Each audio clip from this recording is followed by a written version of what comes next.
Yo, yo, yo, yo, yo. What's up, what's up, what's up? Give up the rock. And hello to my fellow revolutionaries. You know who you are. And welcome to today's live stream. It is Tuesday, the 28th of July. Another month almost down for us working people of the world. What an eventful year 2026 has been so far. And yeah, today, what are we going to be getting up to? A few roll calls this morning. Bans or Bandit. Anthropic is built on the hard questions. Will anyone be able to tell the difference? Is 1.5 billion settle really that much when you divide it up? Morning, old. Good to have you, Bans or Bandit. Spandonk in the house. Good to have you as well. Hope you're well. Jag, y'all got to see System. Yeah, my God, I was messaging 4AS on the side. I want to go bad. I think it's in January. I think I've seen on the promo. So let's do this, hey? Let's do this. Hobo Joe, yo. Time to rip up your books and say goodbye to Jacinta, hey? Dude, I'm devastated. System is playing the same time as I'm planning to move. Crazy. That's unfortunate. That's very unfortunate. But yes, we're gonna have a look at a number of things today. But like, Jacinta has resigned. Jacinta Allen. Now, I'm not gonna pretend like I know or care about Victorian state politics, but we'll watch it anyway because I think some of you people might be interested in it. So let's just see why she's moving on. There seems to be some type of leadership spill because I don't know. They're worried that she's not gonna make it over the line in the face of the orange wave. Spandonk. Got my shredding idling next to the dozer. Grrr. There it is. Everyone, there's a grrr that has been put out in the chat. Make sure you respond appropriately. Appropriately, please. Hello, Ravy. Hope you're well. Dilemmas. Enter the chat. Wait, bro, dilemmas. That's another thing we're going to cover today. I would like to have, how long has it been? Dilemmas since we've covered Rennick-tarianism and the economy according to Rennick. It's been a while since we've covered all that sort of stuff. So I do want to spend a bit of time looking at his economic theory and why he thinks he's going to improve Australia. So thanks for that submission. We're going to have a look at that later. Dilemmas. Hopefully you're around for that section because I'd like to know your thoughts as we pick apart the theory, as brought to you by none other than Gerard Rennick. Ravy lurking while I'm playing the worst game of where can I put my screwdriver where Punani won't get it. We have already failed the table and the back pocket, bro. Just links in and off it goes. Grr. Losers always quit early. But like, is that the thing though? Like, did she resign under pressure from the party or because of her own stuff? I guess we'll find out. Got to be 6 months since an actual vid and not just me fanboying over him. Yeah, it's been a while since we've covered Rennick. I don't know what we watched him on. It was some podcast with these two guys that were, like one of them anyway, wasn't very engaged at all. But like, he spoke well and he had some interesting policies. Lap Jeff in the house. Grr. Hope you're well. Come on, everybody. What sound does a bulldozer make? I don't know. Come on. Grr. Oh yeah, grr. So yeah, look, we're gonna cover Rennick. We're gonna have a look at the story that Hobo Joe put out about Anthropic literally doing like German Nazi book burning stuff, but in the surveillance capitalist age. So like Anthropic is basically a fascistic organization, but like I don't think anyone's gone there. I just thought it would be funny to make that connection, so there it is. Deal with it. We're going to cover a bit of that. What else? We're going to finish off like in the afternoon session. I'm going to finish off what we started yesterday. I think it's only appropriate. So that's the Nick Fuentes v Andrew Callahan v Hunter Biden threesome that we were watching yesterday. I'm going to check that out. There was already speculations of a leadership spill, so I would say she was getting out before that. Okay, I thought it was a spill. So it's her just resigning. Anyway, let's find out. Let's have a look, shall we? And we'll cover some other things as the day goes by. Now, there is 2 streams going on YouTube. So hopefully you're in the right stream and you're not like hanging out in the wrong one. I do apologize if you're watching on the second stream. I think I have to go through this method for some reason where it uploads into 2 streams at the start and then eventually I just delete one. So like 20 minutes in to the stream, I'm going to delete one of the streams. That's the problem with my restream software, but I'll let you know before I do that, just in case you're hanging in there and like it just cuts off instantly or something like that. So I'm going to cut off one of the streams on YouTube. So there are 2 streams going on YouTube at the moment. If you're checking that out and you're like, what the hell is going on? Is this real or is this just fantasy? No, it's real, man. There's 2 streams on YouTube, but we'll fix that shortly. Now, over to Victorian politics. Like I said, I'm not across all the drama here. I know a lot of people have been making a big deal about Jacinta because, I don't know, some association with her and unions and some crap. And so, like, you know, she's down on her luck.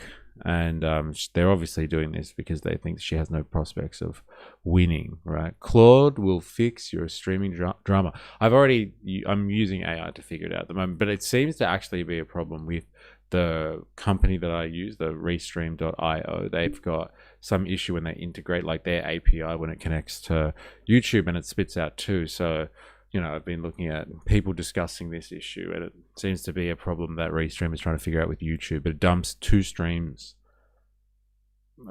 for some reason. So anyway, I'm going to go to 2 live feeds of E. Oh, man.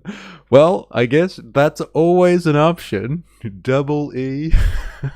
Oh, my God. I never thought I'd read that, but, you know, here we are. I read it. And there's no going back now. There's no going back. It's good to have you, Mamupa. Hope you're well. Been waiting for this since her crap machete bins idea. You can only fail so hard. All right, let's cut the speculation. Let's have a look at why this woman is piking out, shall we? But yeah, please let me know if anything happens to the connection on YouTube. If you're watching it over there, like if everything's coming through okay. Hopefully it is. It looks like it's all right at the moment. All right, anyway, shall we listen to her resignation?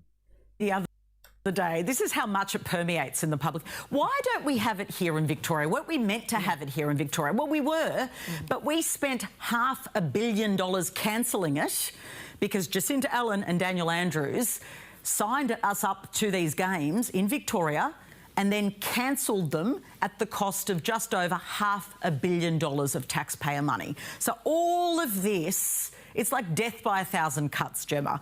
It's absolutely damaged to the Victorian state government. Death by 1,000 cuts. They hope... Like, does anyone from Victoria actually know all the drama that has been embroiled with Jacinta or she's been blamed for and stuff like that? They're talking about, what, the Olympics or something here? Commonwealth Games? Someone want to fill me in? Machete bins, unions... Like, that was the only one I was really paying attention to, how she's been implicated with unions. Oof, $500 million for Victoria. Ridiculous. A new chance, Ben Carroll emerging as the Premier. They can for a Vic, sorry. Yeah, basically just overspending. Okay. say, mea culpa, we own it, we understand you, we're your best case for the for you know, sticking with us. Oh, stop. Truthfully, I'm not Honestly, sure if that will just work. Awful. That's the Labor Party's word for their meeting of all spill. It's just very awful. Is she going to talk? Running under the new rules that Kevin Rudd is essentially. We will go to Jacinta Allen at the moment. Yesterday, Mum sent me a message that just said, hang in there, Jacinta. My whole life. Thanks, Mum. As long as you don't do an Andy Burnham and kiss your mum on the lips, we'll be fine. Mum taught me to never give up. Dad, he always taught me to do the right thing. So good. Yeah. But what's the Sky News take? Bro, there is no Sky News take anymore. Have you noticed? It's all like that News 24 now. I don't think I can get down with News 24. Sky News. That's where it's at, bro. Where's the satisfaction in Polly's quitting once we get rug pulled? Once again, we get rug pulled. Are you from Victoria? Are you invested in this? The Olympics, the big build scam, machete bins. I've heard the Westgate Tunnel is empty a lot of the time, but I can't confirm that. We are reporting it. We haven't seen that, but we are reporting it. Yeah, okay, fair enough. Yeah, but what's this guy news? Haha, Dad was right, huh? Do the right thing and give up. All right, fair enough. Oh, you're from Victoria, got it. Okay. Oh, well, so this is your, you potentially follow this, I guess. Recently, I've reflected on how deeply how these two lessons have shaped me, and on the fact that they don't always point in the same direction. After speaking with my colleagues overnight, I've made the difficult decision to step aside as leader of the Victorian State Parliamentary Labor Party and as Premier of Victoria. I will shortly chair a caucus meeting to elect a new leader.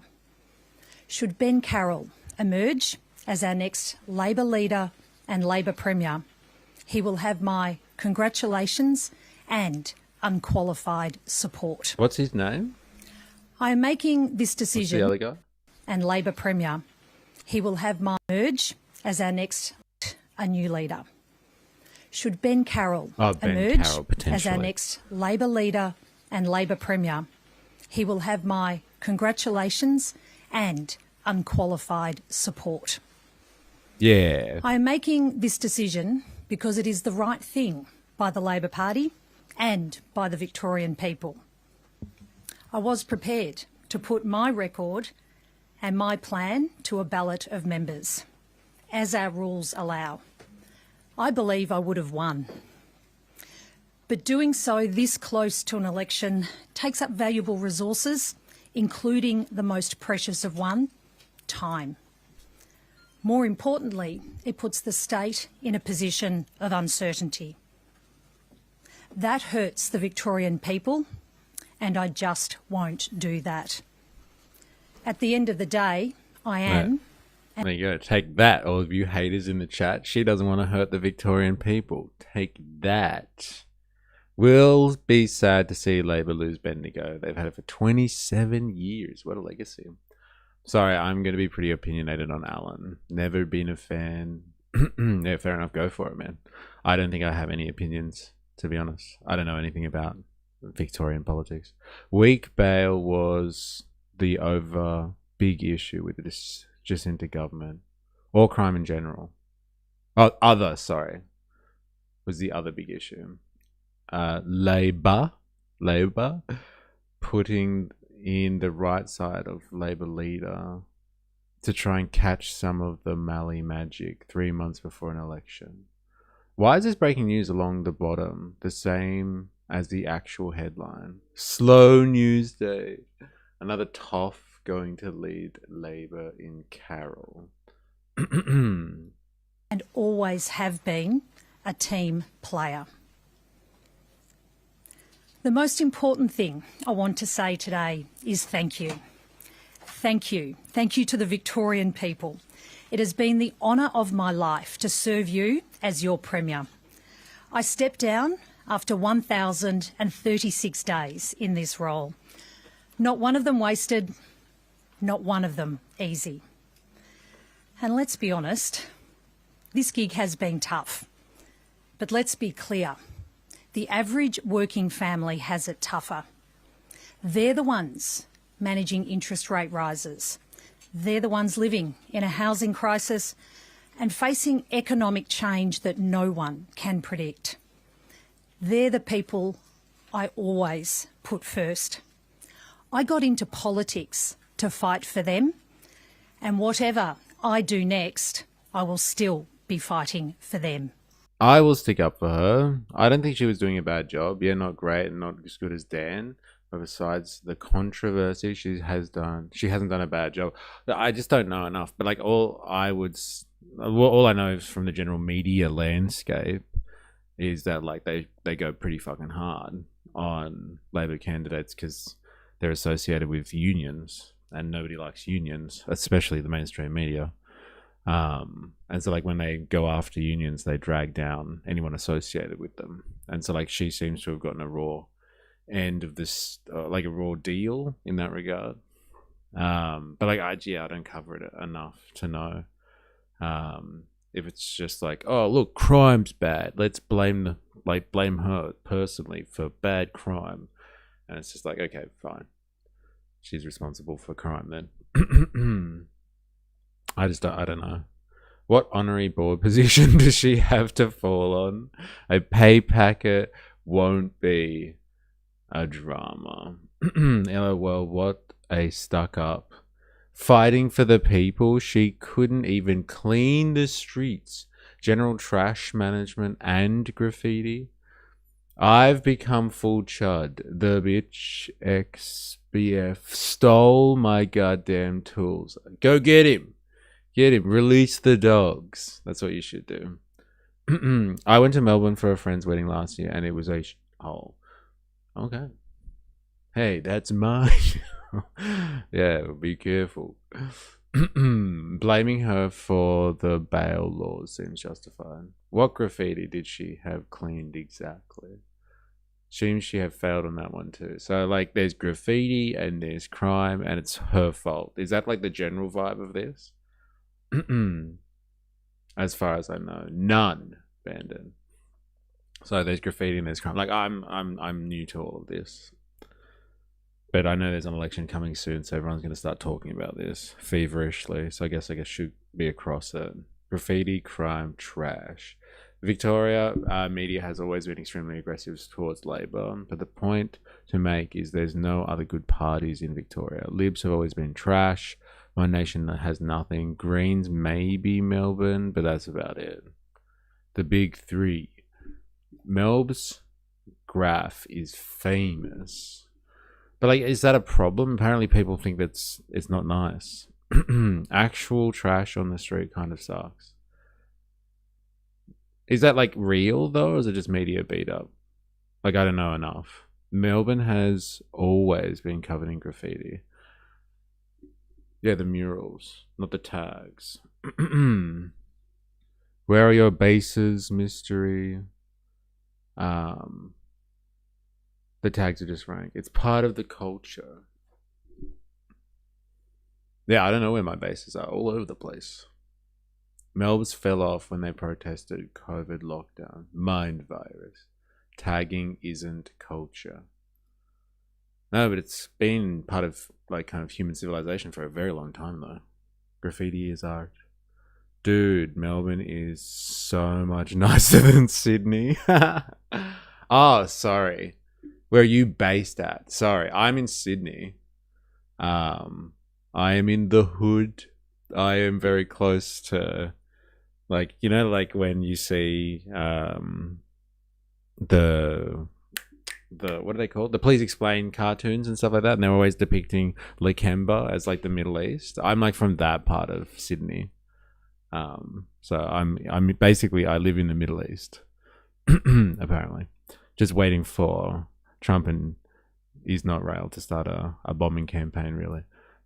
Now, always covered in tags too. Learn to look past it. It's like moving to Dubai and complaining about slave workers. Like, come on, it's just part of the aesthetic. Do you all have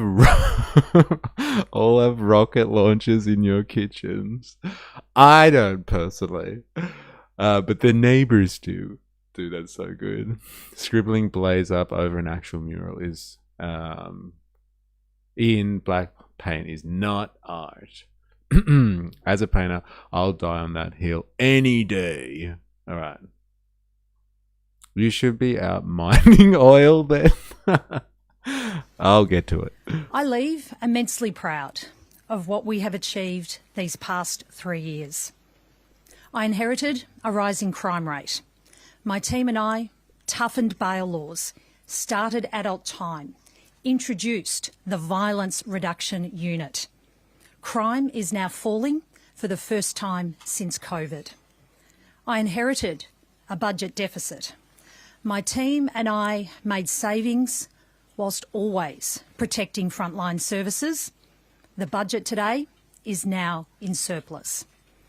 Is anyone going to respond to that one? Because I thought, like, a big gripe with her is that, like, I don't know. Victorian politics generally is, yes, that people spend too much money. There's overspending, and now they're in surplus. Does anyone want to respond to that? Because I'm confused. Unless she's just lying. But, like, that would be pretty easy to debunk, right? I'm assuming that would be actually very easy to debunk that one. You do have a little Sydney snobbery coming through the mystery, if I do say so. Here it comes, the interstate rivalries. Everybody hates Sydney. Everybody hates Sydney. I'll take it. It's snobbery. It's built into me. Unless I've missed it, I thought Victoria was in a massive deficit. Apparently it is, but like she's returned... Sorry. Like, they're probably in debt, but she's saying she's turned the deficit into a surplus. So that's how, I guess, you reduce the debt over time. Notice how no one ever inherits a falling crime rate. Yeah. First operating surplus in 7 years. Only this month. Congrats. Clap for Jacinta. Dude, savage. Somebody achieved something, and not soon enough. Not soon enough. So good. Driving around Melbourne is extremely nice, but driving in Sydney is fair enough. And it's us who have the snobbery. I love the rocks. Had many a good night down there. Hello, Mystery. Hello, Mr. Abbott. How's it going? Hope you're well. Came to office in a cost of living crisis. Making life easier and more affordable became my mission. We not only made public transport free for kids, we not only made public transport free during a fuel crisis, we made public transport free for kids forever. We cut car rego for 3.5 million people. And we doubled food relief so families could have the dignity of a meal. And we're making... As a town planner, you should be able to appreciate the layout of Melbourne streets. Yeah, absolutely. Hey, there's nothing like a grid pattern for legibility, as they say in the planning world. Absolutely. I agree. And like Sydney's like so not, like the CBD anyway, is so not like that. It's awful. It's goddamn awful. Not soon enough. 7 years, damn, you're patient. Well, like, if you actually get it into surplus, then you can hang your hat on it. I think the argument, yes, is no. Should have done it a long time ago. Vic drivers are shocking if you watch Dashcam Australia. I do love Melb's grid pattern. Ew, grid pattern. I can't please everyone. Yeah. Voltator in the house. How are you? Hope you're well. Sydney is not as pretty as Melbourne. Props to that city planner. Yeah. Making working from home a right that your boss can't take away. Along the way, we delivered the biggest cost of living help there is. Strong public schools, strong public hospitals, strong public services. And it all starts with building. 121 new schools, 12 new hospitals.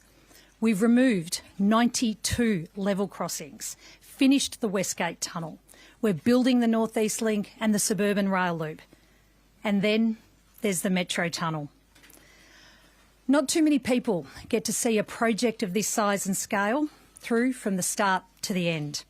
I am so goddamn proud of it. Right now there's 5 underground stations, 1,200 weekly services that's taking Victorians to hospitals and universities. That's why we build. And they are not just projects, they are assets that will improve our lives. The Liberals opposed them. Now they're trying to rewrite history again by saying they're tainted or somehow a waste. She said a bad word. What? She said goddamn proud. I'm so goddamn proud. And I can vouch for the food relief programs. The schools have community kitchens and so many organisations that give food to those in need. They have saved our families so many times when I haven't been able to pay for weeks. That's crazy. There you go. Anyone want to respond to that? The usual doom and gloom of the mainstream media doesn't really take it to this level of conversation, I'm assuming. It's always just like, yeah, machetes and violence and all that crime stuff, which I'm sure is a thing, but like you never hear anything else. It's unrelenting. Surviving under the full weight of capitalism. If they included the toll roads, though, then also the city plan. I dropped some not safe for work stuff. If anyone is interested in, yes, I saw that. And you put a warning there as well. There you go, anyone, if you're interested. Hey, homie, I can share your stream into a Kik community. No thanks. But thanks anyway for trying. Tolls would suck. What a rort. Tolls are a rort. Honestly, they are. You never hear the good, only the bad. Like, I never hear anything, honestly. Never. About, like, something that's positive coming out of Victorian politics. It's always just, yeah, crime. And even in Queensland, the only stuff I get from Queensland stuff is just like, crime. There's teenagers running around, breaking into people's homes. It's like, yes, they are teenagers. All right, I understand it's an issue, but, like, this is not a revelation. Have you not been around the human race for the last few thousand years? When we move into, like, yeah, urban areas, teenagers do roam around and cause problems. It is a problem. Hey, yeah, infrastructure-wise, they've built Melbourne up the last 7 years. It's just the massive cost blowouts and cancelled/failed projects have a higher rate than other states, right? Melbourne's actually really cool because I exist. Well, you should be up there with her then. I think everyone would give her a bit of a break if they knew that you were around and in her corner. Now, if you're watching one of the two streams that are going on right now, I think Dilemmas, you're in the second stream potentially. Yeah, actually, you look like you have your own private comment window going there, Dilemmas. I'm sorry, but I'm going to cut that stream off, Dilemmas. There's another stream going on on my main channel.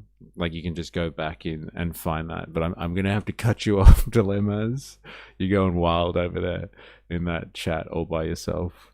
I'm cutting it off and like move across to the other one. I'll give you the link for the other one so you can see it properly. I'm cutting off the other stream. I apologize. I know you're liking it. No, I have my own private stream. I left Dilemmas a long time ago. It's so funny. No, I'm cutting the stream off.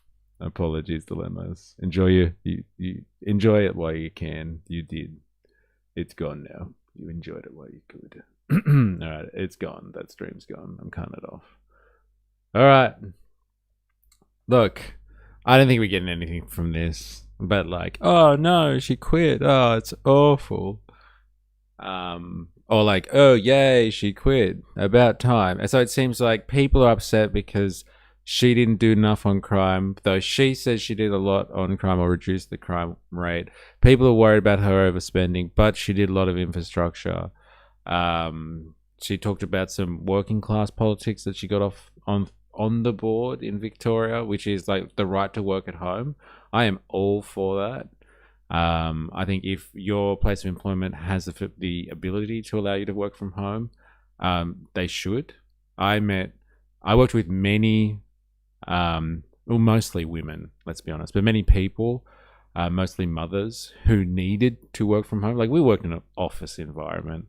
And like, they could have worked from home, so made their work-life balance easier so they could look after their kids or pick them up easier from school. And we had some douchebag people in management who just wouldn't allow them to work from home. It was fully justified. They could have easily done it. IT department was all over it. They just wanted to put them under pressure, and they refused to allow these parents to work from home to be able to like pick up their kids easily and stuff like that. Like, they can make it work. They were just douchebags. Like, that's nice. That's a nice little win there for working people in Victoria. And like the story that Hobo Joe told, like that's pretty good. I can get down with that.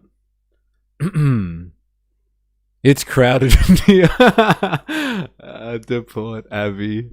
That's what they really need, right? Deport Abbey, take him back and go serve in the IDF again. Hobo Joe, I mean, I was seeing car theft posts or acts of violence on the streets every day, and now it's not often at all. Well, I don't know. I don't know what to tell you. She's done the right thing and left the post for someone else. I'll let her sniff her own farts for a while and agree it's roses. But they've done nothing in the last 2 terms. Fair enough. All right, that's it. Anyway, if you were wondering, yes, Jacinta Allen has resigned, the Premier of Victoria, and somebody else is just going to step in as they run towards the election. And we're going to start covering this topic, I guess, more over the next 3 months. And you have the fun job of educating me on why I should care or pretend to care about the Victorian elections so I can grift off it as a streamer. Oh, yeah. And hopefully pick up some views. Jacinta Allen quits as her Victoria Labor turns on her. Dude, how's the AI? That's crazy. That's some crazy AI. Did you do this yourself, Bandsaw Bandit?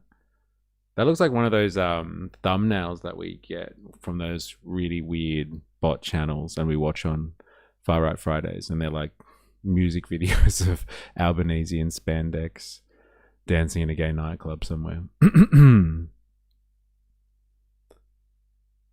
No, you didn't do it. Okay. Can't move in here without Jocelyn. Avi had a debate against Rennick a year ago about is not Rail. Like I couldn't like him more. Oh my god. Avi v Rennick. Actually, I wouldn't mind seeing that one day. Might have to look at that one. Was sent to me. Okay. Alright. Let's move on, shall we? I want to have a look at the thing that this is something that you might have seen in Discord, but Hobo Joe put us on to a very interesting phenomenon, which you described as the Panama Project. I think it was. Like, it sounds like one of those scandalous releases or drops of some type of files. But there is an interesting investigation that was done by the Washington Post, it would seem, into Anthropic. So I just wanted to cover that a little bit before we get into anything else today. Thank goodness the witch is gone. One point why you should care about Victoria politics. It was the birthplace of the world's first 8-hour working day. There you go. There you go. What a legacy. What a legacy that is. The workers' movement in Australia pushing that one. Good on them. Hey? All right. So this is one of the topics that we're looking at today. It's called Inside an AI Startup's Plan to Scan and Dispose of Millions of Books. So Anthropic, which is the parent company that is responsible for Claude, if you're down with your large language models, is a company that was founded as an offshoot, or people that like ran away from OpenAI and wanted to create, so they said, an ethical artificial intelligence company. They weren't happy with the direction of OpenAI, and they were worried about artificial intelligence going wrong, and like not living up to its safety requirements, and also the ramifications of how you treat artificial intelligence as well. Some real hippie stuff. Like, they're actually concerned about the artificial intelligence itself and being abused and exploited by humans. And so they frame themselves as the ethical AI company, which I think completely unraveled when the world found out that Anthropic was being used by the Pentagon to bomb schoolgirls in Iran, but that's another story. Anyway, looks like they're up to some other nefarious stuff that don't align with their core corporate values of being ethical. But so the story goes is that Anthropic have got... these companies have ridiculous budgets, and they buy books and they just churn, like they put them through these industrial size scanning machines. They just like tear the books to pieces to scan them at light speed, to feed them into large language models, into AI models, so they can learn off pieces, like literally pieces. They can learn en masse off these pieces, but like they destroy actual physical books in the process. Now, some people are like, yeah, so what? They've scanned it, and I'm sure those books exist somewhere else, but they're destroying history in a way. Like they're destroying books in order just to feed into a large language model.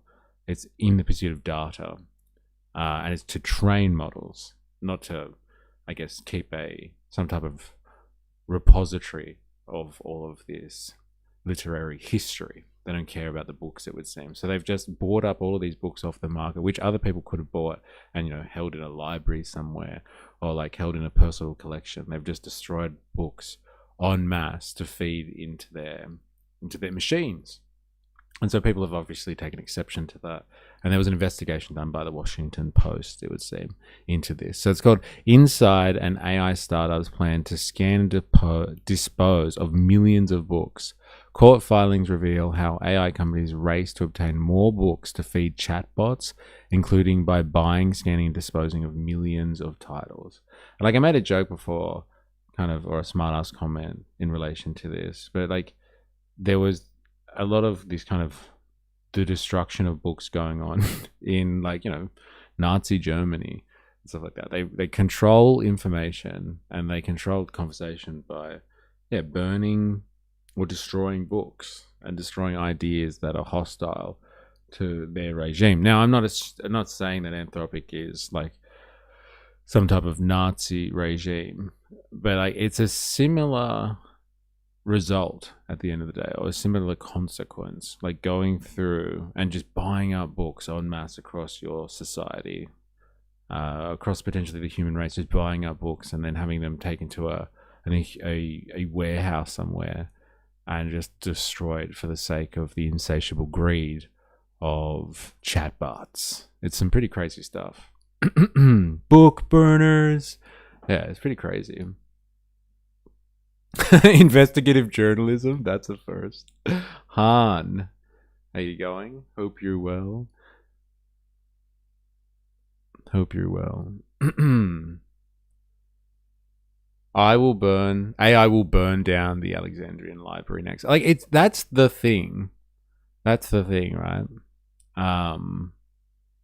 You know, what is safe? Because, you know, not everybody has like unlimited budgets like these AI companies seem to have to just suck up resources on market. Like it's enough sucking it off the internet, but like you suck it off as a file, the file still exists somewhere.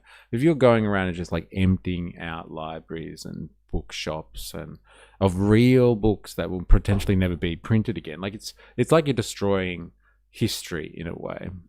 Destroying books, one of each, I'm presuming. Were all copies destroyed, or just one of each? Who knows? We're about to find out, Benzo Bandit. We're about to find out. Damn that AI sucking everything off. This could be just another one. Another aspect of LLM fetishism. Not only theft of human knowledge, but also the destruction of human knowledge, which is the implication here.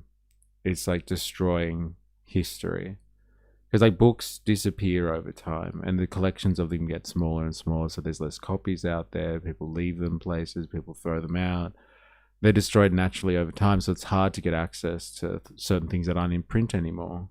And so yeah, okay, maybe they might only destroy one copy, but it may be the last copy or one of the last copies out there. And will it be lost to time? Can knowledge be destroyed? It can be lost, for sure. For sure. Destroyed? I don't know. If you're insinuating that it exists in the universe inherently, then maybe not. In early 2024, executives at artificial intelligence startup Anthropic, like, why are they calling it startup? When was this written? This is only written at the start of this year. I wonder why they call it a startup. Startup Anthropic ramped up an ambitious project they sought to keep quiet. Project Panama is our effort to destructively scan all the books in the world. Sound nefarious? It kind of does, actually. Like, honestly. An internal planning document unsealed in legal filings last week said, "We don't want it to be known that we are working on this." Let's just recap that. Project Panama is our effort to destructively scan all the books in the world. Why destructively? Within about a year, according to the filings, the company had spent tens of millions of dollars to acquire and slice the spines of millions of books before scanning their pages to feed more knowledge into AI models, being products such as its popular chatbot Claude. Details of Project Panama, which have not been previously reported, emerged in more than 4,000 pages of documents in copyright lawsuit brought by book authors against Anthropic, which has been valued by investors at $183 billion, and that was back in January. The company agreed to pay $1.5 billion to settle the case in August, but a district judge's decision last week to unseal a slew of documents in the case more fully revealed Anthropic's zealous pursuit of books. The new document, along with earlier filings in other copyright cases against AI companies, show the lengths to which tech firms such as Anthropic, Meta, Google, and OpenAI went to obtain colossal troves of data with which to train their software. The Anthropic case was part of a wave of lawsuits brought against AI companies by authors, artists, photographers, and news outlets. Filings in the cases show top tech firms in a frantic, sometimes clandestine race to acquire the collected works of humanity. Books were viewed by the companies as a crucial prize, the court records show. In a January 2023 document, one Anthropic co-founder theorized that training AI models on books could teach them how to write well instead of mimicking low-quality internet speak. So good. As 2024 Email Inside Meta describes accessing a digital trove of books as essential to being competitive with its AI rivals. Okay, cutting it up to scan it faster, I guess, sort of destroys the book. I mean, it's still a book, just with no spine. Okay. But, like, did they spend the time to put them back together again and then recycle them on the market so humans can read them again? Maybe not. Maybe not. Lost or forgotten about. The Dark Ages were fun. I don't think you understand scanning a book doesn't destroy it. Well, it does destroy the physical book. But there's a scanned copy out there that is now locked somewhere in a company, which will never see the light of day again. Fucking fear-mongering crap. They don't scan more than one copy. I'm out for this one. Enjoy. Okay, cutting it up to... No, I read that. Still lurking, but here.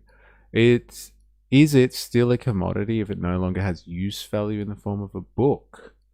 Well, yeah, if they spend the time, I guess. Same, still approving chats, but I can't with this one.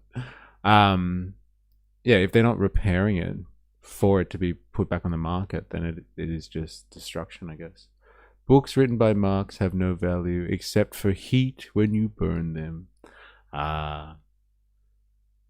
Personal attack. Poor Marx. If only he was here to defend himself against Johann. But court records suggest that companies didn't see it as practical to gain direct permission from publishers and authors to use their work. Instead, Anthropic, Meta, and other companies found ways to acquire books in bulk without the author's knowledge, court filings allege, including by downloading pirated copies. Yes, we know about that. Over several occasions, Meta employees raised concerns in internal messages that downloading a collection of millions of books without permissions would violate copyright law. In December 2023, an internal email said the practice had been approved after escalation to MZ, an apparent reference to CEO Mark Zuckerberg, according to filings in copyright lawsuit brought by books authors against the company. Meta declined to comment for this story. In one newly released legal filing, Anthropic disclosed that co-founder Ben Mann personally downloaded a haul of fiction and non-fiction from a shadow library of books and other copyright infringing content called LibGen over an 11-day stretch in June 2021. A screenshot of his web browser included in the filings show him downloading files with file sharing software. Look at these guys, protecting their IP, but stealing other people's. So good. If only they were open source, then they could justify this easily. Right about now, Fauci wished he had burned his diary.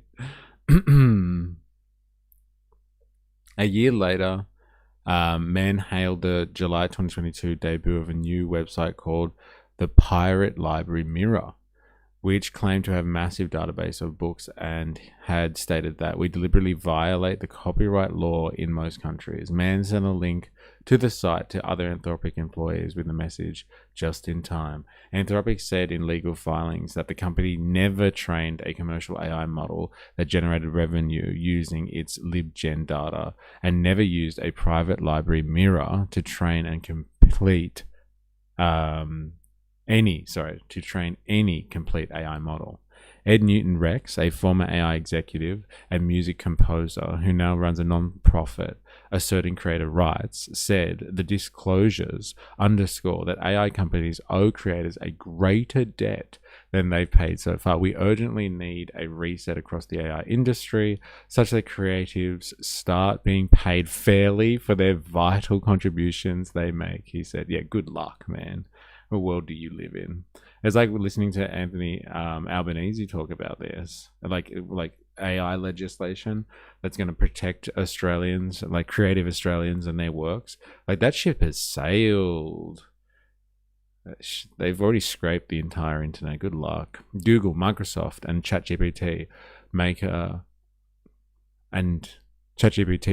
OpenAI are also facing copyright lawsuits from book authors making similar allegations. The Washington Post has a content partnership with OpenAI. Most of the legal cases against AI companies are still going. And James, Grimmelman, professor of digital and information law at Cornell Tech, said the questions they raise are still unsettled law. But in two early rulings, judges have found that tech companies use of books to train AI models without the author's or publisher's permission can be legal under a doctrine in copyright law known as fair use. In June, District Judge William Alsop found that Anthropic was within its rights to use books for training AI models because they process the material in a transformative way. He likened the AI training process to teachers training school children to write well. The same month, District Judge Vince Cabria found in the Meta case that the book authors had failed to show that the company's AI models could harm sales of their books. But companies can still get in trouble for how they went about acquiring books. In Anthropic's case, the book scanning project passed muster, but the judge found that the company may have infringed on authors' copyright when it downloaded millions of pirated books free before launching Project Panama. Dun dun dun. Who would have thought, hey? Alsop granted class action status to authors whose books were included in a pair of shadow libraries, huge troves of digitized books shared online without authorization that Anthropic had downloaded and stored for future use. Rather than face trial, the company agreed to pay $1.5 billion to publishers and authors without admitting wrongdoing. That's how much it costs. That's the price tag. That's the price tag on doing the wrong thing. Remember, we've been talking about this like over the last couple of days, this idea of in bourgeois society, the rich settle things through the court system, and it's like pay to play. It's a pay to play kind of societal structure. If you can afford to shut people up, you just do that. That's what the courts are for. It's to allow the rich to continue doing what they do. So there is laws for everyone. Unless you can pay above the threshold, then you can continue doing whatever you want, despite the ethics of the situation. And the courts are there as an ethic adjudication on matters that don't meet that I've got enough money to pass over this system threshold. And like, that's the price tag for Anthropic. Their reputation about being ethical is $1.5 billion. So they are willing to pay $1.5 billion so they don't have to say, or it doesn't come out that they've done anything wrong. They can just be like, no, that was never proved. We settled. Authors whose books were downloaded can claim their share of the settlement, estimated to be about $3,000 per title. This case has been settled, but the court's landmark June 2025 ruling remains intact. Anthropic's Deputy General Counsel, Aparna Sridhar, said in an email to the Post, Judge Alsop held that AI training was quintessentially transformative. Anthropic's AI models trained on works not to replicate or supplant them, but to turn a hard corner and create something different. The issue we settled on was about how some materials were acquired, not whether we could use them to develop AI models. That's the catch. That's a good angle to take it on. It's just like, who cares what we do with it? It's just how we acquire them. So if we paid for those books to destroy them, then we should get them. And so, like, you know, you can do whatever you want. But like, if you're an organization, an outfit, a company, a corporation, if you have incredible resources, billions of dollars behind you, and you just start sapping up books to simply feed them into a machine and effectively destroy the originals, that's like cultural destruction, I think. It's the American dream, E. Oh, that's what we called it. Yes, it was, isn't it? Let's be honest. Laws are just guidelines for mega corporations. That is the idea behind this style of society, bourgeois society. They've set it up so they can play the game.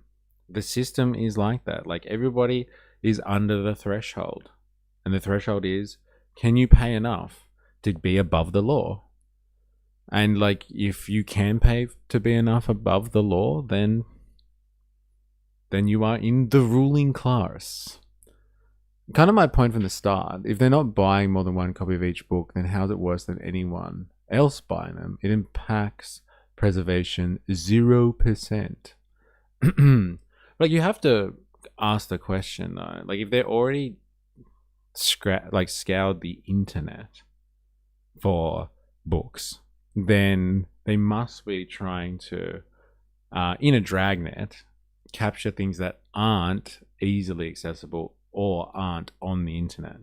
And so if they are things that aren't on the internet and they've been taken in by these companies and are potentially hard to find or in limited supply, then yes, they are destroying knowledge that is outside of the reach of the digital world, and now holding that in some database somewhere, I guess, which members of the public won't get access to.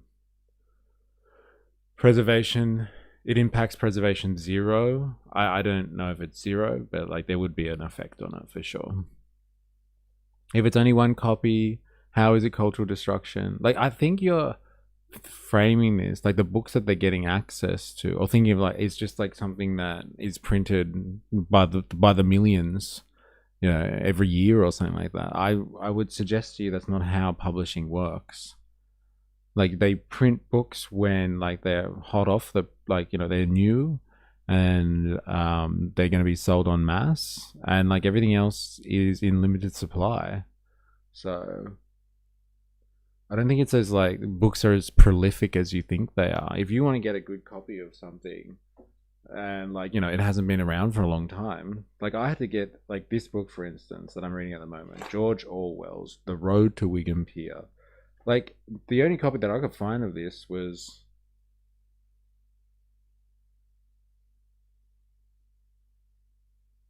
Printed in 1989. Like, I'm sure there's other copies of it out there, but like, it's not as abundant as you think it is, I guess. They print in runs, I know. That's bloody obvious. Yeah, it's fair. Usually a minimum 10,000, but they slowly disappear. Like, it's not lost forever, but there is an element of cultural destruction there. Eradication, that's a strong word, but you can't say that there's no destruction going on there. They literally said it. Well, that's the quote anyway. Runs are done in thousands, and yet they're destroying one. Oh, look, I if you're just going to keep talking about one, like, I can't argue or attest to that. I don't think you can either, because it doesn't seem like it's one corporation doing this. There's a number of them out there doing the same thing. But like, yes, okay, they destroy one copy, and if there's like thousands of copies out there, then yes, there's still thousands of copies out there. I cannot argue with you on your narrow example. Got it. Anthropic initially considered buying books from libraries or used bookstores. No, wait, did I read that before? No, buy, cut, scan, recycle. When Anthropic embarked on its Project Panama operation to buy and scan physical books, it turned to a Silicon Valley veteran. The company hired Tom Turvey, a Google executive who had helped to create the search giant's famous but legally contested Google Books project 2 decades earlier. Anthropic initially considered buying books from libraries or used bookstores like New York City landmark The Strand, known for its 18 miles of new and used books according to the filings. The store was interested in providing used books, according to the document detailing a March 2024 Anthropic content acquisition meeting. Anthropic employees also discussed approaching US libraries, including the New York Public Library, or a new library that is chronically underfunded, according to the documents. It's not clear which, if any, of the proposals Anthropic implemented. Reached via email, a spokesperson for the Strand said the bookshop did not end up selling any books to Anthropic. NYPL did not respond to requests for comment. Anthropic eventually bought millions of books, often in batches of tens of thousands, according to the filings. It relied on booksellers including used book retailers Better World Books and UK-based World of Books. The ultimate number of books scanned and their cost are redacted in the documents, but a project proposal by a vendor that ultimately worked with Anthropic noted that the AI company was seeking an experienced document scanning service vendor to convert from 500,000 to 2 million books over a 6-month period. Better World Books and World of Books did not respond for requests for comment on Monday. The document describes how the scanning company's hydraulic-powered cutting machine would neatly cut books whose pages would later be scanned on high-speed, high-quality production-level scanners. Finally, it notes the scanning company will schedule with the recycling company to pick up the completed books. Doesn't feel right. Documents released in the copyright suit against Meta show employees at social media network giants who were also hungry for more data and were willing to take legal risks to obtain it. While Cabria, the judge sided with Meta on the use of books to train AI models, he allowed the author to proceed with allegations that Meta illegally distributed copies of pirated books. The plaintiffs are seeking class action status for those claims in the Northern District of California. In their lawsuit, the authors allege that Meta higher-ups considered paying for books to train their AI models, but opted to instead download millions of books free from torrent platforms that facilitate online piracy. Oh man, it's good for the corporations, but not for the individual. Hey?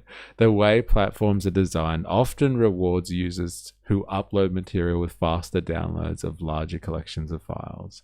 Internet documents, some of which have been previously reported, show Meta employees expressing concern that what they were doing was risky or wrong and discussing how to cover their tracks. Torrenting from a corporate laptop doesn't feel right, one engineer wrote. I do it on my personal laptop. But from the corporate laptop, according to the documents, the same employer later shared a concern with a company's legal team that using torrent sites could not entail sharing pirated works with others, which could be legally not okay. Very interesting.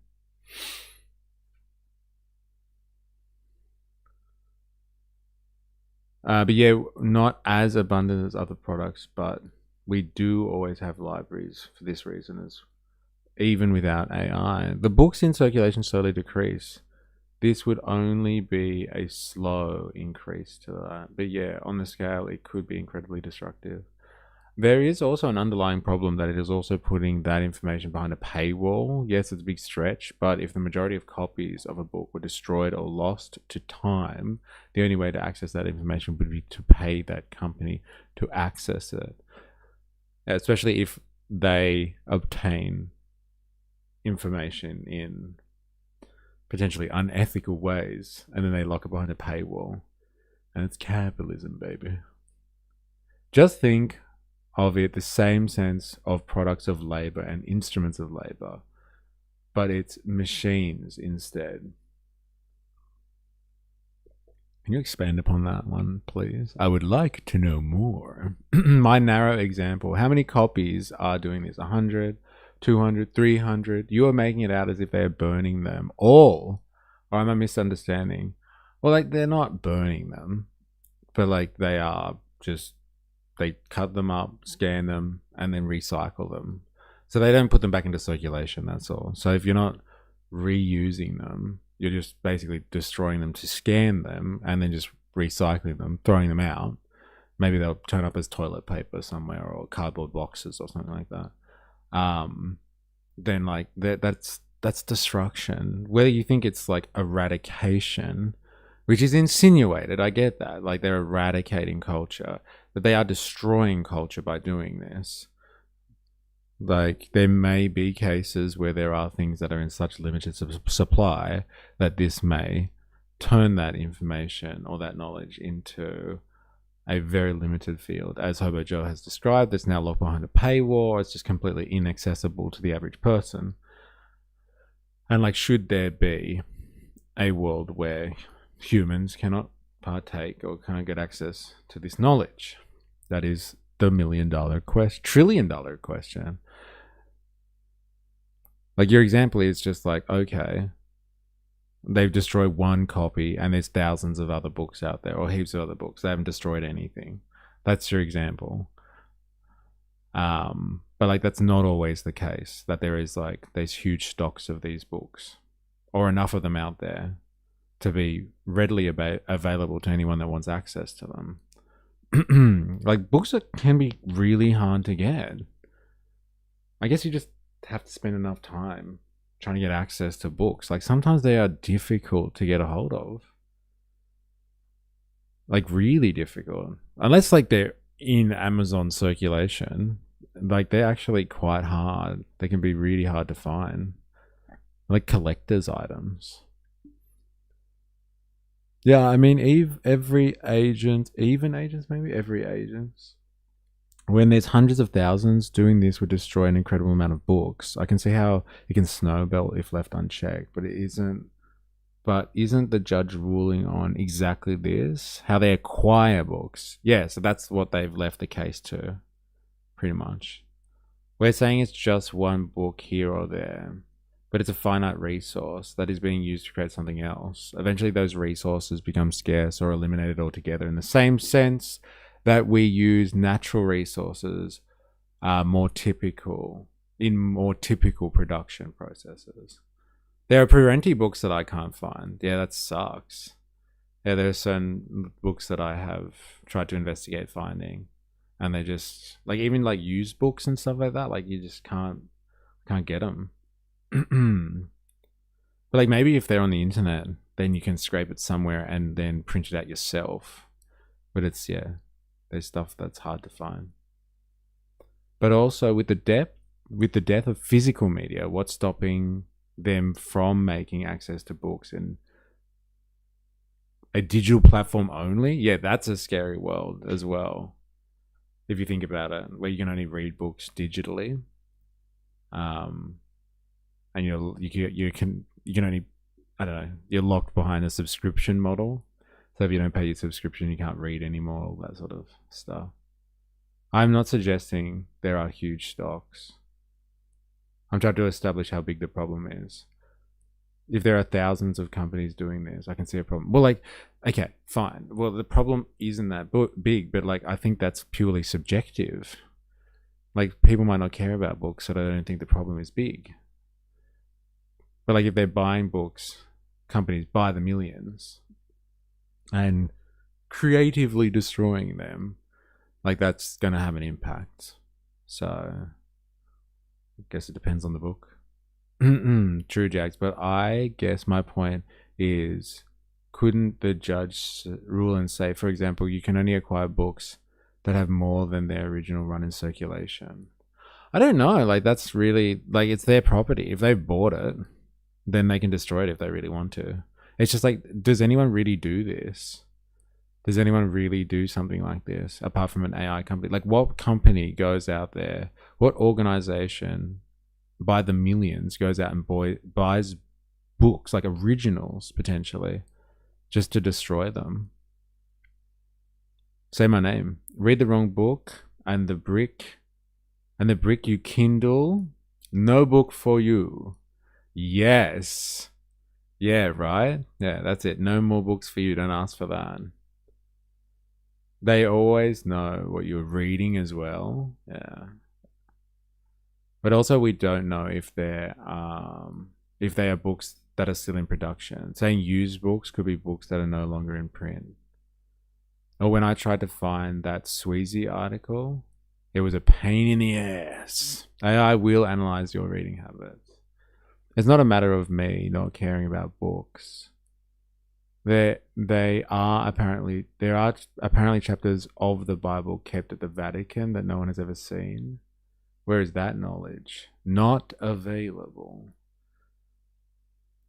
It seems like we share a similar concern then there. The church, that can be argued as a company. Yeah, fair enough. I only buy books in cash and keep it in a brown bag. It's like contraband. What do you got there? I got an original copy of blah, blah, blah, blah. Oh my God. This is happening in a time where they are actively removing books from libraries because of political reasons. Yeah. That's just woke rubbish. I was just thinking of what the churches in the Vatican has today. Yeah. They also are going after websites that are acting as digital libraries. Capitalism has no limits. Everything is a barrier to the market that needs to be broken down as the market expands. Yeah, I feel it heavily depends on which books and how many companies are doing this. Once then sharing the data, fine. But every company is doing it. To even read books? Nah. We do share similar concerns about access to information, 100%. Right to jail. Relics and works of literature. Yeah, well. Wouldn't it be good to break into the Vatican one day? There's the real thing. Don't worry about Pine Gap. Don't worry about going into Cuba. Someone should try and break into the Vatican. Where's all the YouTubers doing that?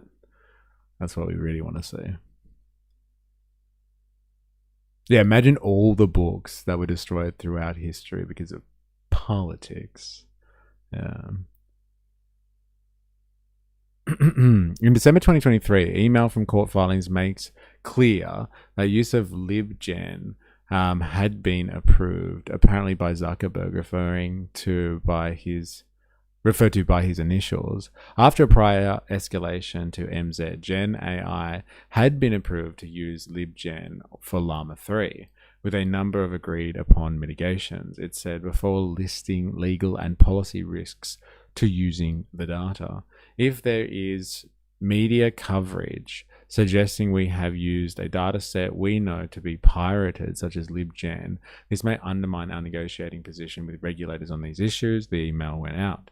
By April 24, internal communications showed the company was moving to download libgen and show and shadow libraries. Chat logs show one employee asked another to clarify why they were using servers rented from Amazon for torrenting rather than those owned by Facebook. The reply, avoiding risk of tracing back the activity to the company. So good. In filings last month, Meta's attorneys wrote that the company denies that it distributed plaintiffs' works when it downloaded training data using torrents. In a separate lawsuit, originally filed in 2023, book authors have accused OpenAI and Microsoft of also breaching copyright law in their own pursuit of books for AI training. OpenAI, where Man and Anthropic CEO Dario I can't say his name. Dario Amodei, worked before co-founding the startup, has acknowledged downloading LibGen, but told the court it deleted the files before the release of ChatGPT. OpenAI fired the starting gun that led to the rampant piracy by AI companies and the strip mining of humanity's expression, said Justin A. Nelson, an attorney at Sussman Godfrey LLP, who is representing book authors in both the OpenAI and Anthropic cases. OpenAI declined to comment on this story. OpenAI fired the starting gun that led to the rampant piracy by AI companies and the stripping of all humanity's expression. Amodei. Phonetically, either way. Amodei, that's the one. That's how you say it. Amodei. Yeah, thank you. If somebody needs to diddle kids to reach the top of the Catholic Church, there are some lefties I know that would volunteer. What's the LibGen? I'm assuming it's some type of online library where you can get things from a pirated copy of books. Maybe you want to take a tour from France to Switzerland, then to Rome, then on to Greece. It's concerning that you know them, Han. No, they are everywhere. You generally find them in women's bathrooms. I want to see a link that people have a plan to limit information, motive, etc. with this article. Actually, technically, in Arnhem Land, where there are still entirely oral traditions of history without written records that aren't freely accessible, they have avoided AI capture that way. Crazy. So not all of humanity has become AI scrubbed. Not yet. Until they start picking up people, scanning their brains, and then throwing them in the recycling. This month, two major publishers asked a court to let them join a group of writers and illustrators in a copyright suit against Google that originally filed in 2023. Grimmelman and Cornell Tech law professor said AI companies talk themselves into a fallacy on the use of copyrighted data. The breakthroughs behind ChatGPT and similar tools began in academic research. They were using copyrighted material for training, where using copyrighted material for training is broadly accepted, he said. But researchers continued the practice even as AI models were commercialized. By the time the tension became clearer, they had made huge investments in incorporating copyrighted data into their pipelines and were locked in a fast-paced, high-stakes competition to release newer and better models. Anthropic's decision to begin acquiring and scanning physical books instead of downloading shadow libraries turned out to be a smart call, he added. This would be a good example of the company taking a more restrained approach and achieving legal compliance. Yeah, it's better than destroying stuff. What was the original quote they said? Project Panama is our effort to destructively scan all the books in the world. We don't want it to be known that we are working on this. Why would you put that in there? But I guess, like, how else are you going to scan them en masse? Unless you get somebody just to, like, open page, flip page, open page. The Islamic Republic of Japan is now threatening to block the Strait of Hormuz following hostilities with the United States. Dude, so good.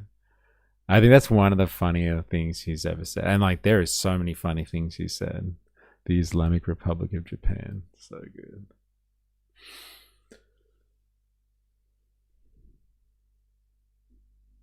So Anthropic has Nazi ethos. This is a very niche subject. Potentially niche.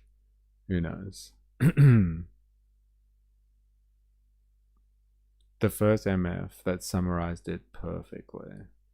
That pipeline from R&D behind state-protected walls and the free market. All right. I've only got like one real legitimate, well, not even legitimate, like one decent source that was really talking about this. There was not much out there. There was a video content anyway. Let's have a look at this one. Let's have a look at what this guy has to say about it. This angry, woke individual. Does he have a point? Who knows? We're about to find out. Project Panama was something that Anthropic started in late 2023 or early 2024 with the goal to, quote, destructively scan all the books in the world. Such a brutal sentence. It's really unfortunate. It sounds like something a Bond villain would set out to do. Yeah. They didn't actually want to destroy all the physical books in the world. Just one copy, one copy of each. Sure, it's more efficient to slice the spines off and scan them. But the point was that they wanted to digitize all the books, and the reason they wanted to do that is to feed the content of those books into their AI models, which power the popular chatbot Claude. So, why books? Books were specifically seen as a source of really high quality on average. I mean, there's crappy books out there, as we all know, but like on average, books are high quality content. They've been vetted by someone. Someone went to a lot of effort to write them. Someone deemed them worthy of publishing. They might be fact checked. They might contain information that you can't get anywhere else, that's not on the open internet. Project Panama was something that Anthropic started. It's about quality, baby. Wait, books are good? Well, for training AI, in case it gets too much internet culture, then it would be absolutely useless. That's the story. That's what we're hearing here, ladies and gentlemen. Internet culture can destroy very expensive artificial intelligence models. Who would have thought? Who would have thought? All right, we are going to move on now. I want to have a look at a follow-up from yesterday. So yesterday we spent a bit of time watching, God, what do people call him? Chairman Albo. We spent a bit of time yesterday watching Chairman Albo and his speech at the Labor conference that was held over the end of last week and the weekend. And yeah, we heard him just explain some of the initiatives that his government has undertaken to help in the class wars, to be honest, or to help at least working people get ahead. He talked about like other issues as well, but he also strategic petroleum reserves and like what type of things that they're investing in, and like what type of operations they're undertaking for their as part of their role as a vassal state for American imperial interests. But like I was really more interested in knowing what type of class war issues they were looking at. There was some interesting stuff in there, how they've tried to ramp up Medicare spending, but like concentrating on providing services to more people, and like helping out health practitioners and general expansion of our socialized healthcare system, I guess, to deliver on its original intent, and like other laws about protecting workers and giving them more opportunities to fight back against their employers by setting up a new Fair Work Court, which is supposed to simultaneously, I guess, unclog the court system and allow workers to get arbitration without having to sink costs into paying lawyers. So we saw a bit of that stuff, but ABC has done kind of a review, or the 7:30 report anyway, has done a review of all the stuff that they talked about at this conference. And so I thought, let's go through and see what it is that Labor as an organisation, as a huge political organisation in Australia, focuses on is it woke rubbish, or are they actually are they concentrating on the class war? Let's have a look and see what's going down. I thought I could just read headlines and be smart. Yeah, well, we've all been there. AI needs more than that. Needs more than just the headlines. Knowledge is capital, and information is a commodity. I wonder if William Carpenter got scanned. We are information. We are information proletariat. Labor's future, hopefully, it is short. Money often costs too much. All hail Supreme Leader Albo and his automated luxury gay space communist party. I don't know, man. Do you reckon he's there yet? Automated luxury gay space communist party? We got a long way to go until we get to automated luxury gay space communism. We're on the road. Let's have a listen, shall we? Let's see if we can learn anything else apart from what we heard yesterday. There are people hurting. Some of them are really angry about it. Rather than turning our back on those people, we'll do what Labor does best. We will work to make the real decision. Can you put anti-lisp captions on, please? I don't know, does ABC have that feature? I'll have to check. That improve the lives of the Australian people. Labor's 50th conference for a party in its 135th year, eager to differentiate itself from divided and erratic rivals, while poking fun at foes. We've been reminded this week of that time-honoured political truth. If you can't govern your dog, you can't govern the country. Ooh, take that, Barnaby. Hey, how do you like them apples? How could you say that after your 5G mind control COVID chip was activated? Do I need to report you to the authorities? I got my little test message yesterday after it was activated. Everybody in Australia got that little test message, apparently. Yeah, I'm pissed. Faux show. She's masculine, but it's cool. And friends, courtesy of the host Premier, taking a cheeky shot at his counterparts for always demanding something from the Prime Minister. Premier Allen asking for money for a rail project. Premier Cook asking for everyone else's GST money. Then Premier Minns asking for all the GST money back. A dose of levity before a stark warning for his own side about the risks it faces. The first is complacency.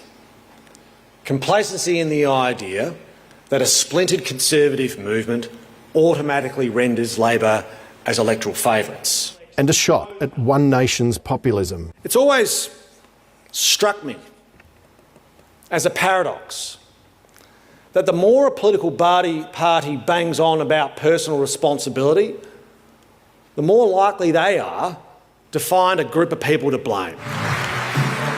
Then it was the Prime Minister's turn with a reminder. Interesting. Personal responsibility. Pull yourself up by your bootstraps. Dogs aren't property, mate. Dogs have the age of a 3-year-old in human intelligence. They do need looking after. My dog is a bitch. Do they flash the moronic laugh now sign? No, applause now. What is the event for?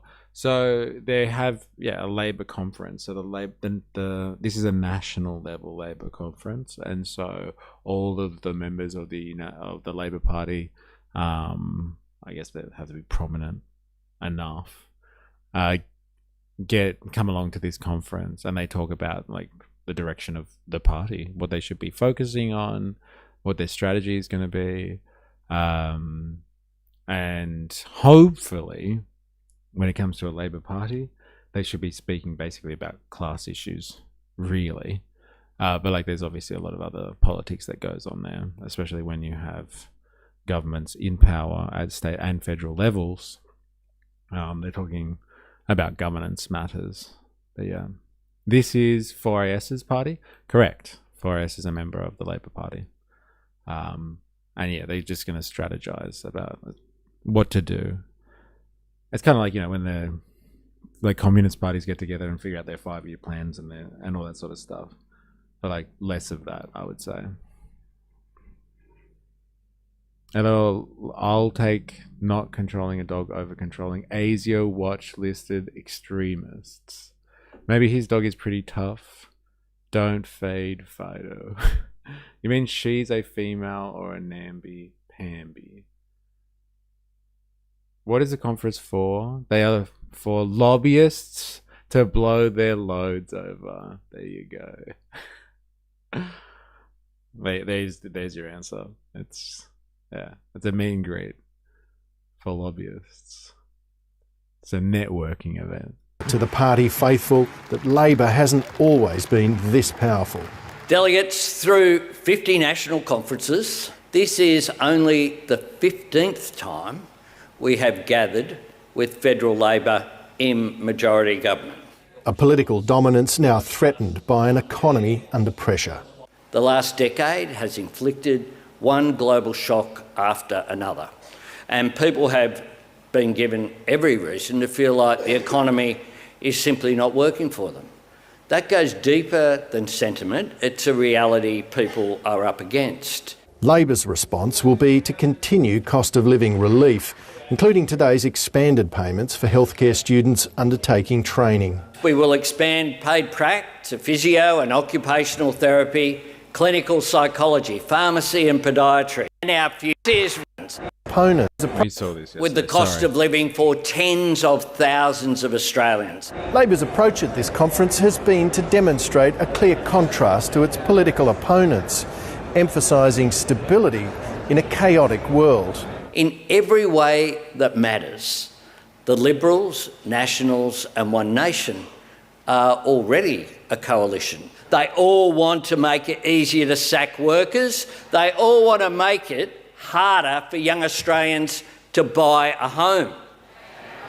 And they all want to slash the jobs and industries powered by renewables and spend billions on nuclear reactors instead.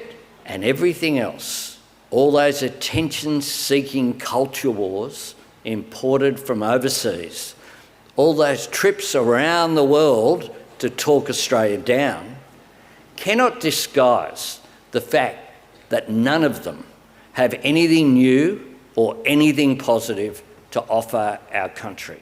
For all the displays of unity and resolve, there were fault lines, with a union-backed push to put a tax on gas exports falling short. There's a growing movement that are saying that that we should not be giving away our resources so cheaply. I absolutely recognise and respect the role that this conference plays, but I think we need to respect what Australians overwhelmingly want, and they want us to move on this issue.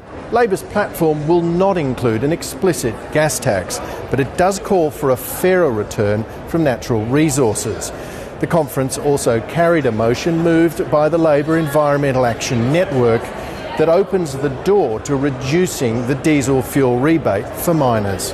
Our new platform should scream that Labor are serious about climate action, and no one who reads it should be surprised when we use our time in government to deliver it.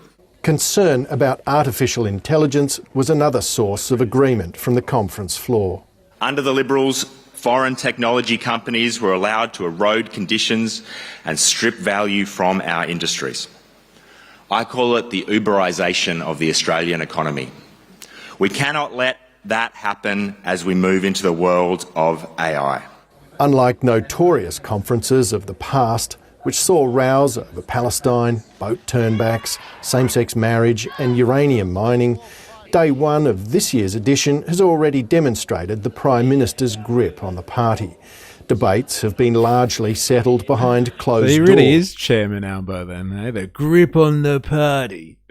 Everyone has been muzzled. I think a dingo might have attacked me at night time, and my dog guarded and defended me, scaring it off, but usually is a very light, good girl. Oh, what a story. Scared it down an alleyway. Crazy.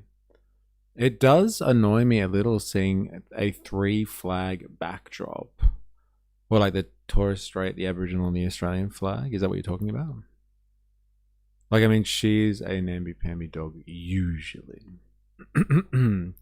Like, that's been around for so long, though. Like, it's got to have been around for decades now. Like, why is it an issue now, people raising it? I'm sure it's been like that for decades. For as long as I can remember. Honestly. Just thinking of, like, going to, like, government buildings. Like, local government buildings or whatever. Like, it's been around for... It's got to be around at least for 2 decades now, if not longer. Why is it such an issue now? I wonder why people talk about it now. Signs of open dissent have been scarce, all underscoring the party's unity. We choose progress over protest. We choose purpose over chaos.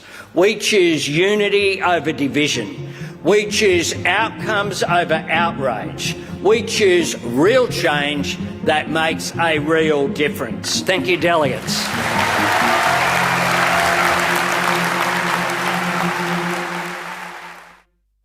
Treasurer Jim Chalmers joins me now from the conference floor in Adelaide. Treasurer, welcome. Thanks very much, Sarah. Now, both the Prime Minister and you attacked One Nation today as a single entity with the coalition. Isn't One Nation equally a threat to Labor's base? Well, the point that we were making is whether it's the Liberal Party, One Nation or the National Party, they've all got a divisive anti-worker. Yeah, okay, fine. You've had this view for ages. But I mean, like, why are people bringing it up? I find the conversation has, like, sparked up more recently. But, like, I wasn't really paying attention to politics 2 decades ago or longer. So maybe people were having this conversation then. I don't know. Agenda, which would make the pressures that people are under right now worse rather than better. I didn't dwell on that in my speech. My speech was overwhelmingly about making sure that the economy can work for more Australians by delivering that real and meaningful change in the face of accelerating change in our community and in our economy and in the face of those intensifying global and generational pressures. Now, obviously, in a conference like this, we recognise that politics right now around the world, including in Australia, is pretty volatile.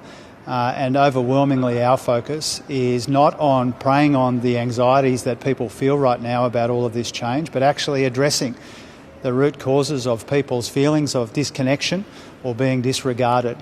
That's more important to us than any of the political analysis. You say you didn't dwell. I swear, since I mentioned Chalmers would be a good front runner next election, if he was more likeable, he opens every interview with a huge smile. He's listening. Have you been involved in any focus groups recently, Spandonk? Maybe they have been listening to you. Labour. The rest for... oh, Labour. The rest for Chairman Elbow. I noticed it in the background. I don't think it's an issue these days. Well, I don't hear much of it. I hear it wrapped up in the conversation about, like, what do they call it? Welcome to country and all that sort of stuff. Why should I be welcome to my country? Why should we have multiple flags? Like, it's all tied up in that sort of stuff. I find it gets lumped in with that discussion these days. And usually by a certain group who we have talked about a lot on this stream. Labour wants Malley for next PM. Really? I thought you were enjoying him. But there was plenty of dwelling on One Nation today. Many of those voters who have moved to One Nation, especially this year, are doing so after seeing their real wages go backwards. Can you stem voter anger if you can't lift real wages? I wasn't referencing that. Okay, fair enough. Well, I think that is a reflection of the very substantial economic challenges that we face here in Australia and indeed in economies like ours right around the world. We do have our fair share of challenges, both domestic and global. They are intensified by a war on the other side of the world, the end of which can't come soon enough. So we recognise those pressures. Inflation is higher than we want it to be. We have had decent wages growth. We have had real wages growth in 8 of the last 10 quarters. But we know that people are doing it tough. And in the Prime Minister's speech and in my own speech, we've recognised the legitimate pressures that people are under. But more than recognise them and acknowledge them, we're actually acting to do something about it, helping with the cost of living, getting the budget in better condition, cutting taxes, dealing with these long-standing issues in the housing market which have locked young people out for too long. So in addition to acknowledging these pressures that people are under, we're actually acting on it. The point that we made briefly today was our political opponents, they seek to prey on those pressures and those anxieties that people feel at the same time as their anti-worker agenda would make things worse rather than better.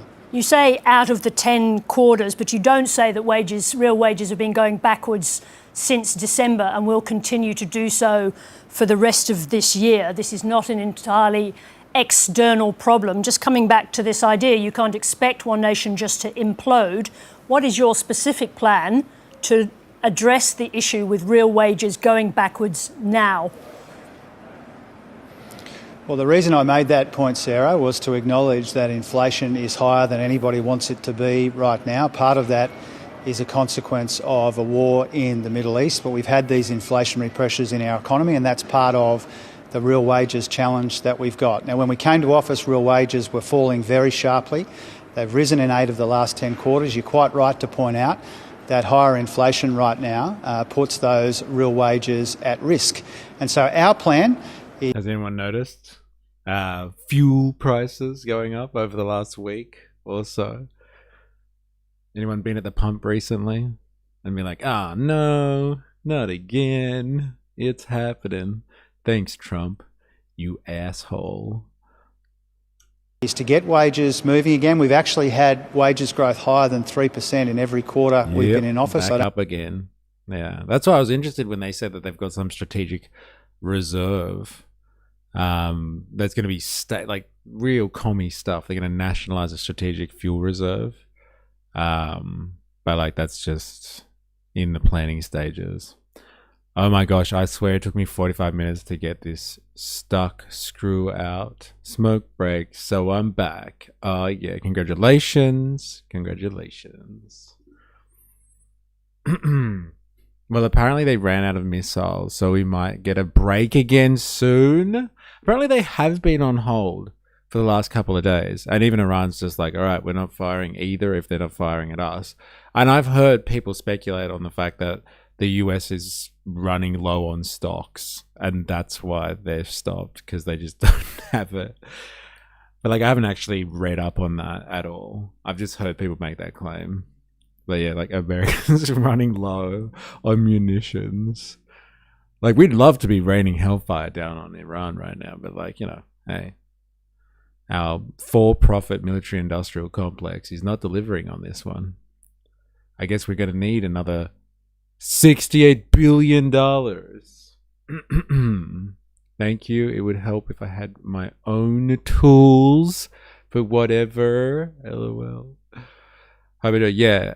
And the servo near me charges more in the morning and drops after 12. Why should I need to pay more because I start early? Dude, that's fucked.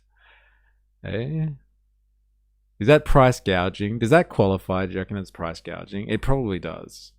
Exploiting people in the morning and then dropping it in the arvo or by midday.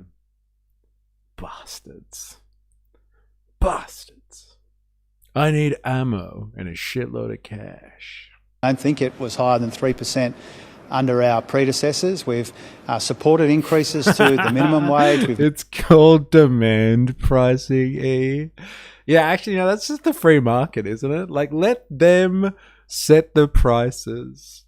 Let them set the prices. As long as they don't have monopoly power, what could go wrong? Oh, wait. Made sure that there are wage rises in the care economy. Same job, same pay. We've done a whole range of things to boost wages in our economy because deliberately we believe that one of the best ways to help with these cost of living pressures is to make sure that people are paid decent wages. That's been our reason for being for more than 100 years, and it's our reason for being now, to make sure people earn more and keep more of what they earn. That's why we're cutting taxes 5 times in 3 different ways. All of this is about recognising the big pressure on incomes here and around the world, not just acknowledging that, but doing something about it. Of course, Australia is... It's bullshit. That's what it is. I thought I was imagining it, but I was starting to take note. Dogs. Absolute dogs. If it's too expensive, people just won't buy it. Free market will correct itself. Simple as that. Don't you understand? They're not forced to. If they don't want to pay for it, they'll just stop driving. That's right. They'll stop buying food too, and they'll just waste away and disappear. And the market will correct itself. An outlier in its inflation numbers. But I want to move to some of the things that Bill Kelty said, obviously, a Labor luminary. Many important moments at many Labor conferences in the past. He said Australia's malaise is productivity has fallen, investment is too low, our growth is non-existent, but taxes are increasing, government expenditure is increasing. At the apex of that productivity crisis is a crisis of productivity in construction. Can you solve the crisis in Australia if you don't solve the worker shortage and lower the cost of construction? Well, there's a lot of issues in those questions, Sarah. I begin by saying I respect Bill and I respect you, but you said a moment ago when you were referencing the economic conditions in Australia, both yourself and Bill, you've got to make the full comparison with the rest of the world. We've also got extremely low unemployment. We've got very good unemployment figures today, another 76,000 jobs created, 1.3 million on our watch, 5 out of every 6 of them in the private sector, most of them full-time. And so we do have a lot going for us as well, even at the same time as we've got a lot coming at us in our economy. Now, the productivity challenge has not just been acknowledged by me in the last couple of days, but indeed over our time in office. This is a challenge the Australian economy has had for decades now. And if there was an easy way to turn it around quickly, somebody would have done that already. You need to act on a range of fronts simultaneously. That's what we're doing. There hasn't been a budget more focused on productivity in the last quarter of a century or more than the budget that Katie Gallagher and I handed down in May. More. I don't think we can get anything interesting off this. It's just like, what's happening in the world? How are you going to justify that? I don't know. Numbers look good. Numbers go up. Some numbers go down. It's just the usual.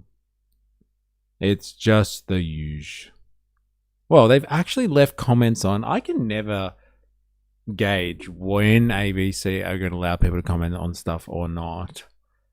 As a uni student who will soon be doing masters in exercise physiology, the paid prac is going to be so helpful. What is this? Bots? Albo, you're doing a great job. Thank you. Another bot, obviously. I can't see any other party who would help other than Labor. What's going on here? Bots. Tax the gas. There it is. Albo has reset the matrix so the young and not so young now can get their money. Same lie, different color. Was there nowhere else besides the NDIS they could have get the funding from? If your disability plan was recently cut, like many people, I know my heart goes out to you. I hope things get better. At least if they were able to help improve the cost of living, it would definitely help. Blaz, paid prac, basically turning uni into apprenticeship calculation. Yeah. Blaz, how you going? Hope you're well. If a company like Coles or Woolies owns 27% or something of a supermarket market, that's the same as like market with only 5 or 6 guys to buy from. Not much of a market, more a bizarre corner. Ah, the fallacy of the free market. Yes, but you need competition for the free market to work. No, you don't. No, you don't. Outrageous. Have I missed any clippable moments? I don't think so. I don't think so. So good. Labor is Islamic agent. So good. I knew it. I knew it. When they established the Labor Party 125 years ago, it was all thanks to Islam. I knew it. Oh man, God, the internet's a funny place. Oh man. For the Islamic nation of Japan, the Islamic Republic of Japan. Oh, dude, so good. Oh man. Also, choice and freedom for labor. That is why you can only choose to profit or help the established economy of a few different types of corporations with little flexibility of culture. All right, now it is for a very special time. And I hope Dilemmas is still here, because Dilemmas, you're going to have to step it up and explain what's going on here. We're going to have a look at a gentleman. And I do not use that word lightly, but we're going to look at a gentleman who is basically the ideological framework for dilemmas. I am. This guy, he's not in Parliament anymore. He's not in. I think he was he in the Senate at one point? Anyway, his name is Gerard Rennick. And he seems to he's a man with a plan, and he seems to know politics like inside out, including the history of Australian politics. And he has an idea and a vision for Australia, which is, to be fair, more than really most, if not pretty much all politicians out there. Has a vision for Australia, whether you like his politics or not. Has an idea of how to turn the economy around. And it seems very worker oriented, or like people oriented. Let's just say people oriented, because people usually like this don't like to be associated with dirty commie stuff. So this is the guy here on the right with the glasses. His name is Rennick, and he has his own party. I'm pretty sure it's the People First Party, and we looked over their policies and all that sort of stuff. And had a look through what he envisaged for a country like Australia. So have a listen to what he has to say and tell me what you like, what you don't like, all that sort of thing. But it seems, like I said, he has a focus on people, people first.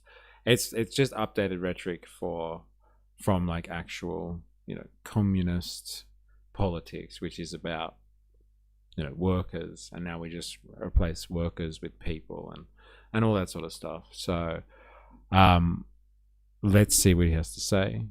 But anyone who has kind of an idea of how to help the economy out through these troubling times, I guess we should listen to, because it's outside of culture war stuff. Like I'm sure he goes into culture war stuff in his own time. But like a lot of the stuff that we've seen of him in the past, thanks to Dilemmas, is outside of the culture wars. And it's kind of just like, this is what we need to do to help like people who are struggling in this economy. It's the People's Party. Okay.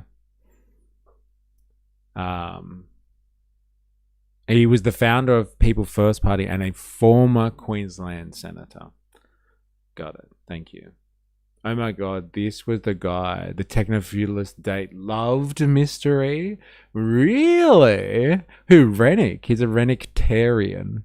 Dilemmas, our very own Dilemmas, Ravi, is a Rennicktarian. So you might learn a lot.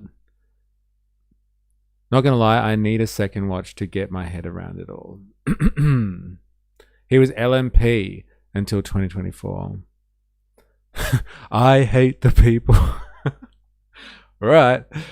Just be careful who you say that to. Most people enjoy other people to a certain degree. All right, let's do this, shall we? Look, I'm skipping through, I'm sorry, Dilemmas, but I'm skipping through all the like, who is Rennick? Like that sort of stuff. I'm just going to go straight to his policies and like his thoughts on the economy and stuff like that. 4AS in the house. There you go. Yo. What's up? Hope you're well. Hell is other people. Jean Paul Satter. Rennick nomics, huh? Yes. We are there. What timing you have, eh? Dilemmas is giving us a masterclass in how to fix the economy. And if so, what are people's first 5-6 things? Okay, I'm glad you asked that, because we've got a slogan, the vision, solutions for today and the vision for tomorrow, and that is based on 5 key policies. It's 5, is it? Yeah. So the first one is lift the tax-free threshold to $45,000, so everyone pays $4,000 less in tax. Yep. The second, and we'll pay for that by means testing to define benefits. Slow down. Tax-free threshold. Lift that up. I can get down with that. Anyone else? Anyone have an objection to that? I think the tax-free threshold at the moment is like 20 grand or something. Yeah. I think, like, lift it to 45. Like, most people can't live on 45 anyway, especially if you have people that are dependent on you. 45 is like basically poverty wages. Unless you're getting some type of assistance somewhere. So, like, why tax it? I can get down with that. It's 18.5K? Damn. That's too much. What's too much? 45 tax-free threshold. You reckon it's too much? Interesting. We've already got people that are going to duke this one out, hey? Not the easiest on the ears. Dude, that's so good. I'm sorry for the international audience. This guy is as Aussie as you can get. All right? The accent is not going to be easy for you. I should know. I'm an accountant. Fair enough. Well, what do you feel as an accountant? Bump it up to 50K, says Span Dunk. There we go. As an accountant, well, how do you feel? Should we increase it? Give people a break under a certain level? Why not? Like, that'll have an inflationary effect, though, because then people have more money to spend. So, as long as people are across and are happy with that, let it ride. Benefits scheme for retired bureaucrats in tax. Yep. The second, and we'll pay for that by means testing to define benefit scheme for retired bureaucrats in Canberra, getting rid of subsidies for renewables. Ooh, savage. So many things. Okay, so then they means test politicians. You know how politicians, like, pretty much get, they get pretty good retirement plans after serving. They get a lot of money from the taxpayer for a long time. Means testing that's not bad. Like, if you have rich pollies who, like, have plenty of assets, let's be honest, and, like, get a job as on the board of some corporation after they serve, do they really need a pension? Like, honestly, do they? So means test that. I'm happy with that. Means test that. Don't let the politicians just get a free ride because they were pollies. Like, if they did that for everyone, fine. But, like, come on. Yeah, we really should be measuring the tax-free threshold based on inflation. Huh. What an outrageous claim that is for IS. She's naked now. Is this the nasty girl that we were talking about yesterday? And now she's naked as well? Outrageous. And a defined benefit scheme for retired bureaucrats in Canberra, getting rid of subsidies for renewables. Getting rid of subsidies for renewables, all right? Anyone want to get some solar panels on your roof? No. Anyone want a battery so you can rely less on the grid? No. None for you. And a couple of other sections of the Tax Act. Okay, so it's funded. Yeah, it's fully funded. But you said the way you funded it is by taking money spent in other places. Yep. So in other these words, these two things neutralise themselves. But why, if someone's earning 44? Does that mean we're removing subsidies for other fuel sources as well? Absolutely not. You know how it works, man. It's just the evil renewables. Hey, why should we subsidize energy for? But we've been subsidizing energy for as long as we've been in an industrial society. Yeah, but we shouldn't do it for renewables. Yeah. Oh, okay, fair enough. They should also tie the corporate tax rate to inflation. Ha! That's some evil, commie-curious talk, that is. $4,999. Why do you think they should have not pay any tax? Well, what's the thinking? Because we around don't think people should pay tax below the cost of living. Listen, if you're getting out of bed and putting your nose to the grindstone, and the words of our anthem is wealth for toil. Yep. Why would someone earns $45,000 today, $4,000 tax, almost $6,000 in super? Their take home pays back to $35,000. We don't want these people falling beneath the cracks. And we both grew up, back in the time when we had more tradies than professional workers. Let me tell you, you could probably sack 75% of professional workers in this country, and you wouldn't miss them. But if you got rid of our guys on those low incomes, the wheels of this country. I don't know what world this guy comes from. The world that I come from. Like, tradies are not fucking living on poverty wages. It's actually the opposite. It's like these douchebags that work in like white collar industries and like suit and tie types that work in central business districts and sip coffees on their breaks. Like, those dudes actually are struggling. And like the tradies that I know, unless they're like apprentices or something like that, like they make bank, man. They make a killing. So I'm not sure what his point is with that one. But like, I guess that's just kind of outdated now. Tradies kill it. Ooh, corporate tax rate to inflation. I like that. But I don't think there is a corporate tax rate. Question mark. However, no. We take them away from renewables and give them to fossil fuel companies. He's speaking facts. That's how I feel. I think the upper end of the income tax blaz is about 30 to 35%. There's business tax, and that's it. No, isn't it? Yeah, we have corporate tax. Isn't it 30%? I thought before incentives and subsidies. Are you sure about that? I wish I was making bank. Right. Okay. What type of tradie are you, though? Do you work for an organization or do you work for yourself? I guess I should stipulate that, shouldn't I? Tradies are rich, but if they have, say, a family of 4 to support and depend upon the trade, but mechanics and plumbers do heaps good. Yeah, I guess all the tradies that I know work like for like a big company, like a massive construction company, or like in mining and stuff like that. From personal experience, a lot of tradie bosses complain about money when they have multiple houses and cars and boats. The X was on like 60 an hour or so. That's pretty good wage. Fuck me.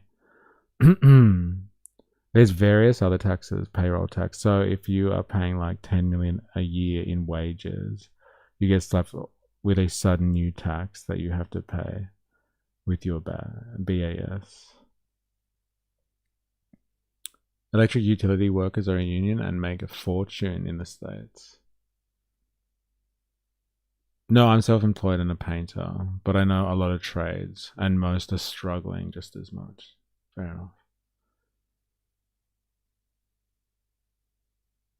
Interesting. Okay, back to it. Country, and you wouldn't miss them. But if you got rid of our guys on those low incomes, the wheels of this country would stop turning over very fast. And I'm very determined. So my grandparents are all blue collar labour. Like, we sort of came over the DLP in the late 50s. But I grew up with tradies, mechanics. My best mates. They're still my best mates, and I know the important work they do. And I want to make sure that everyone that gets out of bed, puts their nose to the grindstone, is properly rewarded. And I think it's completely immoral. And businesses get a tax deduction for the cost of business, right? Yeah. I think workers should get a tax deduction for the cost of living. It's if you got a job, it does cost you more. You got to fill your car up every week or buy a ticket on the train. You might have to get work clothes. You might have to get a suit. The girls. My wife, when she has to get a haircut, for a female to get a haircut today, it's a couple $100. You know, it's outrageous. That word so good. It's outrageous. It is outrageous. All the ladies out there, I can't believe that you can't get your haircut for less than like, I don't know, $150. It's outrageous. It's outrageous. Cost of living crisis, if you ask me. Ravy, I was earning $45K as a store manager and renting a room. It was a struggle. Yeah, that's fucking mental, isn't it? Renting a room. I was renting part of a room in a cardboard box. It sucks. Small-owned business also like to hire cheaper labor in tree lopping or intensive physical labor. That's why I cut my own hair. Yeah, fair enough. I also cut my own hair. Dude, listen to all these working class stories coming out. This is how we survive, man. It's a taxation distribution problem. People not doing labor to live off investments get taxed less. Speculators less than intensively hardworking trades in some areas get taxed. It's not a problem of professionals existing, though, like he suggests. I disagree with this part. It's a problem of lack of fair taxation distribution. Interesting. Well, realistically, most rental costs are about $650 to $750 per week now. With other bills on top, how much would you have left on $1,000 a week? And that's $52K a year. Hey, it's a fair point, man. It's a fair point. With all the other costs as well associated with that. Like, you'd have bugger all left. It's crazy. All right, back to it. So what you're saying, Jared, though, is for the if you're under 45,000, because that's like less than $1,000 a week, it's going to cost you at least that in cost of living, just to live, just to exist. Yeah. It's not holidays. It's not sending kids to private schools bare basics. or to kids off to ballet, whatever.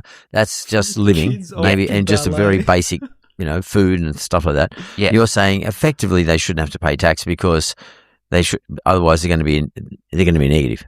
That's right, exactly. But don't forget, they pay tax. But to my circle, white-collar workers are making bank. See, this is the interesting thing. Like, the white-collar workers that I know, like, unless they're, like, top, like, they're senior, they've been in the industry for a while. A lot of the white-collar workers that I know, people in professions and all that sort of stuff, like, they're not killing it. Like, they might have been, a few decades ago, but, like, they're getting crushed.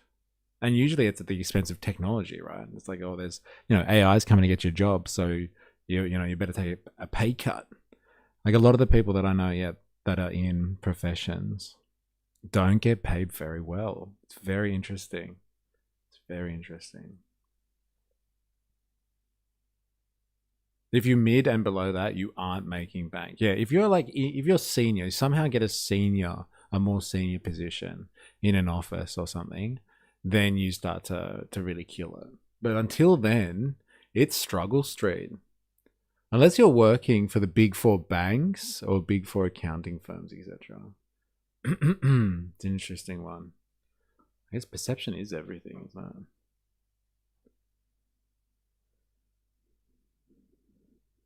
Yeah, simply share house with your 10 relatives. Easy peasy. Mass cook beans and rice. $2 a day food. Yeah, that's what we did for a while, actually. We had good food budgets when I left my job and we're waiting for the missus to find work. We figured out inventive ways to live on very small amounts of a food budget. Red beans and rice, didn't miss her. Unless you're... No, I read that before. He's saying your income bracket or something affects GST. Question mark? No, I didn't catch that. My mate is first year in and making over 90K a year. No uni degree and started with no training. What's he doing? What industry is that? Hey, anyone looking for a 90K a year job? Hobo Joe's about to give us the secret. What job are they doing, Hobo Joe? And like no degree? That's crazy.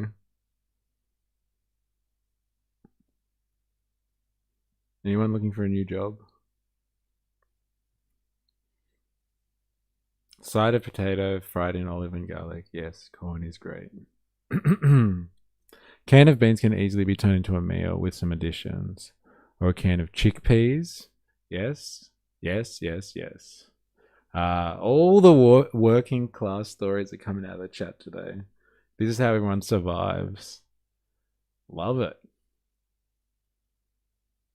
No internet. Who needs electricity? We cook over fire. Screw gas. That's the Cuban way at the moment. Rent's the only bill I pay. Damn. I buy bulk cuts and butcher my own portions. That's crazy. But I mostly eat veg for my kidneys, which is cheaper. Chickpeas. Do you condemn hummus? Not allowed to talk about it, but to be honest, he's not allowed to give me much details. But he's training to draw maps for the ADF. Okay. Well, maybe not. Sorry, chat. Sounds like a pretty exclusive field, actually. 90k though. No qualifications. That's pretty good. Teachers get paid pretty well. Eh? So I've heard. So people complain about it, apparently. Like, come on. Don't you want teachers to get paid well? Do you condom hummus? I made hummus and then I ate it. They have declared my stomach free from the lining to the acids. You're not allowed to say that. You can get arrested for saying that. How about you now? No, I read that before. As someone who works with HVAC people who have gone to the hospitals to fix HVAC stuff, I hate inductions as well. But no, I love induction stovetop. Extra GST, fuel excise. Yeah. Negative. That shouldn't have to pay tax because they should. Otherwise, they're going to be negative. That's right, exactly. But don't forget, they pay tax through GST, fuel excise. Buy beer, beer excise. They pay consumption tax. Yeah, they do pay consumption tax. See, right? They are paying tax. They're just not paying tax on their income. That's anti-Semitic or Semitic. Just asking for a friend. He basically had to do year 12 again. The first year was all study, public speaking and essays. Damn. But like getting paid 90k to do it, good on him. Yeah. Because if they did, they wouldn't have enough money to live. Yeah. And then the next step, and I mean this, and I won't make any guarantees about this because I think you need to get into the budget to find where you can make savings. But we would then like to lower the 30 cents on incomes above 45,000 to 100, lower it by 2 cents every year for the next 15 years to get the tax-free threshold up to 100 grand. Yeah. So you're going to over time. Yeah. Bring the tax-free threshold up to 100 grand. Yeah. Over time. Yeah. Okay, that makes sense. And what about super? You mentioned super before. Okay, so that's one of our key policies as well. We want to make super voluntary. So you get to keep your superannuation as part of your wage if you want to do that. So you can make 12% more. Exactly. You'll get 12% more in the hand. For everybody? Is he talking about like effectively choosing when you pay, whether you pay superannuation or not? Like effectively scrapping superannuation? Because most people will be like, give me the 12%, brah. For sure. Why would I pay into a retirement fund? I might not even make it till tomorrow. Come on. Or people under a certain... No, for everyone. So you get to keep your superannuation as part of your wage if you want to do that. So you can make 12% more. Exactly. You'll get 12% more in the hand. For everybody or people under a certain... No, for everyone. No rules as to how much you can put in, take out. The first $25,000 in your superannuation will be tax-free. Right. And then after that, it goes back to your normal marginal tax rates. I don't think superannuation is doing what it was intended to do. So in 1992, approximately 50% of retirees were on a full pension, about 25% of retirees are on a part pension. If you Google ASFA superannuation statistics, Australian Superannuation Financial Association statistics, you will see the median balance for women aged 60 to 64 is $162,000. So that means half the women aged 60 to 64 have less than $162,000 in the bank.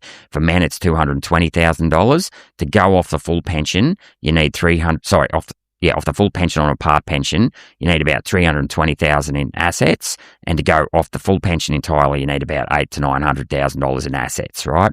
So, admittedly, super's not fully matured yet; it's only 34 years old, but it's statistically impossible for low-income earners, if you're going to take 12% of their salary, for them to put enough in a super to actually be able to retire on that amount. Now, bear in mind that since 1992. 10% of people retired with a mortgage. Today, it's 40%, right? And bear in mind, the median salary in this country, it's $82,000. I'm just going to use $80,000. If you're on $80,000, you need $50,000 to live on, $20,000 tax. You're left with $10,000 to save. 12% of $80,000 is $9,600. So for anyone on a median salary, you're literally taking their last 100% of their savings and you're going to put it and give it to some bloke in an ivory palace somewhere in a capital city, and there's no guarantee you're going to get that money back when you're 67. Now, if you're starting off working, first 5 years of your life, say you're on a median salary, you could earn $50,000, right? Yep, the people that support super will go, oh yeah, Gerard, but you can earn 6 or 7% in super, that's great. But if you can't use that as a deposit for your house, and the median house price is $1 million, and it's rising by 5% a year, your opportunity cost is $50,000 because house prices are rising faster than you can save. So it's a false economy that way. And don't forget, if your mortgage is 6%, that's after tax income that you've got to pay with that. So let's say you earn 100 grand and earn 10 grand in your own name in investment income, then you've got to get a 10% return, pay 30 cents on that to get a 7% return, plus 1% management fee, just to actually make your mortgage meet. So yet again, you need to generate 10% on your investment income outside of super to make up for the lost, to get that 6% after tax return that you do in super. So yet again, your mortgage, it's harder to pay your mortgage off because of superannuation as well. And not only that, we've now got $4 trillion. Whoa. That is difficult to follow. My God. I think the case that he's making is, though, that despite the fact that you make gains on super, which potentially might not happen, you never know what's going to happen in this economy, that if you are making under a certain amount of money anyway, providing that you're using that money to invest in housing and to buy yourself a house, which you're going to be mortgaged on, and given the rate that housing has been going up recently, that if you pull that money out because you're low income, you're earning under $100,000, you pull that out and you can somehow wrangle to buy a house, you might as well buy the house, because potentially the money that you make on the house will outpace any investment gains that you get on future superannuation. I'm pretty sure that's the argument he's making. It's a fair call, but it's all on the provision that people are using that 12% that they're saving on buying a house instead of just putting it through the pokies, man. So as long as they're putting it into housing, I guess that does make sense what he's talking about. Geez, it'd be nice just take my super after getting a house and just putting the whole chunk into my home loan. But there's about 4.5 trillion in the economy right now doing stuff. Take 1 trillion out and put it into individual Aussies home loans, and what do you get for that? If I could use my super, I could stop paying the bank, net positive, but that's my particular case. Well, you shouldn't be getting anything for it as a super either. It's not taxed the same, so what's the difference? Australian super companies are investing largely in Australian projects, but also in various things around the world. Doesn't our super get invested into easy defense companies or some such? Yeah, and I think individual super managers, let's say, are divesting or have claimed to be divesting, but that's not across the board. I have a lot riding on my super investment. I went with Future Super and selected to go completely into renewables. If some government cuts it, that's crazy. During the 9 years of Liberal Australian government rule, we were still building renewables, largely through super. Pulling super to put it into buying a house equals extremely inflationary. It will be largely inflationary, yes, if everyone all of a sudden gets 12% of their income back. But it's the same thing with the tax break as well.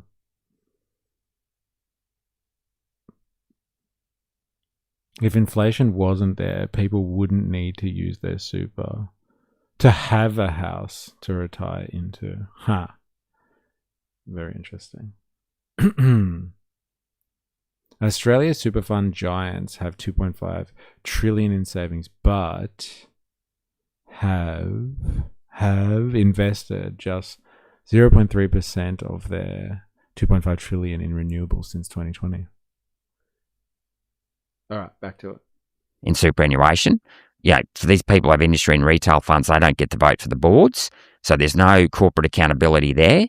So you've now got 3 trillion outside of self-managed super funds. that are controlled by unelected board members, right? And if you control $3 trillion worth of capital, what do you control? The economy. Yeah, totally. Right? Which, by the way, was the original design. Yeah. That was Keating's design. Yeah. And so now you've got a corporate sector driven by ideology and not productivity. Right, and they're pushing all these agendas that have nothing to do with productivity. I can't believe I'm saying this because I got burnt in the stock market in the late 80s. My mum first bought shares in September 87. Can you believe it? Wow. Yeah, and of course next month they crashed. So mum had to work another 10 years. She ended up retiring as a nurse when she was 70. But she got me into share trading, and I didn't know. I only found this out after she passed away. She used to be a share trader, trade shares before she got married to Dad. Thank goodness for subtitles. Super is our retirement funding scheme, if you're wondering what they're talking about. It's just like a massive pool that Australian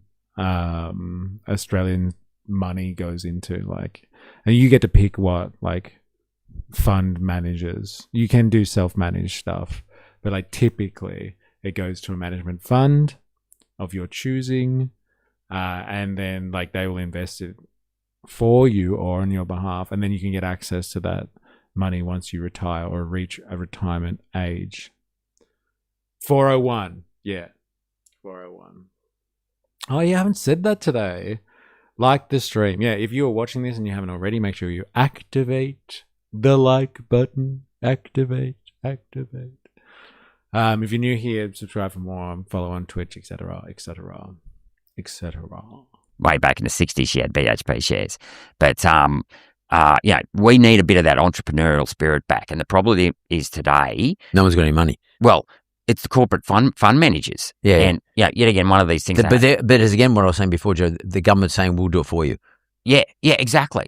Yeah. We'll take your money now. Yeah. And we're going to invest it for you. Yeah, exactly. Because you're dumb, you don't know how to do it, which sort of in some cases probably is true. People will gamble it. Yeah. But this is another example of ideology telling you what you can do with your money. Exactly. That's exactly right. Yeah. We're better at it than you. Exactly. And what you get now, these corporate fund managers, they all basically just follow the indexes. Yeah. There's very little entrepreneurship going on. And I think I'll stand to be corrected on this. This might have been about a year old when I read this article. The number of listings on the ASX is declining. They're really struggling to get new listings. Yeah. No, that is 100% correct. Yeah.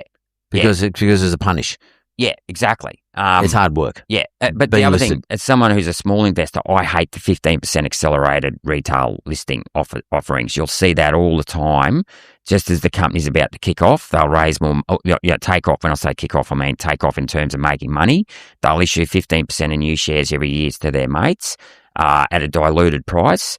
And you're like, oh, here we go again. They should go back to the old pro rata way of if you own 5% of the company, you get 5%. You get 5% of the new issues, so your equity is not diluted. But yet again, that's just a big boys club between the corporate fund managers. As you know, the industry funds use one proxy advisor, combined voting powers around 20%. So yet again, you control 20% of the shares on the ASX, an ASX listed company. You get to push the left wing ideology. No, you change the board. Well, the board is so scared of being demoted or taken off the board that they'll do everything you want. That's exactly right. Even if it means, not doing something on Australia Day or or flying 3 flags. Yeah. Or whatever the case may be. Yep. It sounds crazy. Yep. And there's the 3 flags comment again. We're just talking about this. What's the super left ideology stuff that they're speaking about? Celebrating Australia Day and getting fired from the board. Is there anything else? Is he talking about super being invested into renewables? Is that what they're talking about here? The woke ideology taking over the corporate sector. Super is the way of allowing workers who both don't have the interest or, let's face it, the know-how to invest in their future and gain the benefit of the investment class. That is a byproduct of it, but I really thought it was just the governments realizing that they cannot fund retirement, and so get people to pay for their own retirement. I thought that was the actual objective.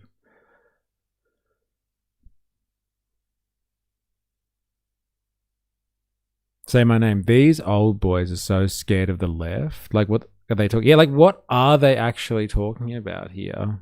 What's the scary stuff that the left is forcing them to do. Investing in barbecues that only work on Australia Day.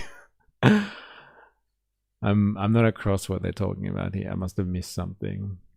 Right? But then everyone's scared of the woke ideology.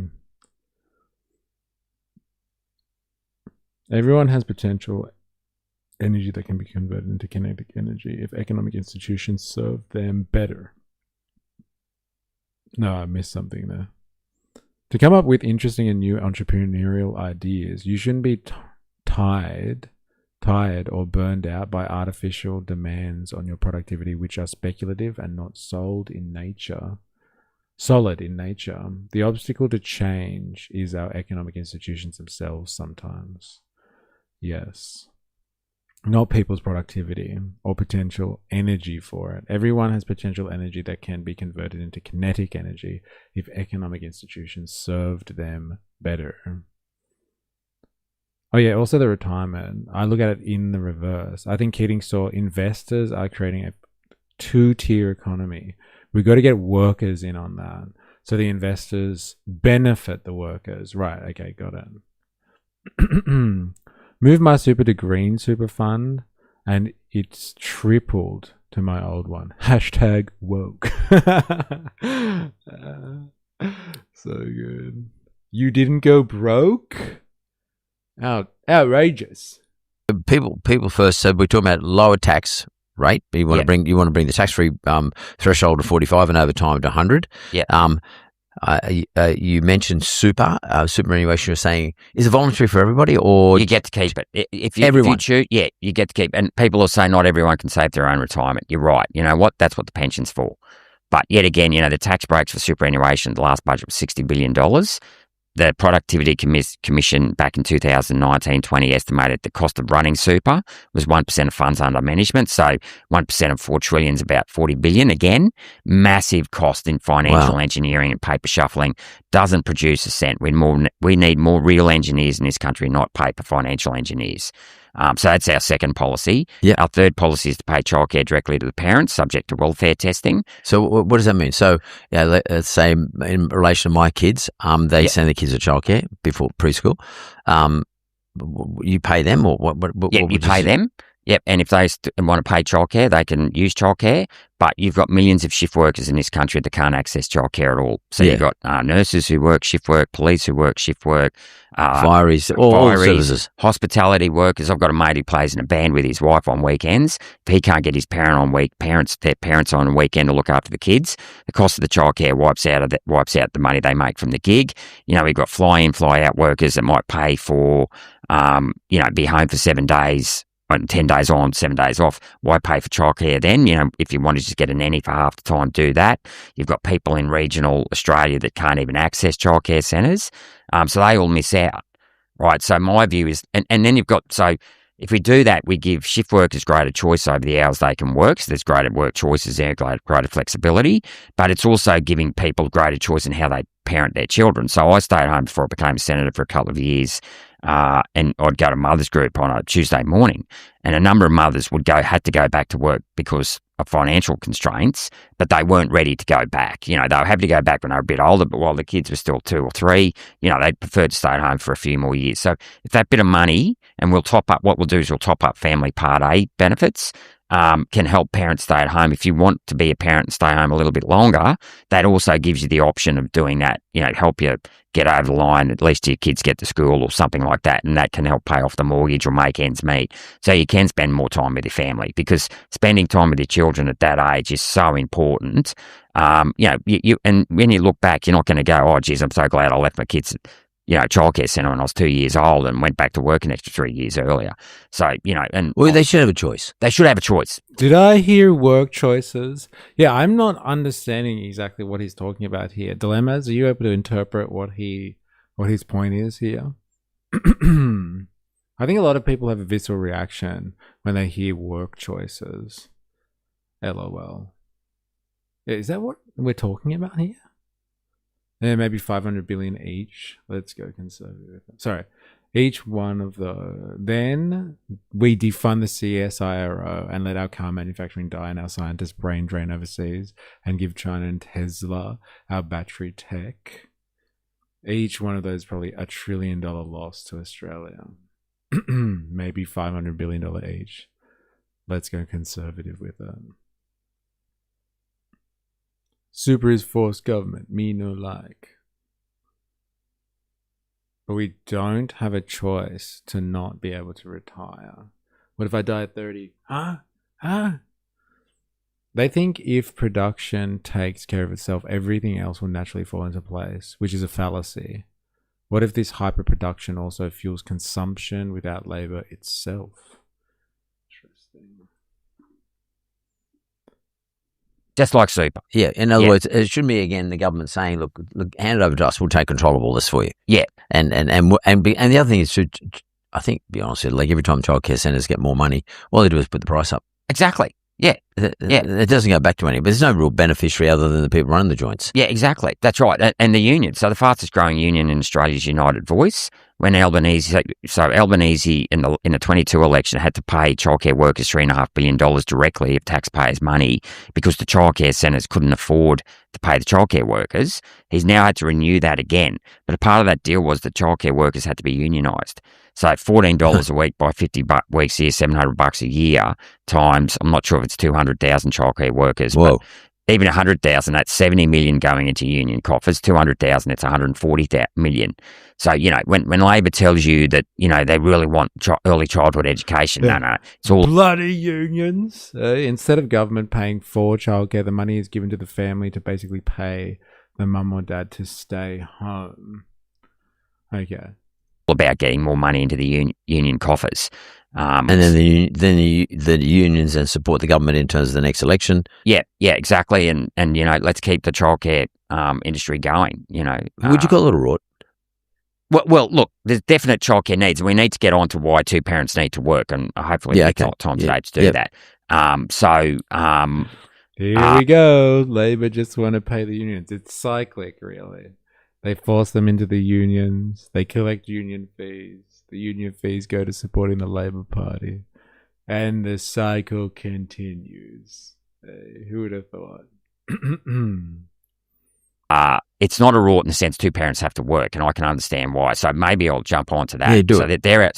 They're our three solutions for today. Yep. Now, our vision for tomorrow are the next two policies, and the first one is monetary policy. And I'm really glad. I'm really excited that you, as in the RBA, that you invited me down today, because being a banker yourself, you'll appreciate this. Our monetary policy is the most misunderstood and least discussed policy of all, and it is the most important policy that we have to fix in this country before anything else. It drives everything. Yeah, it drives everything. You know this yourself, Mark. Capital management is king. If there's something we've learnt in our years in finance, you've got to know how to manage capital. And we've been brainwashed on the difference between debt and equity. And I'll touch on that in a minute. But if we go back to why two parents are having to work today, it goes back to 1985 when Paul Keating lifted capital controls. The private banks in 1985 had $8 billion in foreign debt. By 2008, they had $800 billion in foreign debt. That money was lent against housing. It wasn't, so as you know in finance, the value of an asset's the net present value of future income streams, right? We went from valuing assets based on the earnings of an asset to how much money we could borrow from offshore, right? So we were brainwashed at university, you can't print money out of thin air, right? Okay, well, what we did, we've done something even worse. We've started borrowing money that was printed out of thin air by foreign countries. In particular, in the late 80s, it was Japan. So what's happened is house prices with that extra credit in the system have gone from 4 to 5 times earnings to 10 to 12 times earnings. So, of course, you've had to send two parents back to work to pay for the mortgage. Hence the creation of the childcare industry in the late 90s. Remember Eddie Groves and co. And then what we saw... ABC Learning. Yeah, ABC Learning. And that ended up being a stock market collapse. Yep.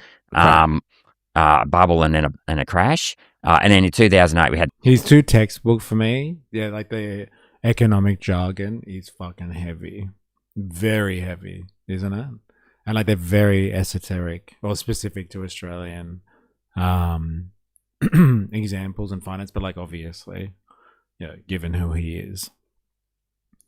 But I think what like they're talking about now is like something that I think the entire world's population can relate to, if not just people in the global north or the associates is the idea of the financialization of all things and the debt trapping of the working populations of the world. Like, people started going into debt more, the financialization of things like the housing market, for instance, and people getting debt trapped and like buying things that are like well beyond kind of their means potentially on credit. And then once you buy things on credit and you're trapped in some type of loan situation, then you have to work more in order to pay that off. And like the higher the value of the asset that you're taking a loan out against, then potentially it's an attack on like that traditional family institution where one parent works and the other looks after the social reproduction or looks after the home or the children. And then like you require two parents to go to work just to make ends meet, to service your loans and to service your financing. And then once that happens, new industries pop up because then you have to outsource your social reproduction. You have to outsource child rearing, etc., etc., and the flow and effects of all of that. And so that's all led to a snowballing of cost of living issues. But it's like, it's finance generally, like that's happened across the world. It's not like Australian specific. And it was like, oh, Australia did this, and like, oh my God, nobody else in the world has suffered from this. This is a global phenomenon. This is a phenomenon within capitalism itself. They're describing it from an Australian example, and they're kind of like, oh, well then, like when they did this thing in the 80s, like that changed the game. Like the entire world was doing that. That is cool. That was what neoliberalism was about, was the financialization of the world's economy and like transferring the world's economy from, you know, like value associated with some type of production and like creating things like the entrepreneurial stuff he was talking about before, the innovation, and like transferring from innovation and entrepreneurship to like just flat out financialization and pushing assets around on paper and like measuring equity and like judging everything based on stock markets and like just talking about the value of, or the speculation of value in things, as opposed to that being grounded in any type of real economy. And so like, yes, that happened, but like it happened to the world. So like, I don't know how we're going to come to a solution here that is Australian specific, which without addressing the hyper financialization of everything, like everything. I agree with a lot of what he's saying, but his approaching is too formulaic. Yeah. Well, that, and he thinks it's all just simple formulas. Yeah. Yeah, I don't know if you can address it without looking at how Australia fits into that global, because he's like, oh, we just borrowed all of this money off foreigners. We took on foreign debt to pay for that. And it's just like, yeah, but like that was the game. Like we're judged on that as a country. And now we're in that trap. And like we can't get out of it either. Like the only way apparently that we can spend money on anything is to borrow that money. Because like if you try to print that money as a government to pay for infrastructure or like for anything, then you get a bad credit rating and then you can't borrow money. But you can't borrow money because then you get a bad credit rating. So like it's just this, you know, it's this shit show or this self-defeating cycle. And like we're in that game now. We're in that debt trap. And there's no way out of it. There's no way out of that. It's a global issue. Everyone's capitalist. And now our economy has a powerful seat at the capitalist table. It definitely does with the way that we've protected our banks. But like we're still, as a nation, I would say, subject to the laws of the global financial market, which is like borrow and be a safe borrower. And you be a safe borrower by curbing spending. And that does not work for the local population at all. Curbing spending.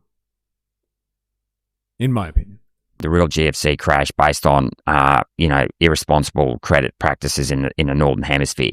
We nearly had the same thing happen here, but the mining boom kept us going. But, you remember Storm Financial. Yep. But one of the ways that we kept house prices strong here throughout that was Kevin Rudd allowed temporary visa holders, i.e. foreign students, to start buying houses in Australia.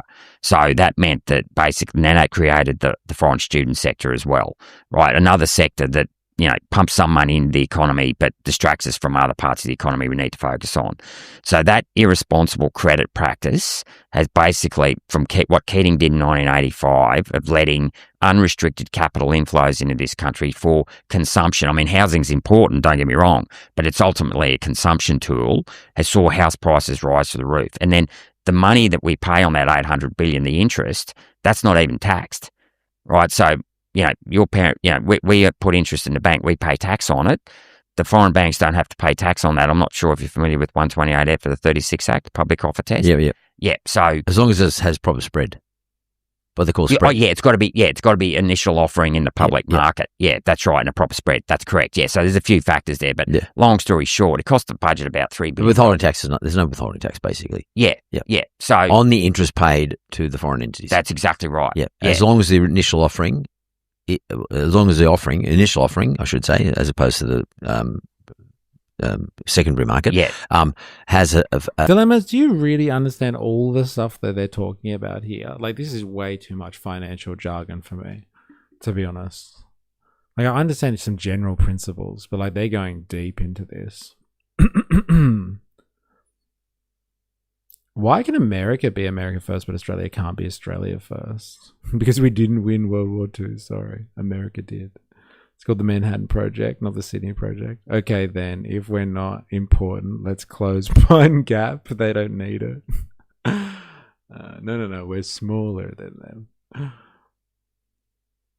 Right. Let's move on. No, they're talking about capital inflows now.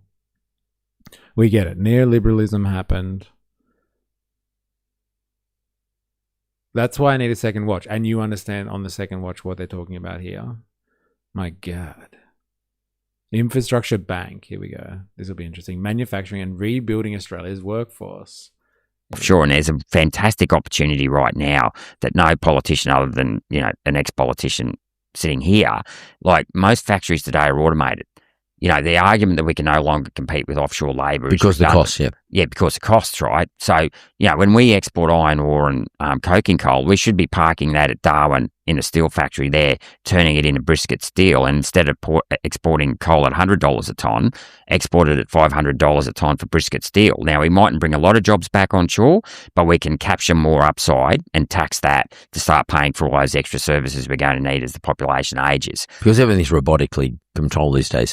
Yeah, not just in steel factories, a lot of stuff. And if we can get nuclear here and get more baseload energy and drive down the cost of energy, bring back stamp duty on share trading to abolish payroll tax, another big mistake when the GST was brought in. We got rid of stamp duty on share trading, so 50 to 60% of the stock market now is traded by foreign bots, right, who just scalp the market. So we should be starting hitting them with stamp duty. Oh, really? Yeah, absolutely. Wow. Yeah. And then getting rid of payroll tax. So have a tax, get rid of the tax on productivity and replace it with a tax on do you see payroll tax as a tax on productivity? Oh, absolutely. Yeah. It's a shocking tax. John Howard, if you remember when John introduced it in the GST, he said the design here is to get rid of stamp duty and payroll tax. That's correct. Yeah. But I don't think they ever raised enough. They just didn't raise enough. So do you think there's an argument then, for example, in relation to your party, to increase the GST?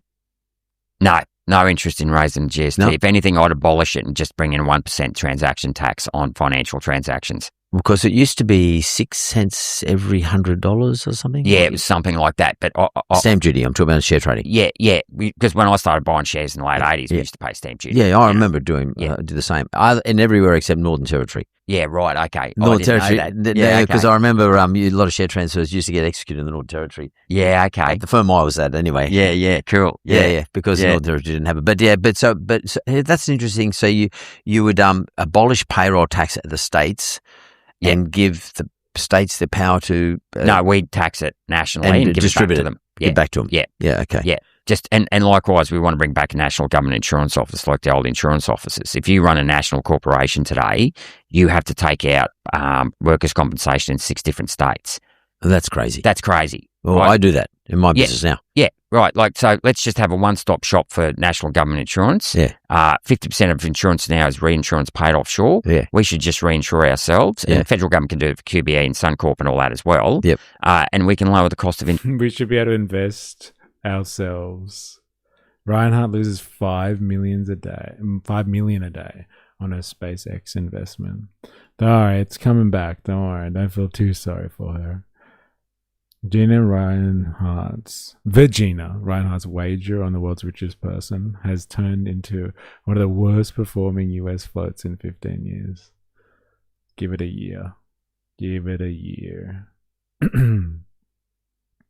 Yes, tax the suits.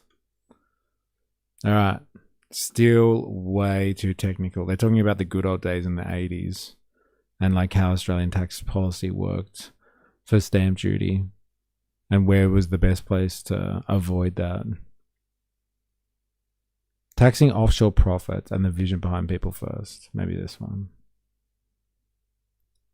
Who do you sit down with it working all this stuff out? Oh, I just do it myself. I don't know. I just sort of I've been thinking about this stuff for 20 years. So this is the only reason. I mean, I've lost my position as a senator, as you know, but it's just this drive to get these ideas out there because it just kills me. Like, I'm so grateful to the sacrifices of my own parents and my forefathers that I want to make sure our children get the same opportunities our forefathers gave to us. What was your second vision? So the second one, I just want to have a little story there before I get to the fifth one. So as you know, the first guy to issue in currency in Australia was Lachlan Macquarie. Mm-hmm. First 17 years of the colony, they relied on foreign currency. There was a drought in 1805. The foreign currency got repatriated, so they started bartering in rum.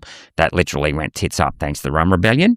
So Lachlan Macquarie was the first governor to come to Australia and look at us as a country, not a colony. So you need to run a country, you need obviously a military to provide law and order, a taxation system and a monetary system. He issued the Holy Dollar, as you know, which is used to build the Sydney Hospital, Sydney Barracks, which still stand on Macquarie Street today. But what was interesting was he used that Spanish peso, which was the reserve currency of its day, as our currency. But what he did, he punched a hole in it. And he punched a hole in it to make sure it didn't get exported offshore again. So this is our last policy. We want to increase the rate of tax on profits sent offshore to be higher than the rate of tax here in this country. Because ultimately you take Pfizer in 2022, they made $1.4 billion in sales here. They shifted $1 billion offshore in royalties to Ireland. Ireland's got a company tax rate of 12.5 cents. As long as you're in the middle of Dublin. Yeah, in the middle of Dublin. In the tax-free area. Yeah, tax-free area. And there's withholding tax here of 10 cents. So 10 plus 12. So one of the things... Yeah, like China. You punched a hole in it. Yes. And they were using silver as well. Silver was the way. The Chinese loved silver. And the Spanish were able to service them nicely. Yet again, we were taught you can't have double taxation. That's not right. I learnt this at Westfield. It's the cumulative rate of tax that you have that matters, right? So 10 plus 12.5 is 22.5. That's still 7.5 cents less than 30 cents. So when we let that $1 billion go offshore, we lost $300 million in company tax, of which we did recoup $100 in withholding taxes, but we were $200 million worse off. Ireland's $125 million better off for just having a head office over there. Yeah, that's all they have, by the way. Yeah, that's right. And they do this. There's a 4-kilometre circle. Yeah. And if you've got an office there, you pay the low tax rate. Yeah. And to do nothing. Absolutely. But we let all this wealth. You go and get a plumber here in Sydney tonight, you Google it, and the plumber's based in Sydney, the customer's based in Sydney, that money goes to Ireland. Did Ireland build or did, Meta or Google or Pfizer build the cables, that connected us to Ireland? No, of course not, right? So we've got to start taxing profits that go offshore. They are building undersea cables, but I hear the point. Well, this was the whole reason why. So back to my story. When I came home, I worked at the Bank of Queensland, management accountant, treasury accountant, securitisation, banking ops. Then worked at Westfield for 6 years in predominantly treasury. But I did a master. With David Liddy. I did know David Liddy. That's right. Yeah. Yep. He was big, hairy, awesome gold guy. Yeah. Yeah. So I used to catch the ferry from Kangaroo Point across the river with David a few times as well. So he brought in a whole new mainframe. So he outsourced the mainframe services. So I worked on that and coding all the overnight, interbank settlements and everything like that. Now I moved on to managing a team of around 15 in banking ops, including treasury securitisation. Good experience, yet again, small bank, but really worthwhile. Anyway, so I did a Masters of Finance when I was there in the Treasury stream. And then when I came to Sydney, I worked at Westfield. Westfield, unlike the Bank of Queensland, which had about 5 subsidiaries, Westfield had about 600. And I was like, what's all this all about? And I realised it was all to do with tax, moving tax around the world and things like that. Because obviously they had shopping centres in the US and the UK. But I did a Masters of Tax Law up in Sydney University. And I was shocked at the number of sections in that Tax Act that gave tax breaks to foreigners over to foreign investment in front of domestic investment. And this is killing us. So we can't have an onshore tax rate of 30 cents and an offshore tax rate, depending on tax treaty, of between 0 and 15, because everyone is bending over backwards to shift profits offshore. We have to stop the leakage of profits offshore. So between building more infrastructure to generate more income, increasing taxes on foreigners and cutting some government waste, that's easier said than done. That's how we want to bring the budget back into balance, as well as cut taxes for hardworking Australians. Yeah. They're your policies, or Yeah. not called policies, I don't know what you call them. They're headliners. Yeah, 5 key policies. But, yeah. Well, let's say people first go to the next election, 28 we're talking about, 28. Yeah. Can you get other people to represent your seats, various seats? We won't have any problem getting Senate candidates. Yep. We will Outside of that? We will struggle to fill 150 seats. This is our first time around. Well, Right. there was myself last year, but we only had a standing start of about 4 months. So what we're working on is building our membership. So we're merging with the... So like basically his rap there was like Australia, or corporations that all operate in Australia shift their money overseas to tax havens and avoid paying tax. And so he's going to find a way to clamp down on that by making it more expensive to take that stuff overseas than it is to keep it in Australia. You might as well keep your profits here on the books here, so you don't get taxed on the way out, because the tax on the way out is going to get you. I'd like to see him fucking get away with that. Honestly, I can get behind that one. Good luck. Many people have tried. Like when governments go after corporate tax rates at the moment to try and claw back the profits that are being taken overshore, they get absolutely crucified. Absolutely crucified. Across the world, not just in Australia, but like, you know, that happens in Australia. So how the hell is he going to platform that without getting absolutely destroyed? I didn't see that one happening, man. Like people like literally talk about any form of taxation as like it's like this evil form of oppression that comes down from the state. And like the type of people that like his policies, I'm assuming, are the type of people that think you need less government regulation, less big government. They're like libertarian types. And so like he's talking about playing with tax law to hold corporations to account. That's a big ask. Good luck. Good luck to our man Rennick. See, dilemma is like, as you know, interesting as some of his talking points are, I don't know how you follow that. Like he's got masters in tax law and finance and all that sort of stuff. It's very difficult to follow him. I wonder what he says about the bureaucracy. This will be good. It's always the bureaucrats. How does he expect to go after corporations that are offshoring profits from Australia to tax them without the fucking bureaucrats? I'd like to see how he explains that one. Do you think that's an Australian thing, though? Do you think we've got to start taxing profits that are going offshore? Cool. The 15% minimum receipts should be coming in July 1st. July 1st. It activated. I like that Rennick isn't anti-countries, except Izzy, but isn't just straight up and down like, but is just straight up and down like at 6 o'clock pro-Australia. I think we've been so spoiled? Not at the moment, but we have been so spoiled over such a long period of time. Yeah, absolutely. And we don't feel the need to do these things. I think that has been the case. I think that is changing. No, I definitely think it's changing now. Yeah, but it has been. Oh, for sure. Yeah, and especially with that asset boom in the 80s and the 90s, because we were losing product. We were held up by the mining boom for sure, but the mining boom has masked a lack of productivity through our manufacturing sector.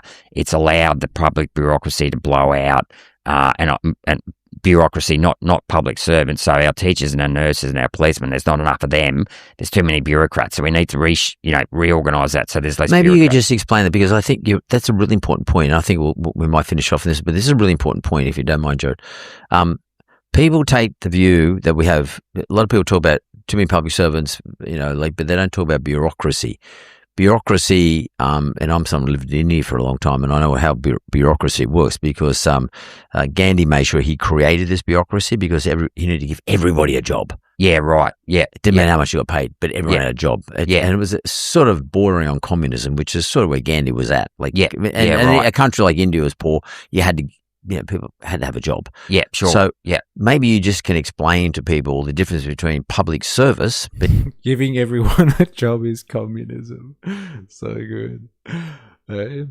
Expecting people having work is communism. Give me some communism, baby. I'm curious. Being in the service of the public and being in the bureaucracy. Yeah, the difference between the two. Two different things. The public service, so our nurses, our teachers. G'day, mate. Shout out to Warboat. That's it, dude. What is Warboat? Would like to know more. The question he didn't answer is, what will these taxes be used for? How will the raising of taxes be used to benefit us? Public free education, but they'd call that red though. I think he was talking about like paying for childcare before, and he did have another initiative. To help out with giving tax breaks to people. So like tax breaks for people up to that $45,000 threshold, and then progressively moving that towards $100,000. So like reaping the profits back from the corporations who are taking it out of the country, and then allowing people up to $100,000, I guess, to be tax free, baby. Communist India and Islamic Japan. Yeah. The Islamic Republic of Japan would be a big problem. It would. Good luck. The raising of taxes from corporations, etc., benefit us by covering the difference from lowering personal tax. Yeah, and like that's fair. But like dilemmas, any government that goes after corporate taxes and stuff like that gets absolutely hammered. Absolutely hammered as the evil party of taxation. Like, how do you reckon he's going to pull that one off? Honestly. My mum was a nurse, my grandmother was a teacher, our military, they serve the people. And that word public service is thrown around too much. And you'll often, there's a Sky News does this, we got too many public servants, it's too many. It's like, no, hang on a minute. Don't go around bashing the front end workers. They work really hard, right? But do we have too many bureaucrats? Absolutely. And it's the bureaucrats in the back office that create the regulation, right? What's the bureaucrat? Like, what is a bureaucrat? What is it that create the regulation? Regulation comes from the same place that legislation. It is politicians who create legislation, and they're usually handed legislation by a think tank. What is he talking about exactly? Or like there's a team of lawyers that work for them and they draft legislation and then they just rubber stamp it through the parliament. The bureaucrats are not the people that are particularly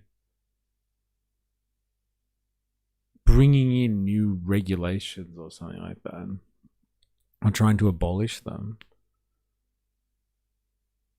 It's only those dirty commies that can rein in their corporations.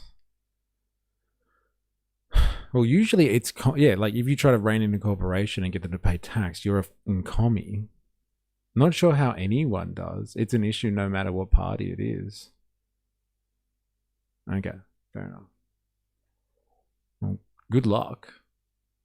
Because like if the Labor Party tried to do that, then it'd be trial by media and everyone would be on top of them. So I don't know how this guy is going to do that. Regulation that serves no purpose, like the regulation I bring in to prevent foreign investors siphoning my money out. I prefer Derek and MGG's S. MGG's regulate. Duplication of agencies between federal and state. He mentions it, I believe. Queensland hospital wait times are awful. Then they got bureaucrats in to pump paperwork. Wait times went from years to tomorrow. Then the LNP got back in and cut all those wasteful workers.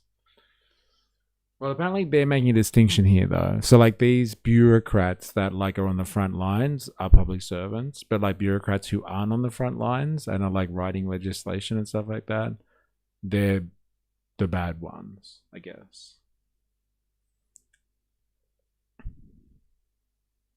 One of the things paper workers do is check constantly if there is availability and contact people who are waiting.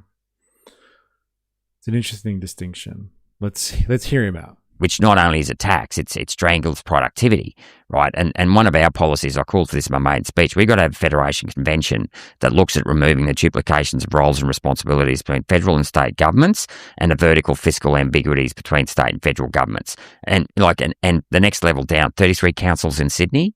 Do we need that many? Ridiculous. It's ridiculous, right? Brisbane City's got 4 councils. The biggest one, Brisbane City itself, has got 1.4 million people. Works amazingly. Yeah, exactly. Same as Gold Coast. Amazing. Yeah, that's right. Because, I mean, I'm sure there's still inefficiencies in their bureaucracies, but, you know, at least there's only... Because we've often had this thing on our side of politics where if you have the states competing, you'll get greater competition.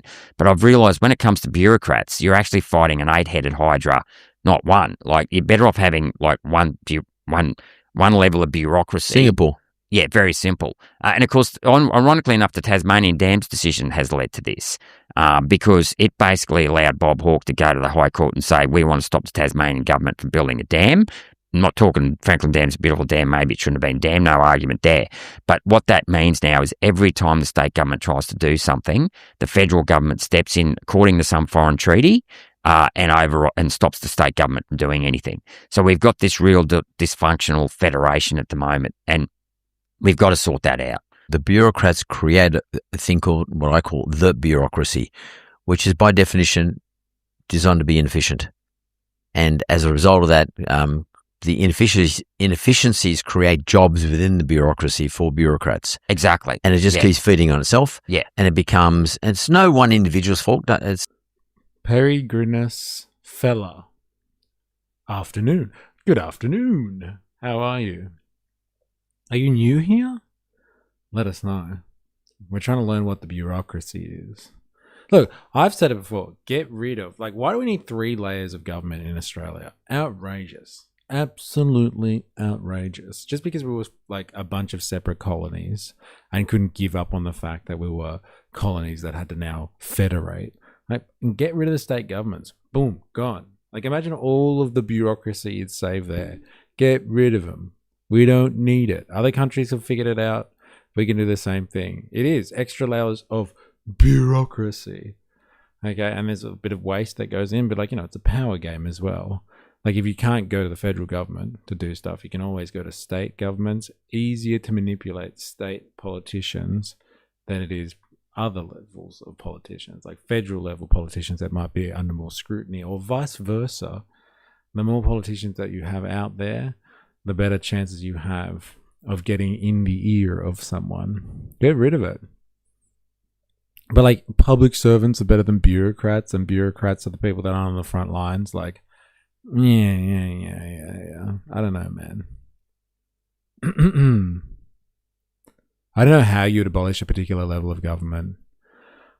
Yeah, well, it'd have to be over a transition period. And then abolish the Senate while you're at it. Yeah, we could easily revolutionize Australian politics, and you could do that through the same function of forming a republic.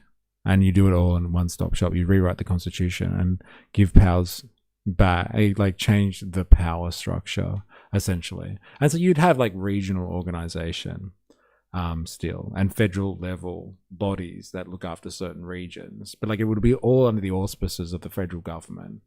So yes, you don't have doubling up of stuff, because I do find in my role anyway, a very specific and narrow position, that like planning was doubled up between the federal and the state governments. And so you don't need to double up on stuff. But like that is government in a nutshell. That is a huge organization in a nutshell. Whether it's private or government, is the doubling up on tasks. There is so much doubling up on things in a large organization. Again, private or public. So much doubling up on things that leads to inefficiencies. And so yeah, it's all these bureaucrats out there that are doing things. Well, there's bureaucracy in both the public and the private sector. It is when an organization gets large and it's hard to manage a huge amount of people. Seize the means of legislation. Yeah, fucking oath. Bring it on.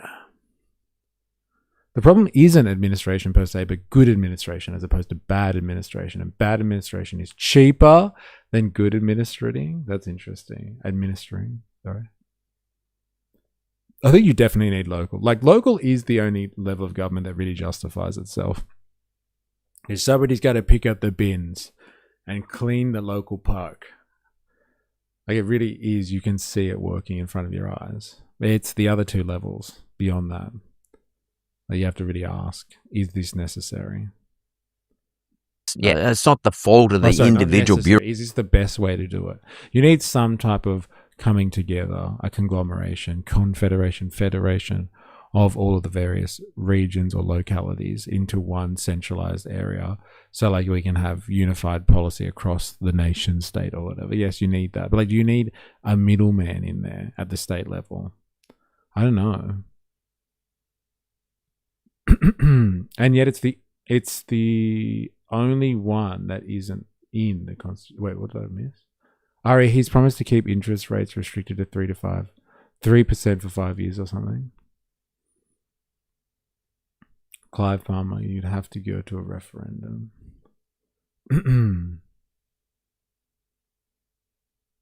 Oh, sorry. Local government isn't in the constitution. Interesting. Yeah, but like you can see it. You can see the mechanizations of local government. In Queensland, at least, it's just a piece of legislation. Bureaucrat that's in the bureaucracy. I mean, sometimes it is, but generally speaking, it's not. It's the fault of the politicians who create the bureaucracy. Yeah. And to some extent, currently, in our current regime, the bureaucracy protects so good, he said it. certain politicians. And it'll protect itself. You're right. It's a hammer looking for a nail. They talk about AI one day taking over the world. Well, for me, we've already have it. It's called a bureaucracy, and it's happening in a lot of countries. Like UK is a great example. France is another great example. But Australia, the bureaucracy is a major problem for a country who's so small. Absolutely, in terms of people, we're way too big. Yeah, and I agree. Public servants, people in the service of public, they should get a medal. Yeah, exactly. And please don't confuse a public servant, with a bureaucrat. Yeah, that's exactly right. And a public servant gets paid nowhere near what a bureaucrat gets paid either. There's a major disparity between the reward for effort. Yeah, and that's what we got to look at. I think they're just being anti-Semitic here. No, anti-semantic, I should say. They're being anti-semantic. I don't know if I get this difference. There's a big difference between a bureaucrat and a public servant. And a bureaucrat gets paid a lot more than a teacher, that's for sure. Come on. You just don't like having to do paperwork. Because it stops my business. Tableware is life. That is the bureaucrats. Yeah, absolutely. And I've had some exposure to it because I've chaired quite a few task force for various governments. Yeah. And I have to tell you, the bureaucracy at the end of the day kills off pretty much every innovative idea that I've ever come up with. Yeah. Yeah. Oh, they're risk adverse. I knew it. It's paperwork. They don't like having to do paperwork. If I have to fill out this form and talk to this committee and all that sort of stuff, those are bureaucrats. Not like, teachers and nurses and shit. People that are employed by the state. Government employees. No. Just the people that work in offices that kill my business through regulation. That's the problem. Damn anti-Sements. I gotta say that properly. I get my tongue around that. Semantics. Anti-Semans. So good. I don't know, man. It's a grey territory. Like, you have to have, like, look, in this country, and which is why people love Australia, we have standards. Our buildings generally don't fall down and kill people. Our food doesn't kill people. Our trains and public transport don't usually kill people. All right? Like, when you have a standard like that, you need some form of regulation. All right? And there's bureaucrats in there that do that regulation. And they're as essential to keeping society safe as doctors and nurses and police officers and all that sort of shit. So yes, there are bureaucrats out there that make your life hard with paperwork. And could that be more efficient? Absolutely. But, like, you know, just because they go after entrepreneurial types and they're not like fighting fires or something like that, doesn't mean they're any less important to society. Come on. Seriously. That is scary how that looks like Hughesies, isn't it? Unrelated Dave Hughes. That's scary how much it looks like Hughesy. When push comes to shove, you got to do what you love, even if it's not a good idea. Everyone said Jamaica, Jamaica. Ah, the bureaucrats. The improvement in productive power has been like the speed of a racehorse, while the improvement in the position of the people who ought to be benefited thereby has been like the speed of the mud turtle. If indeed any progress has been made at all. Banjo Patterson. Wow. All right, we're going to have a quick break. Thank you for the addition there, Dilemmas. He's got some interesting ideas, I'm not going to lie. And, like, he hits the nail on the head on some pertinent issues in, like, Australian politics and, like, trying to help out working people. I don't agree with all of the stuff that he says, but, like, you know, I can get down with, like, not taxing people that are on poverty wages. I can get down with that any day of the week. I can get down with making sure that, you know, foreign corporations or corporations that are subsidiaries to other foreign corporations so they can get around paying taxes in Australia while everyone else has to pay taxes. Like, I can get down with that, like wrangling them in. But, like, you know, what an uphill battle that is. That is like political suicide. So, like, I don't know how he's going to deal with that. But, like, you know, some interesting ideas nonetheless. And, like, some of the policies, yeah, about helping working people get ahead. I'm not sure if I agree with all the superannuation stuff, to be honest. Like, yeah, give people back their money for superannuation. But, like, you know, if they get access to money, and, like, the provision is they get actually that money back and the economy doesn't collapse before that. But, like, yeah, if they get access to that money at a retirement age and they have something that they're saving towards for their retirement, I don't know if that's a big problem, to be honest. And it's only a problem from the perspective of the employer, I think. They just don't really want to have to pay that extra amount on top. But, like, he's, yeah, he has much better ideas than most politicians and political parties, I must say. Much better ideas. He's one guy. He left the LNP. He can say what he likes. Anyone can just say stuff. Yeah, but he does have, like, ideas. His ideas are untested, uncosted, probably can't be done without crazy enforcement that currently doesn't exist. We are the mud turtles. Yes, we are. But, like, no, he has, I don't know, I think he has some pretty interesting ideas, actually. Well, yeah, okay, of course they're untested. But, like, people have been fighting over the idea of actually getting corporations to pay their share for a long time. So, like, that's not new, per se.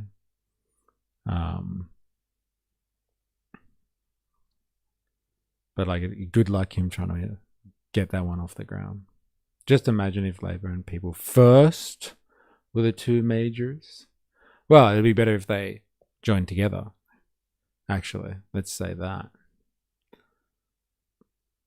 Why shouldn't they join together? If he's got such a vision for the Australian, like, for people first, right? People first, akin to Labor.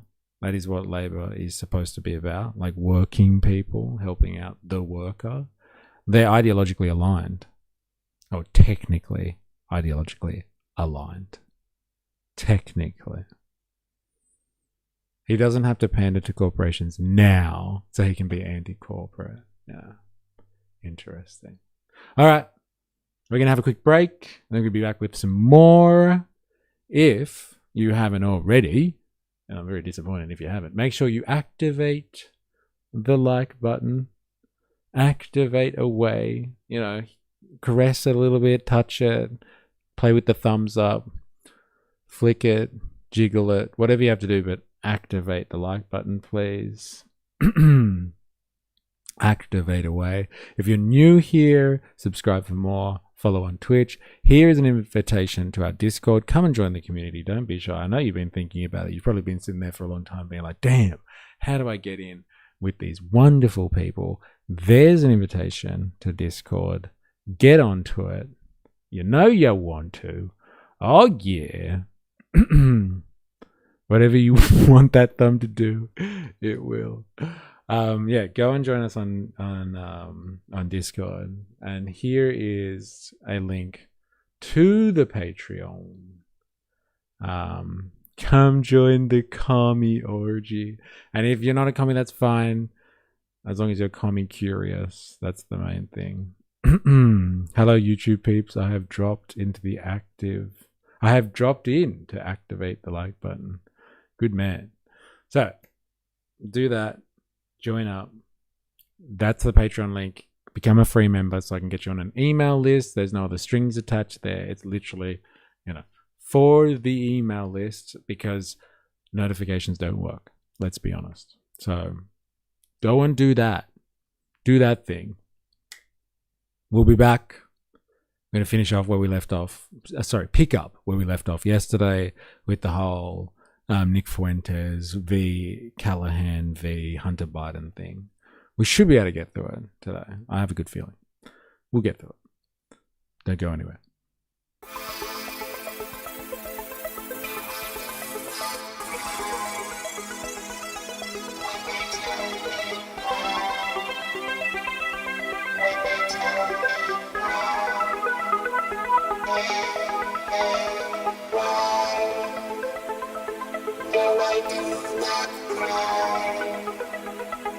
When they tell me why, when they tell me why,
No, I do not cry when they tell me why. When they tell me why.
No, I do not cry when they tell me why.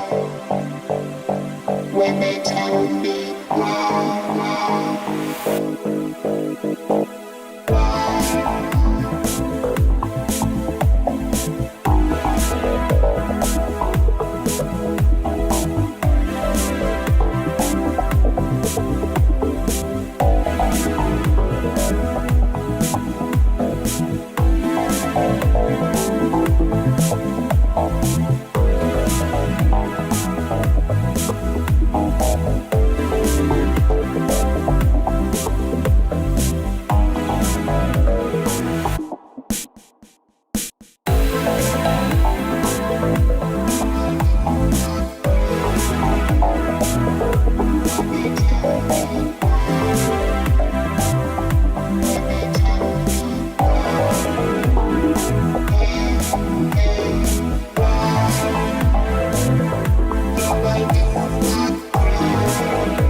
No, I do not cry when they tell me why.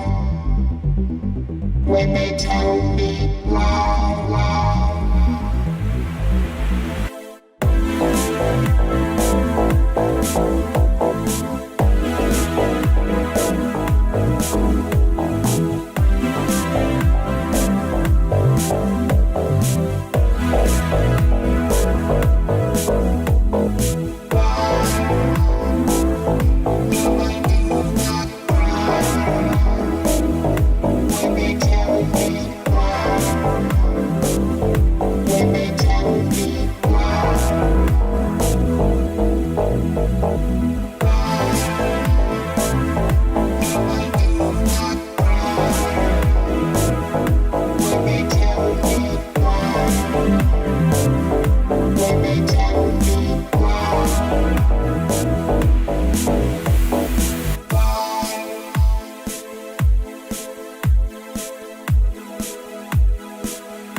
No, I do not cry when they tell me why. When they tell me why. Why?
No, I do not cry when they tell me why.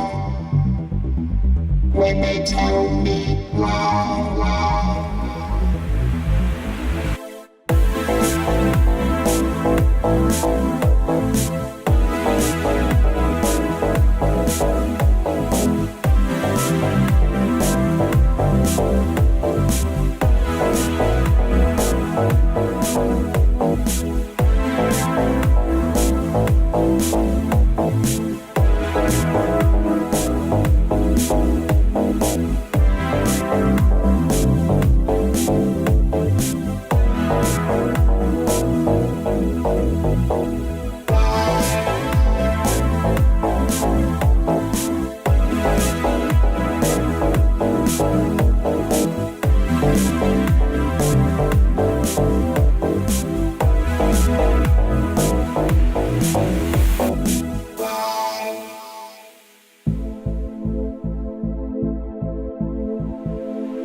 No, I do not cry when they tell me why.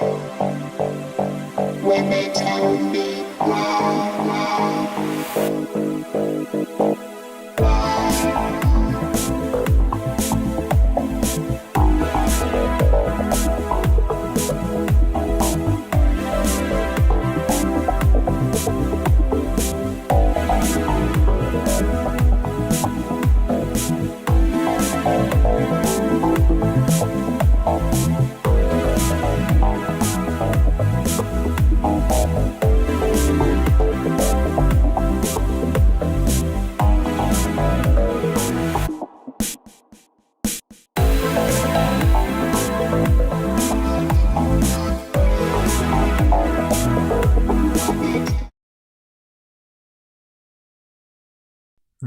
All right, we're back.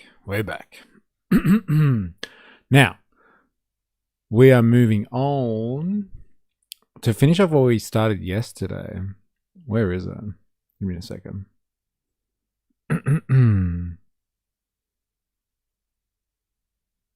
Here we go.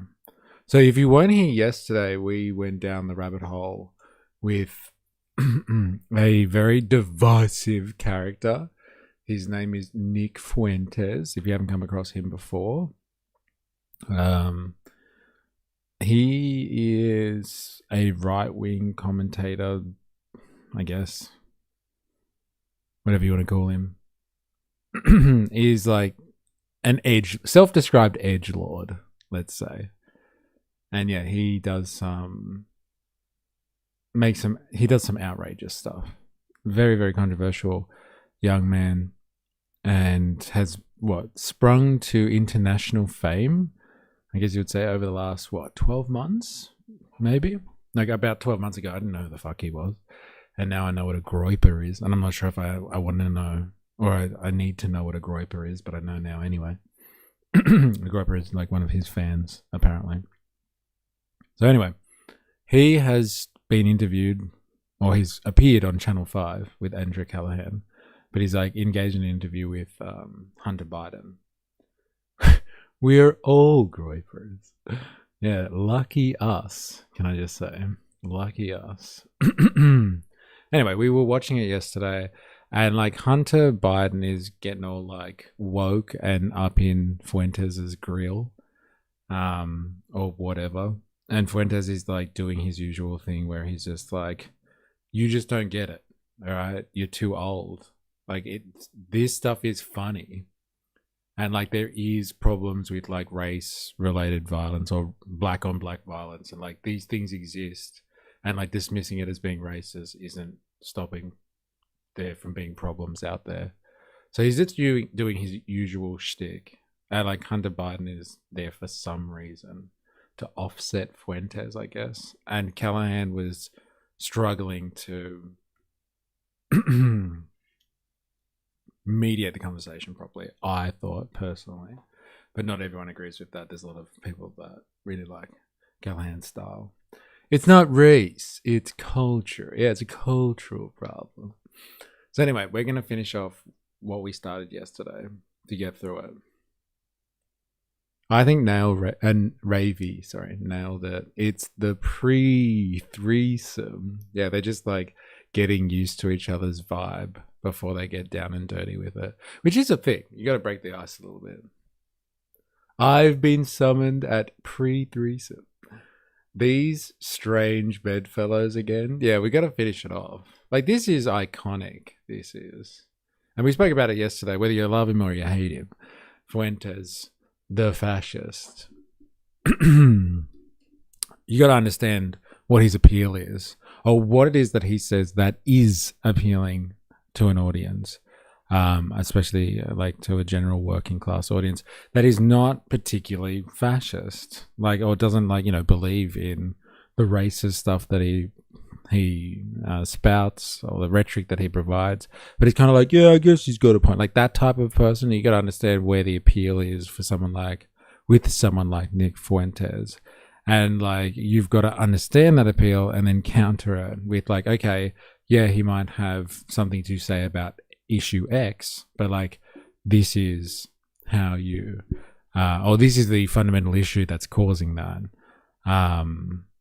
It's not exactly how he paints it. And then you can have that conversation. But like, whether you love him or you hate him, there is a level of appeal to what he does and to what he says. And so like, you can't put your head in the sand with him. You do have, like, now he is as prominent as he is on the world stage. It's crazy. You gotta try to understand it at least.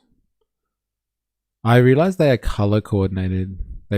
They are color coordinated to their chairs, and it gives Wes Anderson. That's why I hate the setup so much. Are they? Oh yeah, interesting. Stop kink shaming. This chat should know better. Diving into why people find pain funny is an entire subject.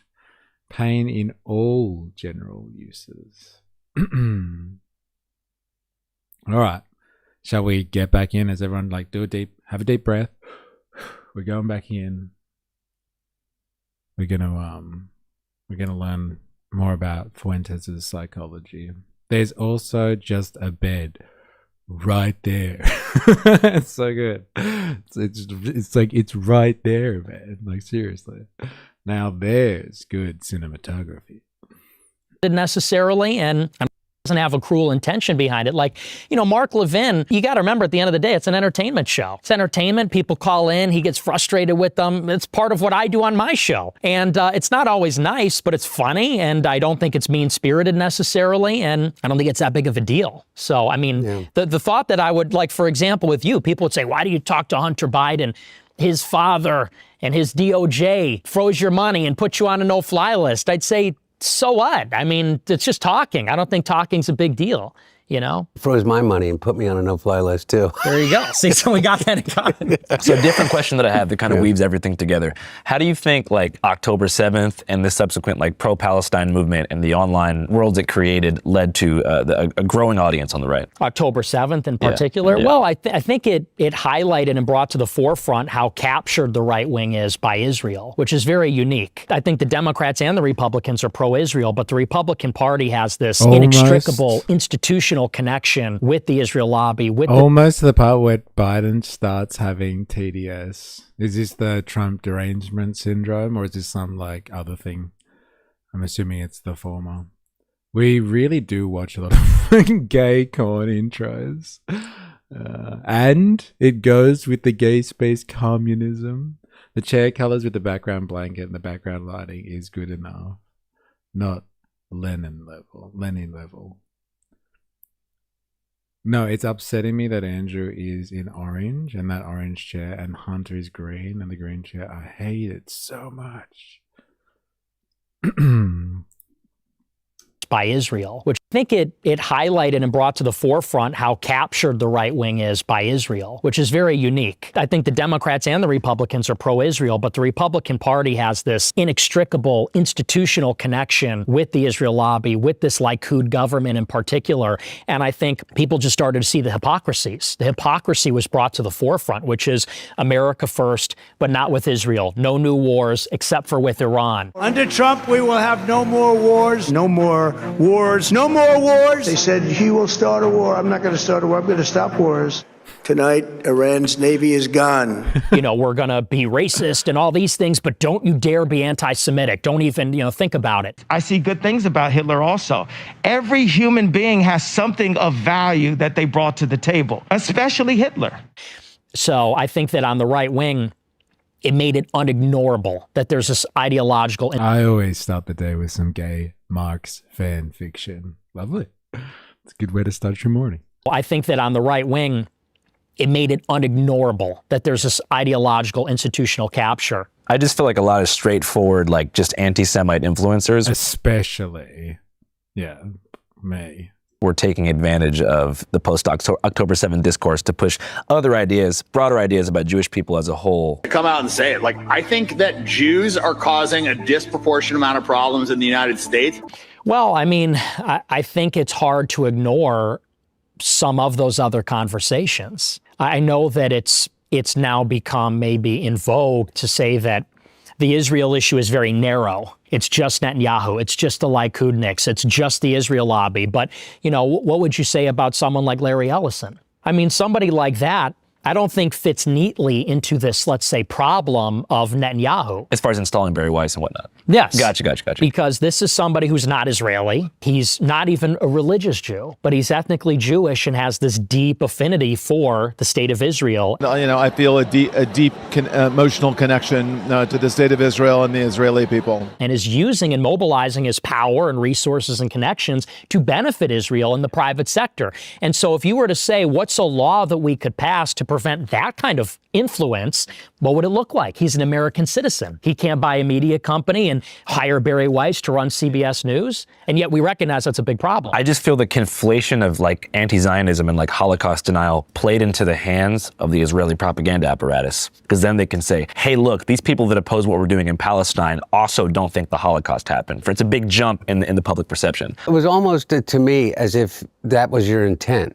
To lose any legitimacy about any argument as it relates to Israel and the Likud government, is to say those edgelording things or whatever. Jews are money changers, bullshit artists, psychopaths, charlatans, grifters, manipulators. I don't know anybody that can hear you after you say that, including myself. It delegitimizes everything, because I don't think that you... a little bit of more compassion. Let's try to stay a little. I don't want to do any character attacks on Nick. I'm not attacking his character. I'm not attacking. I promise you. I'm no, not. But as far as compassion, I more just mean straightforward. Do you feel like leave Nick alone? He's doing it a lot. Goes there and again. I don't want to attack Nick. Okay, he's come here in good faith. Just leave him alone. He also doesn't comment on any other influence groups doing this. What does that say about the NRA? What does he say, sorry, about the NRA? Ooh, that's a good question. I like that. It's all Jews. Look at how Israel treats Holocaust survivors and the revisionism. Yeah, that's interesting, isn't it? Yeah. They're a threat. Eh? Yeah, let's hear the Nazi out, guys. What a reasonable take. Did I miss The Apprentice? You finished the Wizard interview already. Yes, sorry. We finished that one. Did you catch any of it? With Rennick? My man. Voltaire replaced Jews with capitalists, elite class, and Nick could be a strong ally. Yeah. I don't think he'd go there, though. He wouldn't critique capitalism. Or maybe he would. I don't know. I don't watch any of his stuff. I find it hard to believe that he would do that. Jingle Jangle Jam. Jews are the one minority they fear the most because they're supposed to be the smart minority.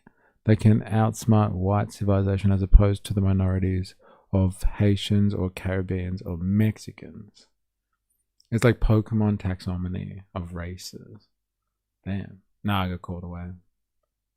Nick says he is a capitalist. Okay. Like here or like just generally? Yeah, he wouldn't call out the capitalist class then, I guess. That's too far. The rise in anti-Semitic online influence. I more just mean straightforward. Do you feel like the rise in anti-Semitic online influencers post-October 7th has given Israel more ammunition to work with in terms of casting everyone who opposes what they're doing as just like a rabid Jew hater? In some cases, yeah, in some cases, sure. But I also think that's overstated because I think that, look, let's just be honest. I do believe the political left wants to make the Israel issue very narrow. And they want to say that the issue is this genocide in Palestine. And on some level, they think that the Israeli government is racist. You f***ing baying pig! You f***ing bloodthirsty, violent pig dog! And that's the problem. And I think that ignores that there is a broader conversation, and it does have to do with the Holocaust, and it does have to do with Jews as such, and Jewish nationalism and Jewish identity. So to try to shoehorn it in and say, well, if anybody goes further than this very narrow critique of Israel, well, they're actually helping Israel, I don't agree with that. I think we have to unpack the whole conversation. Well, do you care a lot about Palestinians? Not more than I care about anybody else. So I guess that would be why they would be like, not more than I care about anybody else. So I guess that would be why they would be like, okay, you're just taking the... Poor Hassan getting clipped again. Gotta watch out getting clipped. Uh-oh. Advantage of this discourse. I don't think it's taking advantage. I think that we can sympathize with the Palestinians while also realizing that, look, I'm an American.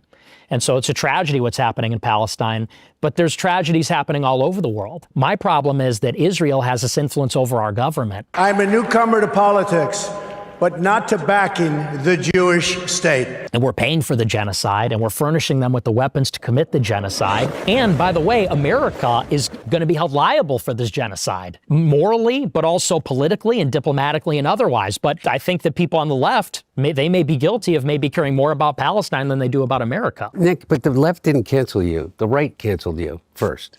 The right canceled you first, and Ben Shapiro and the Daily Wire, and those were the people that canceled. They may have utilized the tools of the left, or what you call the left, to be able to do that, but it was the right that canceled you. And by the way, what I would consider a radical right. The Daily Wire, to me, is a radical right. I don't think they're even reactionary. I don't think they're that conservative at all. Ben Shapiro, I mean, he's not like he's in favor of mass migration. In 2016, they were alt-right. No, they were not. Ben Shapiro and the Daily Wire were to the right of Mitt Romney. Yes. You know what I mean? That's what I mean. And that's they what weren't I'm Mormon saying. conservatives. Yeah. My point was, that's who you were canceled by. I was also canceled by the left. No, I know. They came along. They came along because some of the more egregious things that you said. So you know how I was saying only your audience can cancel you? LOL. It is interesting. Ravi's predictions or statements being proved true once again. Netanyahu has probably, in truth, done much more to increase worldwide anti-Semitism than Fuentes, even in his most anti-establishment, anti-Semitic tirade. Yeah, he's not helping the cause, is he? That's for sure. Ye old Netanyahu. So I read that. People who are on the left are not sitting down to watch Fuentes. That is such a good take there. Very good. People just don't want to passively accept crimes against humanity. Vietnam era had a similar amount of acrimony and disorder and polarization of protesters in it. Yeah, but to blame the war on the protesters would have been absurd. The true cause, the rebellious disposition of the rebellious disposition, is the inertia and failure of policy from above. I do sometimes, LOL.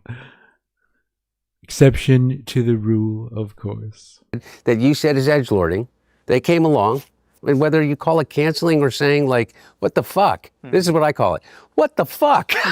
like what the fuck? And so I don't find it funny. And just like you're able to say, well, I just think it's funny, I'm able to say, I don't find it fucking funny. I didn't find it funny then, I don't find it funny now. I didn't find it funny that some of the things that, you said about me. But I'm willing to sit here and listen to you because I want to get to this, and this is my whole point. What about fucking Donald Trump?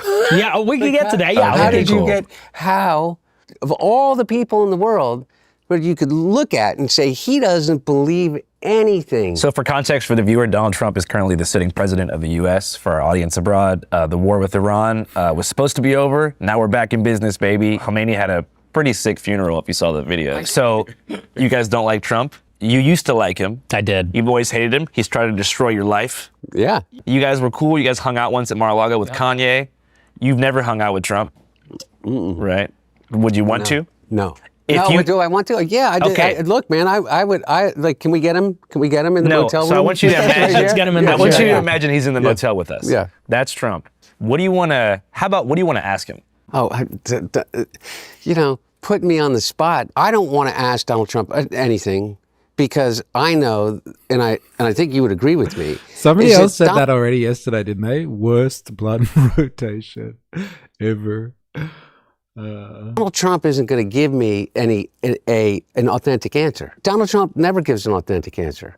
He gives what people refer to as being authentic, but it's not authentic, it's audacious. It's like the example that I give that is the best metaphor for this is that he says he's 6'3", weighs 225 pounds. And everybody laughs because that's a little bit like edgelording, right? Everybody knows that he is maybe 6 feet and weighs maybe 300. And 285? He's a big guy. He's a pretty big guy. Yeah, big guy. But by virtue of every picture ever taken of anyone that's 6'3", he's not 6'3". I am. Okay? Yeah, I know you are. Thank you.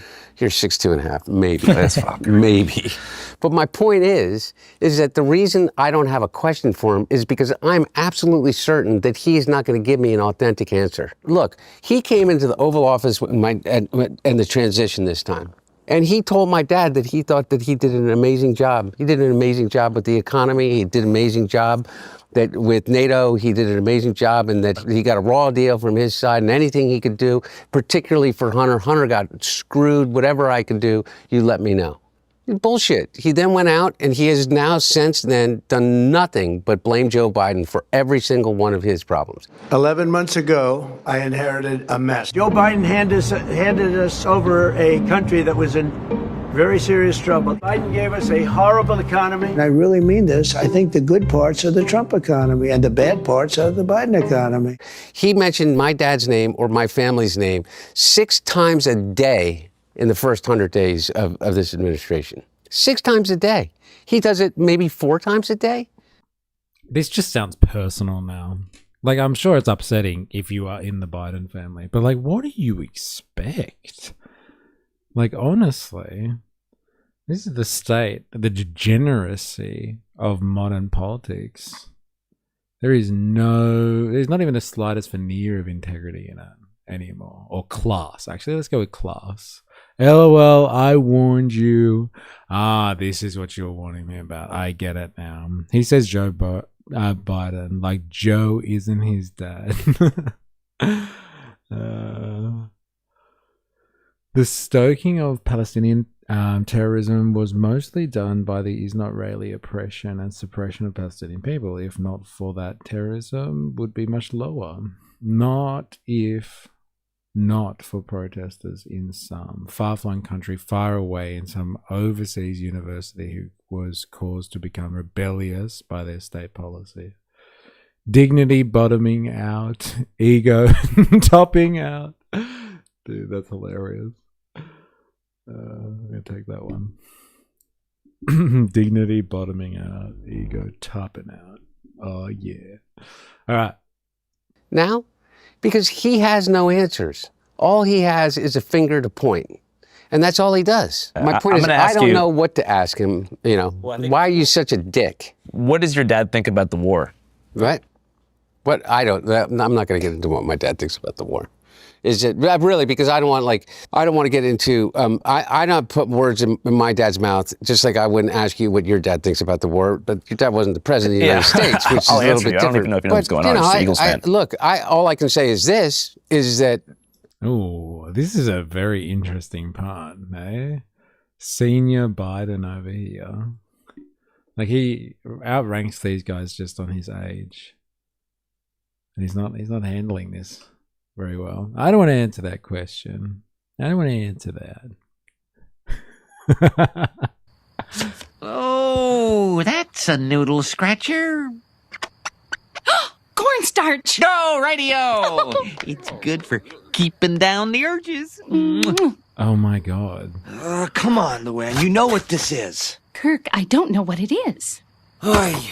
It could not be more simple, Luann. You want me to show this to the cat and have the cat tell you what it is? 'Cause the cat's gonna get it. I'm sorry, I'm not as smart as you, Kirk. We didn't all go to Gudger College. It's dignity! God! Don't you even know dignity when you see it? Kirk, you're spitting. Okay, genius, why don't you draw dignity?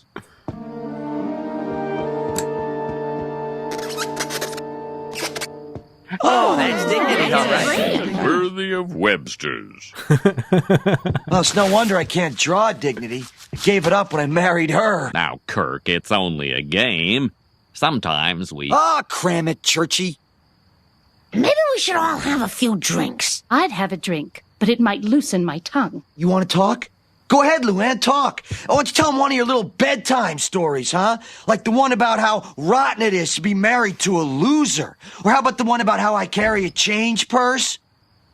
Yeah, a purse. Shut up and let the woman talk. Okay, Kirk, I'll tell a story. It's about a man Worthy of Webster's. Shut up and let the woman talk. whose father-in-law gave him a sweet job as manager of a cracker factory. Boring. A man whose complete lack of business sense and managerial impotence Ooh, here we go. sent the #1 cracker factory in town into a tie for 6th with Table Time and Allied Biscuit. You want to hear a secret, everybody? Luann loves it when I fail. Oh, yes, Kirk. I love having to borrow money from my sister. I love having to steal clothes from the church donation box. Oh, sweet Jesus. So good. It's a donation box. Come on. Manager of a cracker factory, Pauline Hanson. Oh, dude, that's so good.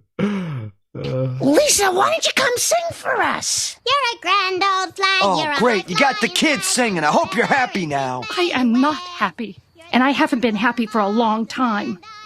I want a divorce. A divorce? Sure, divorce. Hey, you got it, Toots. And here's a picture even you can figure out. It's a door! Use it! That's a door? Thank you. Thank you. Just to remind us what dignity is again. Let's see this guy carry the torch here. I'm sure he's going to be very dignified. Every single Israeli prime minister since at least Jimmy Carter was president, has walked into the Oval Office or picked up the phone and called the president and said, we have to attack Iran. And every single one of them has said no. And they may not all have had the same exact reason, but one of the reasons they did is because they knew what the consequences would be as it relates to the lifeblood of the economy, is petroleum in the Straits of Hormuz. Every single one of them knew that. And every single one of them knew that there is no way, unless you send in ground forces, to end with certainty the nuclear program that the Iranians have supposedly been building. Every single one of them knew that the existing Ayatollah, the Ayatollah at that time, had put out a fatwa, an edict saying that they would never turn their nuclear technology into a bomb. The supreme leader of Iran issued fatwa. Having nuclear weapons is forbidden, is haram, which means never we can have nuclear weapons. It was a religious edict as strong as if the Pope had released an encyclical. But what did he do? He kills the Ayatollah. We get a son that now has a far more radical and far greater ties to the IRGC. And what do we have? The Straits of Hormuz are still closed. He said that they're brilliant people. I find that that's Donald Trump on everything. He said he'd end the war in Ukraine on day one. That is a war that's dying to be settled. I will get it settled before I even become president. And I didn't hear anybody on the right and say, that's just bullshit. It's just bullshit. He said that he would build a wall. I don't believe in building a wall. But everybody said that's bullshit. And then when he got into office, the corruption, the level of the corruption, I mean, people believed, or led to believe, that there was this thing called the Biden crime family, right? I know that you know is that I didn't do a single piece of business when my dad was president. I made basically $200,000 a year selling paintings. I picked the thing that was the furthest possible thing away from politics that I possibly could. Don and Eric have done over He made $200,000 a year selling paintings? Damn. I'm in the wrong fucking business. How do we get in on that?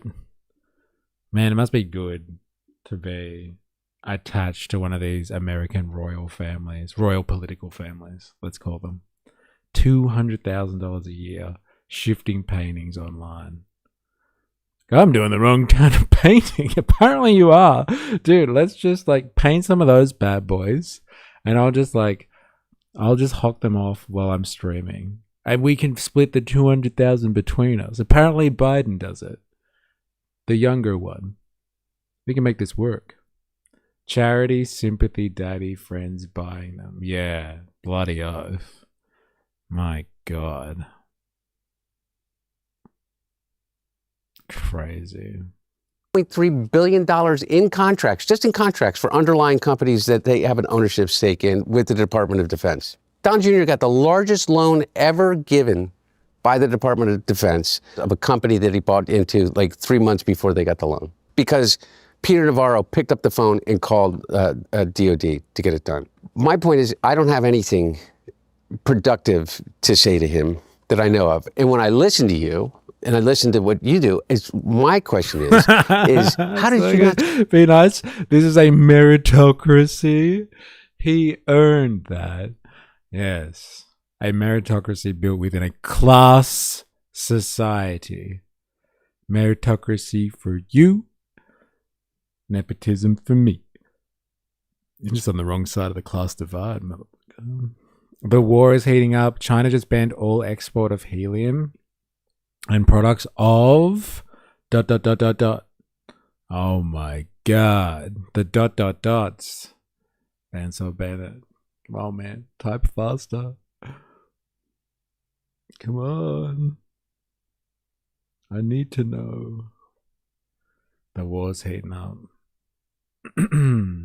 See that before. He was a disaster in 2020. A complete and utter disaster as it related to what he did with COVID. Regardless of whether you think we were wearing a mask or not. Mm-hmm. The question for Nick is, how did you not realize 6 years ago that Trump would be this sort of letdown? Because he doesn't hold, you know, there's no ideological... Just to interpret for you there, translate, the question is, how did you not see this coming?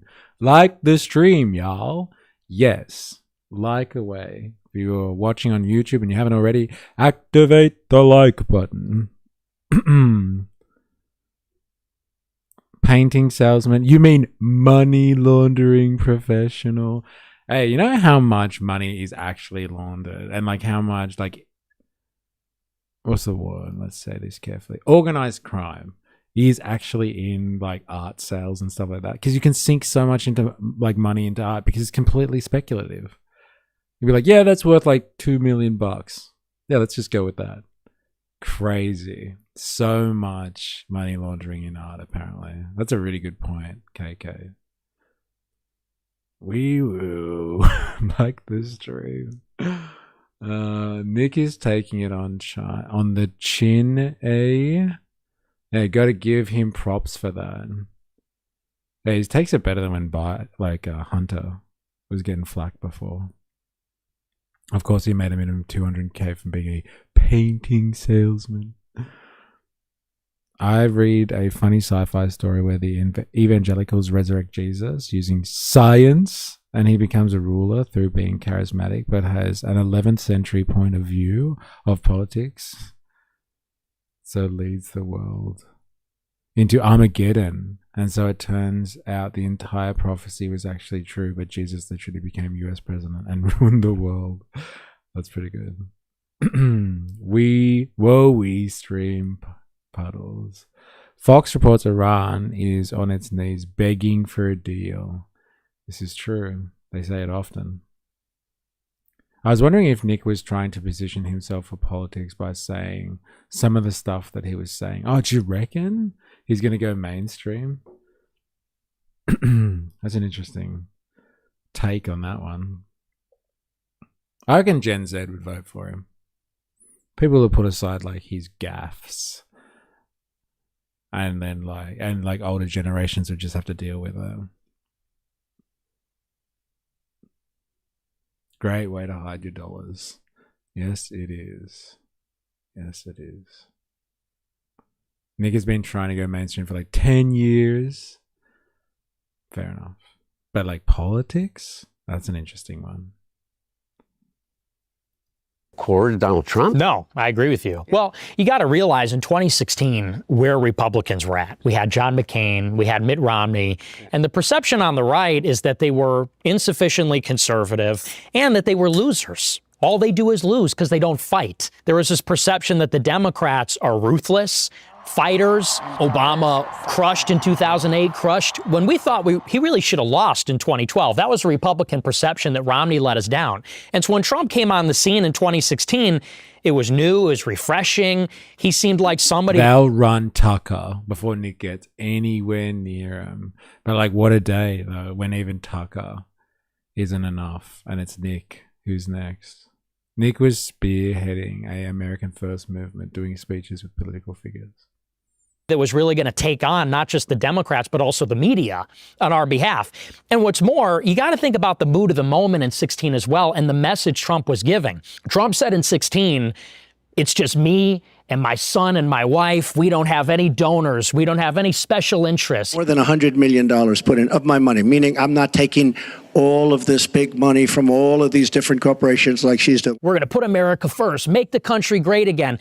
This is a very appealing message. And I talk all the time on my show about it, and realizing now that it was obviously a scam and now obviously unfulfilled completely. And you're right, Trump is non-ideological. The message was brilliant. Sacha Cohen for president.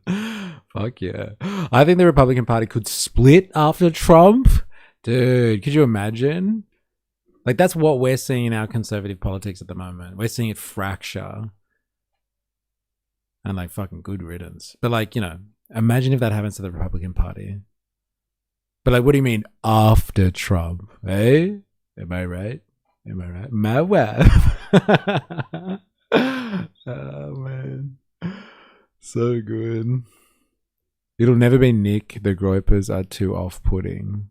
Like when we had the immigration protest and people turned on Banana Boy in the crowd. Ooh, when they realized he was a Nazi. Huh. That was mental. That was mental. Yeah. And like the Sydney equivalent of that was very interesting as well. Watching that. What's his name? Adam Eltis, I think it was. When he got up and platformed at our anti-immigration rally. And they kicked him, they booed him off stage. I thought that was great. It's funny because as much as the DSA thinks that they can reform or break away from the Dems, I think it's more likely the Republican Party actually does democratically change or fracture. Wow. I was there.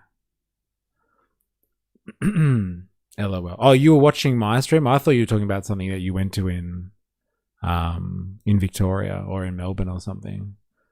Because Banana Boy wasn't at my one. You've got Banana Boy. I have his like Temu version. No, I was at that rally.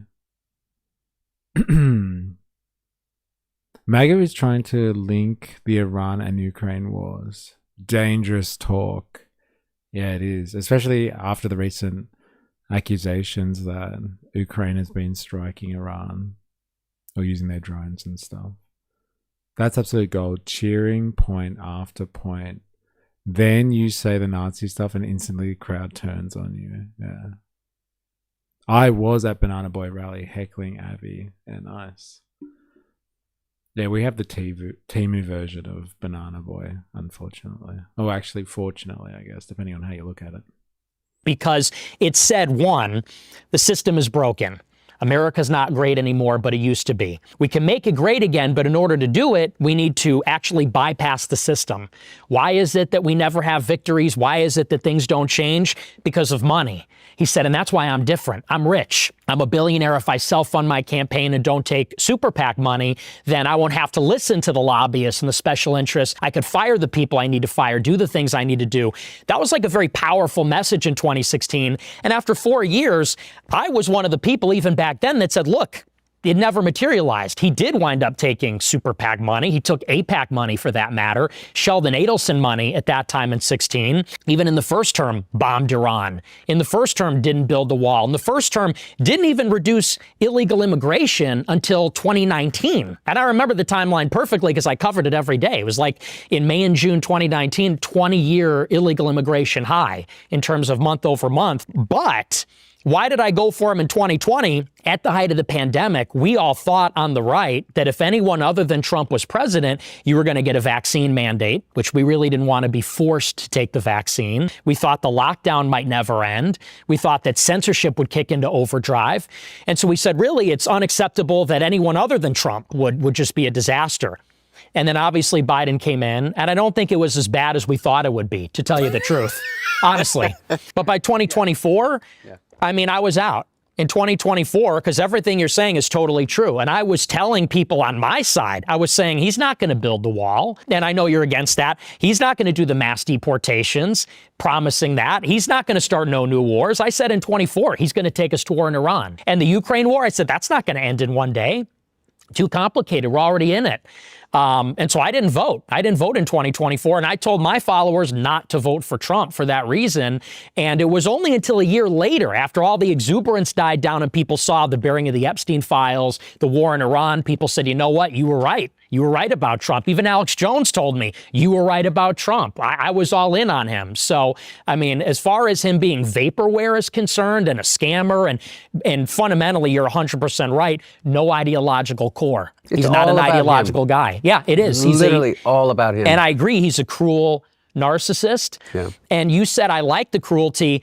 I do not like the cruelty. No, by the way, no. I didn't say you liked the cruelty. I said I'm listening to your thing, and you said one of the things that you liked about Levin was the cruelty. And not for the cruelty's sake, it didn't seem to me like this, is because it was raw. It was, yeah. And that's, so I'm not saying that. No, but I agree. I think he is cruel. And even what he said on Easter, I mean, we're Catholic. On Easter Sunday, he says we're going to annihilate Iran. And then he made fun of Allah on Easter Sunday. So, you know, that kind of stuff, it just totally turned me off entirely. Is there anything that you think Trump can do to like regain the support of the, I guess, Gen Z and millennial right? No, it's over. People see what he's made of. And Hunter's right. He's a liar. He is a liar. He is a bullshit artist. And especially, you look at what he did with the Epstein files, with the war in Iran, what he did to Thomas Massie. This guy named Thomas Massie. There's something wrong with him. They just vote no. They love voting no. They think it's good politically. You realize that if you are America first, you have no place in this Republican Party. Because he said it. He said our Republican Party, or rather, he said MAGA is Mark Levin, Laurel. Damn, Nick's not hard anymore. Turned him right off. No more threesome. But what is there to be worried about getting free vaccines from an upstanding citizen like Bill Gates, who owns the patents? Seems like a humanitarian venture to me. Hey, what? You can't trust the capitalist class even when they do philanthropy? Who would have thought? Luma and Levin call for crackdowns on freedom of speech. These are your friends. I think you mentioned them before, right? You mentioned Luma, Bandsaw Bandit. He said it. He said our Republican Party, or rather, he said MAGA is Mark Levin, Laura Loomer, Randy Fine. He said, and who is not MAGA? Megyn Kelly, Tucker, Alex Jones, Candace. And I think most Republicans said, well, we're with those other people. We're not MAGA anymore. So what do you think happens, Nick? I believe that we need radical change. And I'm not talking about violence or revolution or things like that. I'm talking about the only ways that you can have this kind of radical rethinking of the system. Like, there's so many questions. Like, what do you think about the Epstein files? What do you think about the accountability? Or do you think that he's broken the system to the degree that we now are basically in a dictatorship light? No, I have a lot of confidence only because I think the Democrats are going to take the House in 26, which I support. I'm telling my people, vote Democrat. We want the Democrats in the House because what they're going to do is they're going to use the oversight powers to bring all the corruption to light. Because I know Republicans will watch this, and when you say, you know, we didn't commit crime, they're going to be skeptical. However, for the sake of argument, let's say the income you made during Biden was ill-gotten. For the sake of example, it's just doesn't hold a candle. It doesn't even come close, doesn't even touch Jared Kushner, Howard Lutnick, Steve Witkoff, Don Jr., Trump himself. It's just a different sport. It's a different game entirely. And I want all that corruption to be revealed. And I think the Democrats are going to do it. I hope they get impeached. I don't think they'll be removed from office. But I think it'll basically drag this administration to a halt. And then in 28, I think there's an opportunity for a clean reset. Why? He's really trying to scrape up viewers? Well, because he's like, oh, you know, I'm telling people to vote Democrat, all that sort of stuff. Like, he's coming off for, like, really rational. He's trying to bring in that audience. I just hate that the discussion is so waffly. I like it when you've got prescriptive discourse. I believe X, therefore we should do Y. Luma masterminding connections between Iran and Ukraine, but people are buying it. Blow the bastards up is the next new MAGA hat, maybe. Oh, damn. He's hitting the disenfranchised market. Okay.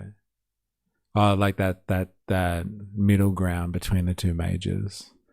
That's a big tactic, man. That's a big call. Spandonk. Vote Democrat strategically. Vote Republican ideologically. Blas Fuentes has said lots of prescriptive things in the past that have been abhorrent, and therefore I kind of don't care what he's saying now. I consider mass deportations abhorrent, by the way.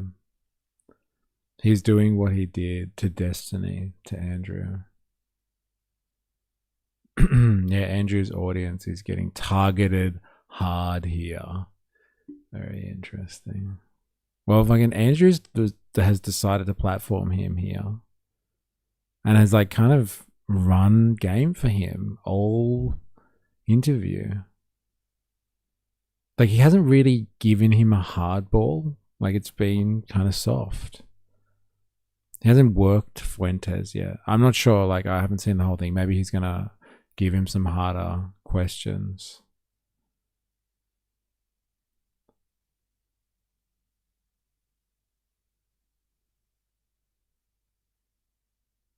Yeah, like Destiny did, then he lost like half his audience to Groypers. Huh. Andrew and Destiny feel like fake leftists. They just shift with the social structure they sit in. Interesting. Destiny is a piece of shit who should be in prison, in my opinion.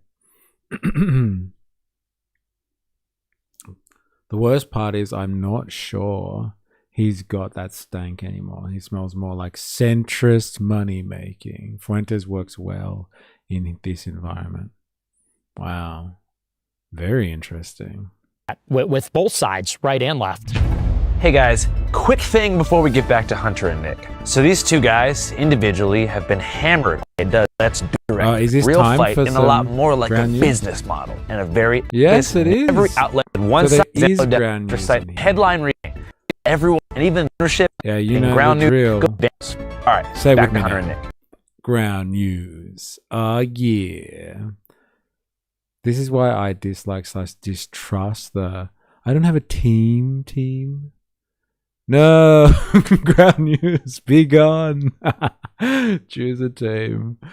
Ground news. Thank you very much. I never followed him close enough to know how he's leaning currently. Yeah. Ground news. Thank you, everyone. Whenever you talk about Trump, sometimes you explain this like nightmare scenario that revolves around a Vance presidency. Yes. What about JD Vance being in power scares you so much? If Trump doesn't have an ideological core, then Vance really doesn't, because Vance is a chameleon. That's not his real name, for openers. Never had a real job. These are all sinecures given to him by Peter Thiel. 6 years ago, he's a never Trumper. I'm a never Trump guy. I never liked him. I think that he's leading people in a very dark direction, and that's ultimately what worries me the most. Terrible candidate. Idiot if you voted for him. Might be America's Hitler. I was wrong about Donald Trump. I didn't think he was going to be a good president, Brett. He was a great president. Now he's a national conservative, national populist. And so we don't even really know who he is. I mean, to me, this is basically a Manchurian candidate. This is a shell. And who is the power behind him? It's the oligarchs. It's the little bookshelf ever. Where did that? Oh yeah, Loser, and it's probably just like the 3 books that Peter Thiel has written on that bookshelf. It's so good. That's how you really know what's going on. That's hilarious. Chat has their head in the sky. It's about time you get grounded. Ground news, Ground News, the only news source trusted on the internet. Yeah, get grounded. I can't follow you down this one, Baltasar. I'm sorry, man. I'm sorry. Not until we get the Ground News sponsor, then me and you, Baltasar. Then I'll be fucking Ground News for days. Just gotta get some of that Ground News money. JD was literally a drag queen. Even really know who he is. I mean, to me, this is basically a Manchurian candidate. Sell out. Why not? We don't even really know who he is. I mean, to me, this is basically a Manchurian candidate. This is a shell. And who is the power behind him? It's the oligarchs. It's the little tech oligarchs in bed with the CIA, especially at this fever pitch with AI. I think that's really dangerous. So to me, him being president is just a worse scenario in my mind. For the uninformed viewer, what is the Palantir-JD Vance connection? Well, Palantir was founded by Peter Thiel, and Peter Thiel's very close with David Sachs. JD Vance was given his first job in Silicon Valley by Thiel. Thiel hooked him up with it. The CEO of that company said it was a personal favor to Thiel that I hired him. And then Thiel got him all his jobs at these various venture capital firms, including his own, and then funding JD Vance's venture capital firm. Peter Thiel gave $15 million to Vance when he ran for Senate in Ohio in 2022. Peter Thiel secured President Trump's endorsement for him in 22, which basically got him the nomination and the seat. So, I mean, as far as anybody's concerned, Vance owes his entire political career to Peter Thiel, who derives his fortune from Palantir. And now he's a Catholic like you and me. Well, he's a convert, so, Beware the convert. Yeah. So do you think that Trump's unfulfillment of his campaign How's the elitism in that statement? Any Catholics on here? Have you ever come across that before in Catholic spheres? Must be like an American thing, I guess. Because America is like founded as a Protestant country, and all the derivations of Protestantism, and so the Catholics were downtrodden there, I guess. That's very interesting. So the Catholics must be like you have to be born a Catholic, man. Thiel and Vance, well, when you say fucking, that insinuates some type of mutual intercourse there. I think Vance just takes it, right? Americans, the home of superiority complexes. Catholicism scares me a little. It's old school, man. But I like Mother Mary, lol. Beware the convert, says people from the nation that sends out armies of door-knocking converters. Yes. Interesting. Very interesting. Was a result of him being like compromised by somebody connected to that structure, or do you think he always just never cared? I don't know that he never cared. I just think that, you know, I'm an idealist. So I think about the ideas and the concepts. Trump is a businessman. And so I think with him, everything's transactional. And I said this in 2024. Trump knew the voters would swallow anything. The voters would not walk away from the table because they were enamored with him. I could stand in the middle of Fifth Avenue and shoot somebody and I wouldn't lose any voters, okay? It's like incredible. So he knew he could break every promise with them in order to fulfill promises for the donor class, which is little tech, the Israel lobby, and Wall Street. The bankers, Tim Mellon, the big asset managers. So I think with him, everything's business. Everything's a transaction. And that's why you can't trust him. You have to. Yes, hasn't he? Like, that's what that's what happens at that point, right? But yeah, he's gone downhill quick in 10 years. Yeah. I guess that's what happens when you're on, and if it's true, if you're on amphetamines all the time and you're already like, you know, that in that later phase of your life, like that's going to take a lot out of you really fast, man. Like it takes a lot out of you in your 20s. Imagine when you're in your 70s or something. They've even got an American Pope, and oops, doesn't like Trump or AI. Trump's got those stoned eyes. Do business. And in 24, I said we should all collectively say we're not going to vote unless he makes certain commitments. And not enough people did that. But I mean, that's fundamentally his flaw. Your critique of this like elite power structure sounds like vaguely anti-capitalist. It's not anti-capitalist. You know, capitalism says the capital, large amounts of capital will be held in private hands, which I believe in. I am a capitalist. But I think what is happening is that it's the way that money is used in government. There needs to be a distinct and separate national power. He said the thing. I'm a capitalist. If you're sitting there being like, oh, I guess to be a supporter of capitalism makes you a capitalist, that's not a thing. Okay? You don't get to be a capitalist because you're just like, I support capitalism. I'm now going to get a tattoo somewhere on my body that says I'm a capitalist. It doesn't work like that. If you want to be a capitalist, then you need to start some type of enterprise where you try to accumulate capital by engaging labor. You have to employ people, and from their employment, then you can make money off that. You can get involved in finance capital, merchant capital endeavors, but your endeavor is to use a form of capital, so like maybe money or some type of commodity, and convert that into more capital than what you originally had. But usually it involves the employ of workers. So like just being like, I'm a capitalist, it doesn't work. You're not a capitalist. A capitalist is somebody who uses capital to make profit. So like if you support capitalism, fine. That doesn't make you a capitalist. Just remember that. It's incredibly misleading because it like makes out like economics and forms of economy is like a team sport. It's just like, oh, I've got on my blue jersey today, so I'm a capitalist. It's like, it doesn't work like that. And so then you might be asking, oh, well, can you really be a socialist then? Yes, because a socialist is somebody that believes in a worker society and works towards that. You don't actually have to have like capital or something. In order to be a capitalist, you have to actually be involved in the economy. You have to be producing value that wasn't there before in order to use that as a basis for for profits. Right? To be a socialist doesn't involve capital at all. It involves agitating for a stage of economy beyond the one that we have at the moment, and showing solidarity with other working people to try and advance the interests of your fellow class. And so could a capitalist be a socialist? Then probably not. Like, you don't just get to pick, oh, I'm a socialist today. I'm a capitalist today because I woke up feeling inclined to capital. You can definitely think that capitalism is a great mode of doing things and a great form of economy, but like, people don't really understand that, and they think it's like picking like a soccer team or something like that.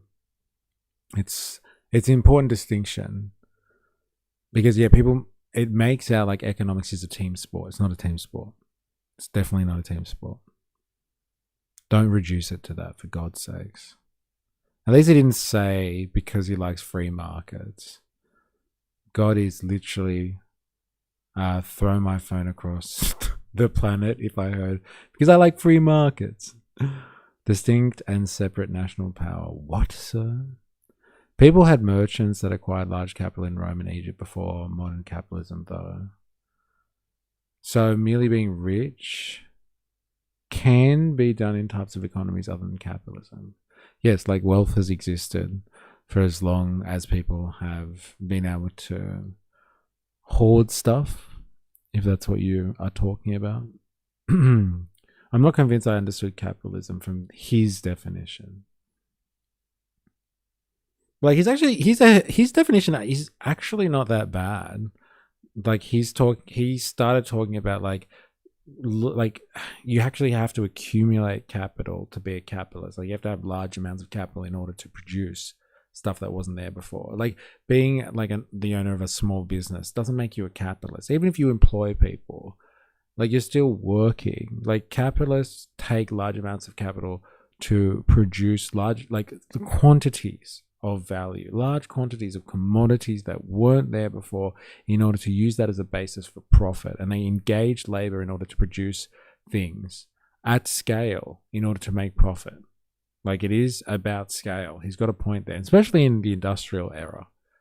And that's the era we're talking about here. It's not like, from times past. Like, we are talking about this in relation to modern industrial society. But like, it just comes down to, oh yeah, but governments do too much. Like, that's like, when people start venturing down that path and they're just like, oh, but government's the problem kind of thing. It's just like, no, all right, stop. Because the government doesn't exist as like this separate being and entity that like kind of exists in a vacuum and just like has always graced human civilization. The government doesn't exist in the form that it does now in this style of economy. It doesn't just exist throughout history, always the same. Like, government, particularly right now, that we have now, is an organ of capitalism. So it's the capitalist state. And so if you don't like government, like, well, then you've got to critique capitalism, because the government is a product of this form of economy, because it's constituted and put together by people who have interests in perpetuating capitalism. All of the organs of bureaucracy that you heard Rennick arguing about before, all of those bureaucratic tools and forms of governance all support capitalism. They seek to regulate it, maybe, but like, it's not there to destroy capitalism. It's there to support capitalism. Governance exists to support the economy. What's the form of economy that we have? It's a capitalistic one. And like, maybe it might get in the way sometimes, and don't worry, they bulldoze the fuck out of it as soon as it becomes a barrier. They will replace everything in the state if it becomes too much of a barrier to the capitalist class and to making profits and to the economy. They will bulldoze it very fast. They get rid of stuff that doesn't work, but the state exists to support capitalism. It's an absolute fallacy that the government or the state is this entity that just exists by itself. It doesn't work like that. The state only exists because it is a mechanism that helps the capitalist class regulate the economy, control society in order to work for capitalism, to like produce like profits and stuff like that. It does a lot of the time. The state does all of the stuff that the capitalist class doesn't want to invest in because it's not profitable, like defense, or like, I don't know, looking after public spaces or like education en masse.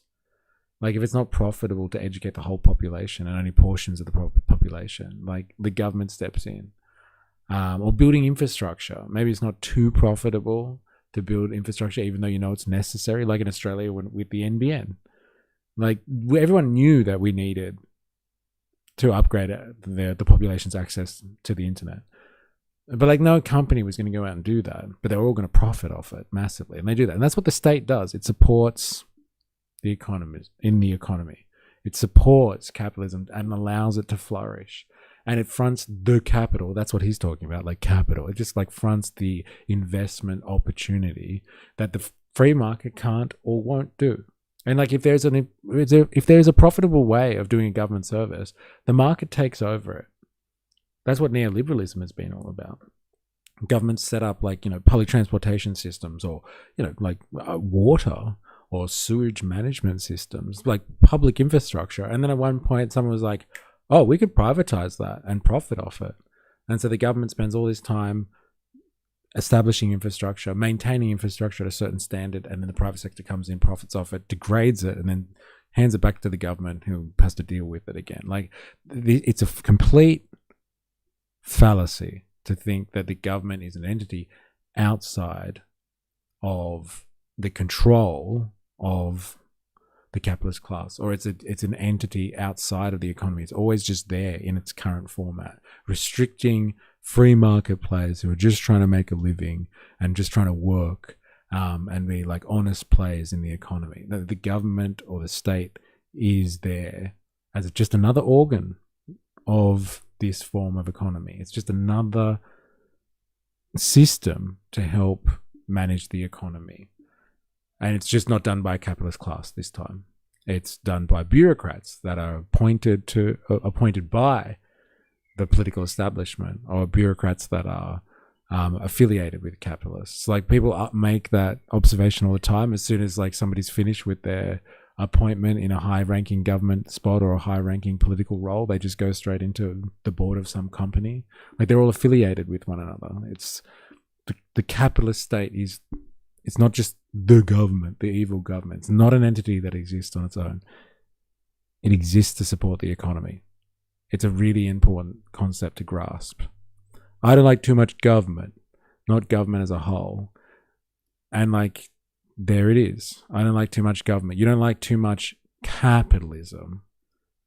That's your problem. It's not a government that exists in and of itself. It's an organ. It's the capitalist government. So dilemmas when you critique and say, I don't like too much government, what you're saying is, I don't like too much of the way that the capitalist economy does government. I think capitalism could be done better if there was less regulation. And that regulation is built up too much over time and it needs to be trimmed. Like, when you get out there and you trim the hedges kind of thing.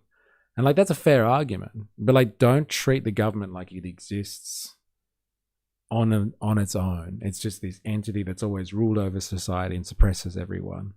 It doesn't. It works for the ruling class and supports their interests. So like that's where his little definition here, if he's going to say, oh, government's just doing too much though, that's a problem. Good rant, E. Thank you. I get to do it at least once every stream. I'm a capitalist, but I think what is happening is that it's the way that money is used in government. There needs to be a distinct and separate national power that subordinates the money power to it. The problem is the billionaires by all... A national power that subordinates money to it.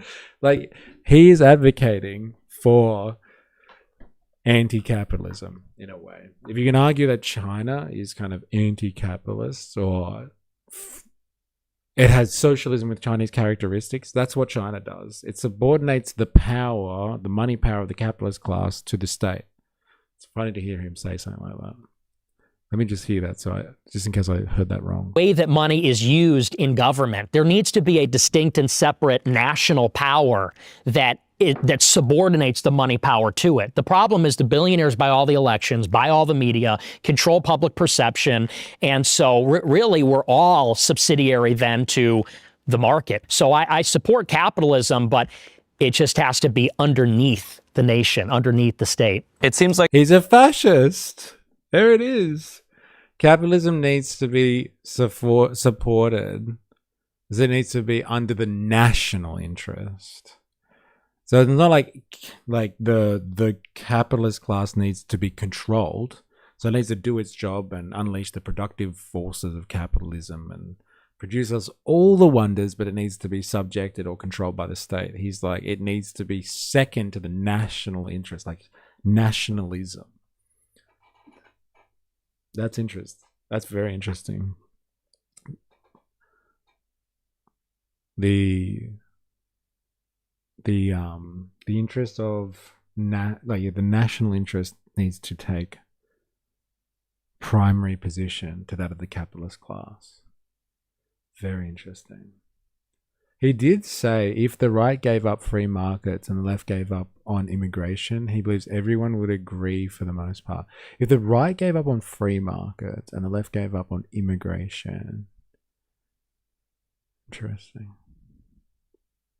Okay.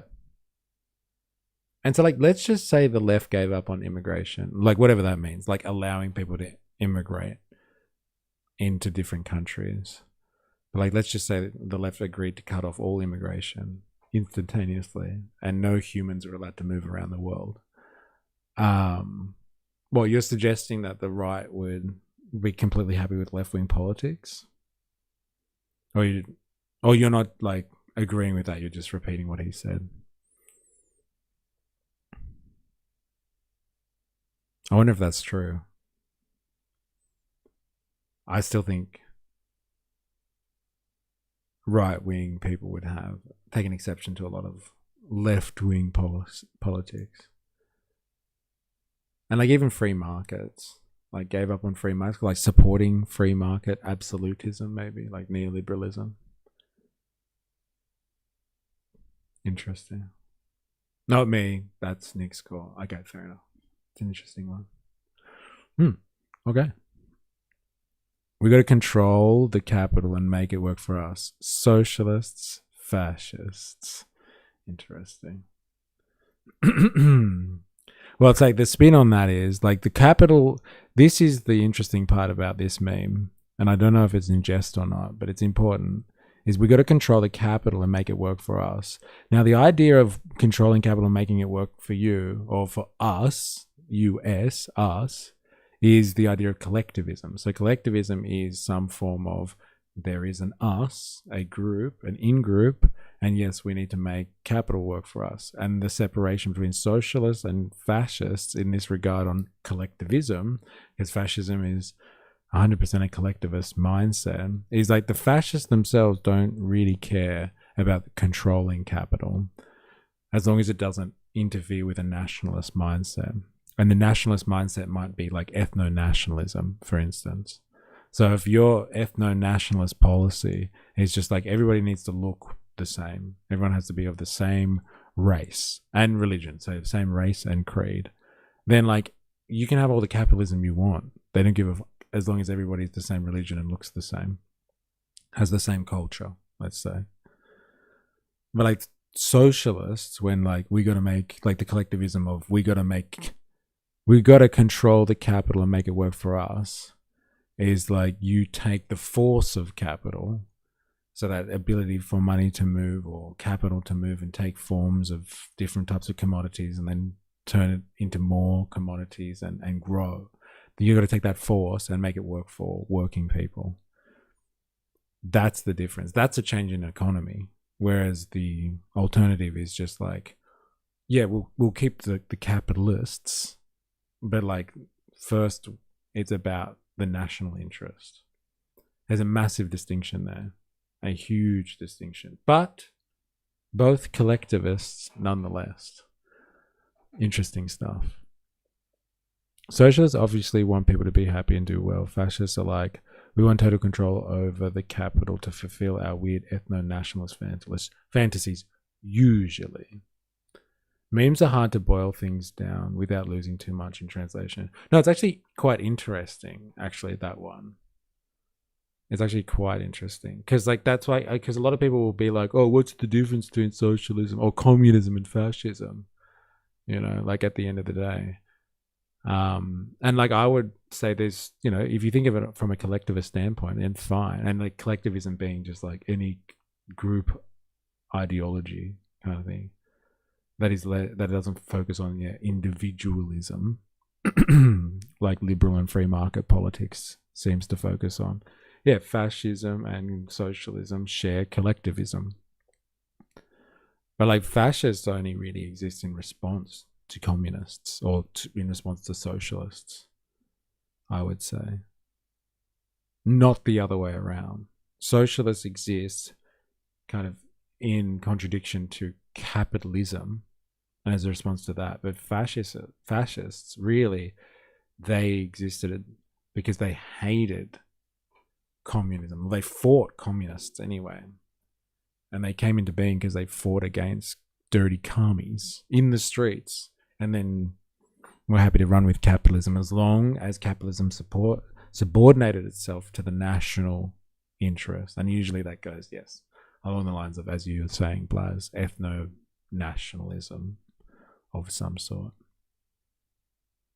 It's so funny that they completely skip socialism. They always talk about communism. Gotta go straight to communism. They're dirty commies. Is that another clip for me, Volta Terry? You fucking legend, yeah.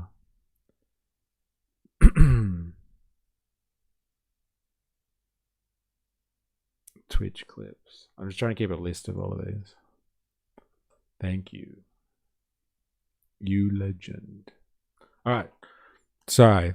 Let us get back to why Nick Fuentes is talking about capitalism.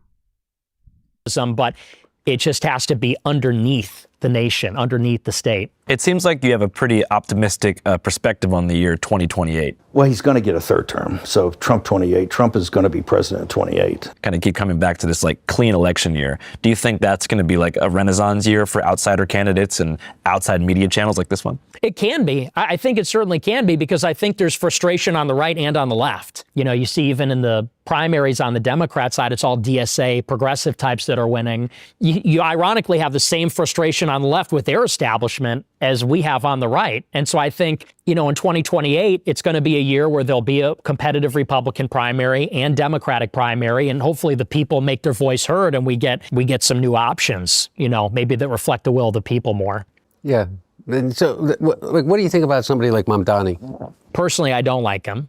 I don't like some of the things that he said, like, for example, on 4th of July, when he takes the opportunity to sit there with, let's be honest, not a single white person in the room and says, you know, the founding fathers would look down on us. Is there not any white people there? I guess it depends on what your definition of a white person is. I don't know about this guy, but he's looking pretty Caucasian. What about this chick here? Potentially too blurry. I don't know. No white people? How dare you? You can't even call that 4th of July. When he takes the opportunity to sit there with, let's be honest, not a single white person in the room and says, you know, the founding fathers would look down on us, the working people with their dirt-streaked hands against the billionaires. I think it's a little too divisive. I like his energy. I like that he's young. It's ironic. Yeah, okay, fair enough. It's too divisive. I can't believe he said that. Thank God Biden was there to pick up on that. Hey, meanwhile, fucking Mr. Mediator here. Hey, little smirk on your face there, bro. That's rich, buddy. But no, look, but it seems pointed at me. I know, but yeah, but the thing. He was dissing you in that video. Yeah, a little bit. Staring down the camera, like, it's for you, Nick. You son of a bitch. People like me. Yeah. But what I see is somebody is using government for exactly the purpose that you just said, is to break the oligopoly, to target the anger towards a tiny percentage of the population that has controlled the levers of government from the White House down to the mayor's. Dude, and now we have, like, it's actually possibly more endearing to have Nick Fuentes describe why the oligarchy is like a scourge on society, etc., etc. And then you have someone from like political aristocracy in the US, actually from political aristocracy, complaining about the oligarchy. Get fucked. Like, come on, bro. What are you on about?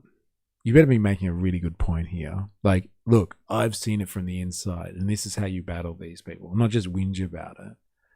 He's literally from the political establishment. The meritocracy.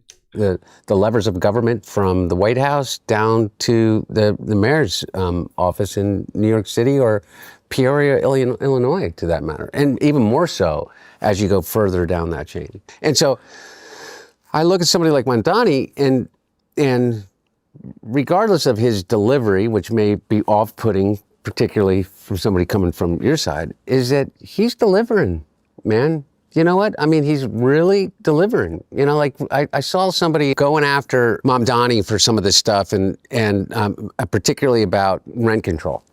You know, and I was like, well, how do you think that the middle class was built after World War II and the GI Bill and rent controlled buildings that created those communities that we were talking about an hour ago? The GI Bill provides returning soldiers and veterans a range of benefits, including mortgages to purchase homes, loans to go to school. And this really was instrumental in creating the new American middle class. Created the availability for somebody that was 26 years old, that had a job with the MTA, to be able to live and work in the city and put the kid in a school with the idea that they would be safe walking there and go to a park that, you know, where the water fountains worked. That's what I see him trying to do. I mean, by the way, it's just so tired and, you know, ridiculous. He's a communist, like it's about the communists. Like, who even says that anymore? Nobody, like, you know what? We're just 1981 and, you know, we're watching Rocky V and worried about the communists. You know what I mean? I just don't, I don't get it.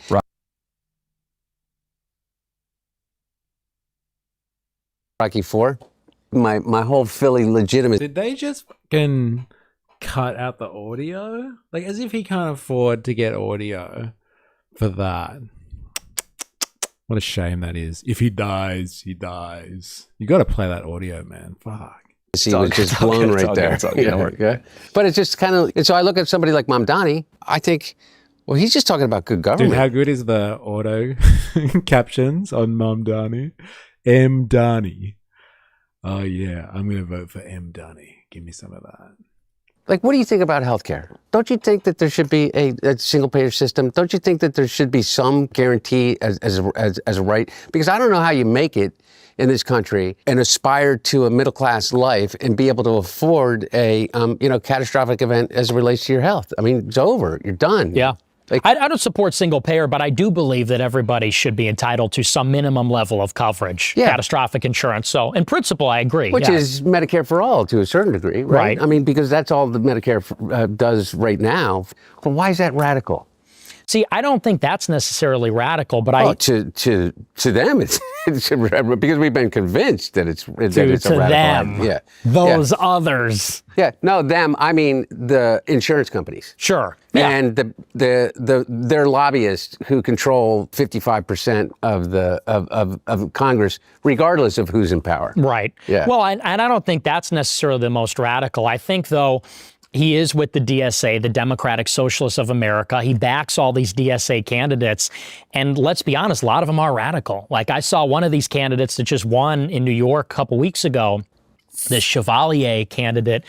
There's a picture. She hates my dad. Biden talks about the GI Bill that Black and Native Americans couldn't access. That's interesting.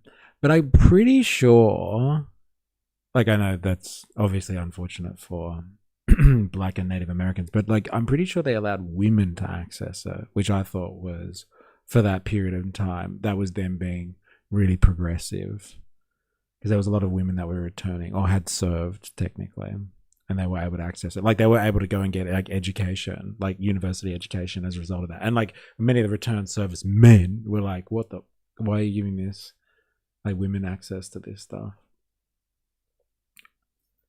Interesting. Regardless of who's in power, grumble, grumble. Democrats make things better. Republicans make things worse. Yeah, I know. Shit she said about my dad. Shit awful. There's a picture. She hates my dad. Yeah, I know. Shit she said about my dad. Shit awful things about him. Yeah, and she says, oh, I didn't have a napkin to wipe my hands, so I used the American flag. Yeah. Yeah, by the way, I think it's crazy. But like the same way that, you know, I thought a lot of the stuff that regarding the Medicare stuff, yeah. It's so radical. What did this woke hippie say? She wanted to wipe her hands on the American flag. What did I miss? Chevalier candidate. There's a picture. She hates my dad. Yeah, I know. Shit she said about my dad. Shit awful things about him. Yeah, and she says, oh, I didn't have a napkin to wipe my hands, so I used the American flag. Yeah. Yeah, by the way, I think it's crazy. But like the same way that, you know, I thought a lot of the stuff that some people that got elected in 2016, 2020, even during the Tea Party, you know, kind of movement was, you know, egregious. Again, egregious. If it's a legitimate rape, the female body has ways to try to shut that whole thing down. So what do we do? What do we do, Nick? I think a better question is... for real, what do we do? Can you at least come a little bit to this way? If you can come a little this way. I can. Here's where I can come, is this. Do you get what I'm saying? Yes. About the Holocaust thing? Oh, about that. Yeah. No, I mean, really. I do. And listen, here's what I'll say. Now that I'm older, I do think that's not the best approach. So I agree with you on that. And I see it as I get older, you know, because let's be honest, saying those things when I'm a younger guy, when I'm, 18, 20, it's like, you got to think that's just the age. Jews are running society. Women need to shut the fuck up. Blacks need to be imprisoned for the most part. And a lot of young people think that's funny and everything like that. I think that it also goes with the medium as well. Live streaming, social media, that's just what it rewards. So yeah, I think that people should try to move past some of that. I'll try. So like he's just saying like to get the clicks. That's what I do, but I don't believe in that shit anymore. I knew you were going to come out and do something. Emoji or nothing else. Hey, Ravy, there it is. Very interesting. Still a Nazi, Fuentes. Even the centrist Democrats were slowly pulling in Medicare for all, one step at a time, reducing maximum prices for various medications. Yes and no, they are happy to hold the financial boot on Putin's neck. Bandsaw Bandit, just as much as reps. The US can pass a $1.5 trillion upgrade for the military in a heartbeat, yet can't invest in health. Then after 4 years of Trump removing sanctions, they had the finances to afford to invade Ukraine. Oh, there's another one. Thank you, Voltature. Democrats were allowing Iran to get nuclear energy with strict enforcement. Trump tore up that awful deal. Or whatever. And now there's a war. It's part of the long game. It's the reach of empire. Goes beyond one presidency. Oops, wrong chat. Like the stream. Yeah, like the stream. I guess a big difference is Dems will support the military-industrial complex, but Trump GOP are happy to sink the world's economy for funsies. Apparently. Yeah, apparently. Destabilize the world economy for restructuring, let's say. It is still to be seen whether or not it's just for funsies or if this is a reordering of the world economy.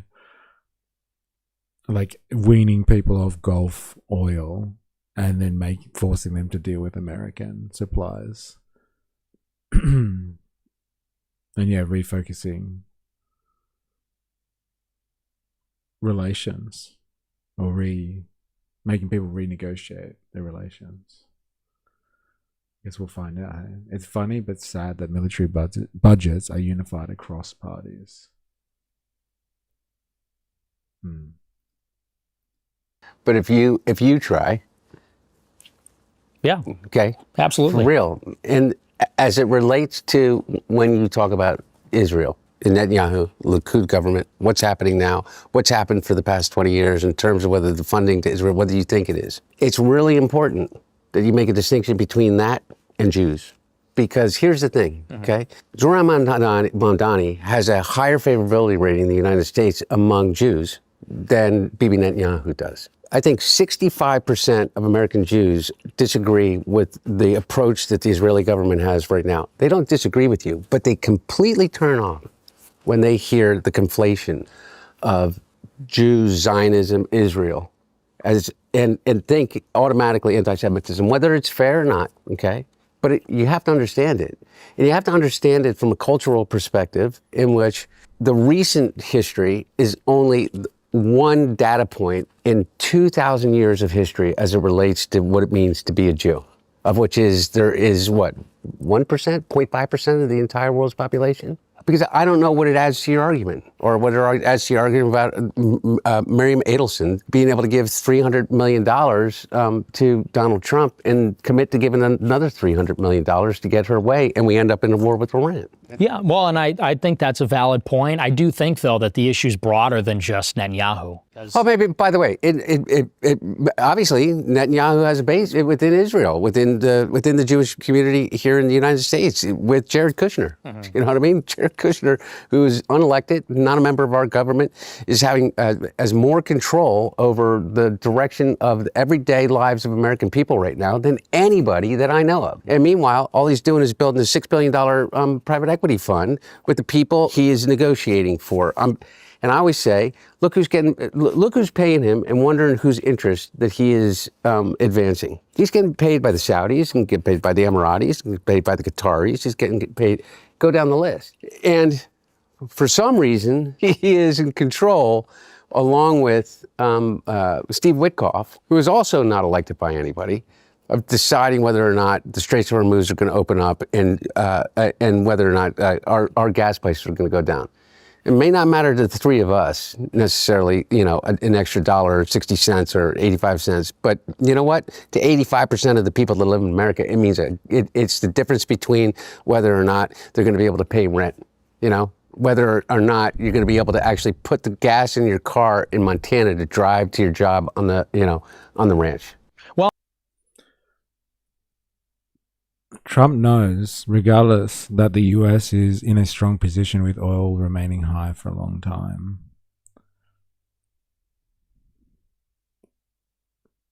Interesting.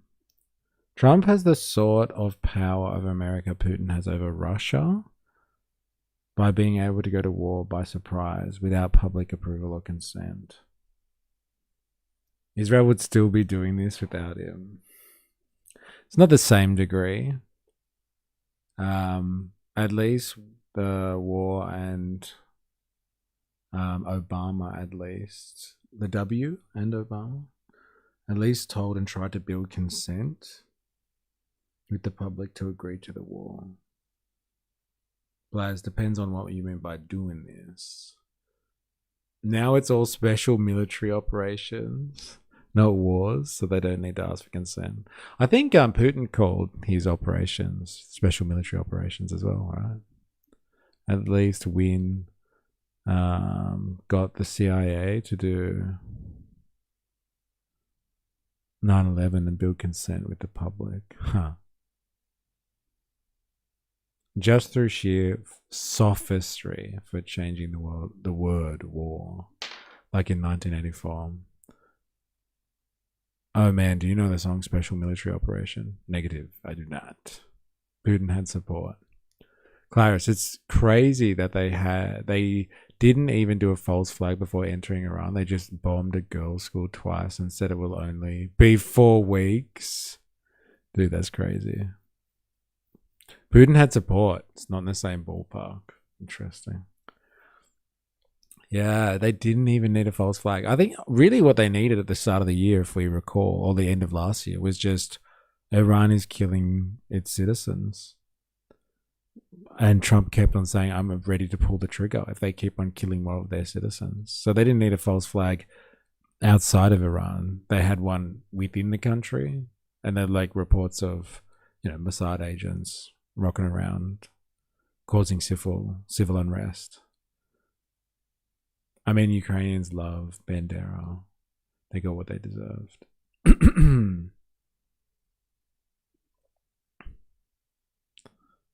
Here we go. Another clip. Voltaire. Fire. Alright. Let's get back to it.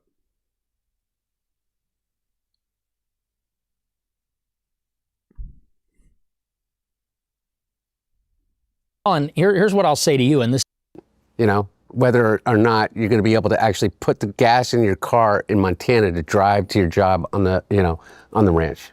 Well, and here's what I'll say to you, and this is something kind of why I want to do this interview, is emphasize the message that as far as Jews are concerned in general, I think that it's the same standard that applies to everybody, which is as long as you're patriotic, as long as you believe Americans should be put first by their government, I have no problem at all. And I think that everybody in the country should be treated with dignity and respect and have their civil rights. It's just this acute problem of these people, like you mentioned, like Larry Ellison and Miriam Adelson and Jared Kushner, they're putting some other country before the interest of our own. And that, in principle, is what I have a problem with. There is going to be some people who watch this and feel like, all right, no take-backsies. And they might feel like you're just kind of trying to moderate, and that now that you've achieved your goal and got a lot of support, you're kind of moderating because your main aim has already been achieved, which is to sort of have a generational run and pop off. So now you're trying to kind of make your way more into the mainstream discourse, but that you'll just go back again into the same sort of reactionary rhetoric once you're back in the number one spot. Well, I don't even think I'm moderating. And I even told our mutual friend, it's not even a moderation. It's not even an apology. It's clarifying, because, all along I've been saying this message. It's just that I've caught back up to the live coverage. Can you see where the clips go to? Yes, I checked out on my page yesterday. I can see the clips from my end. Thank you for that. You fucking legend.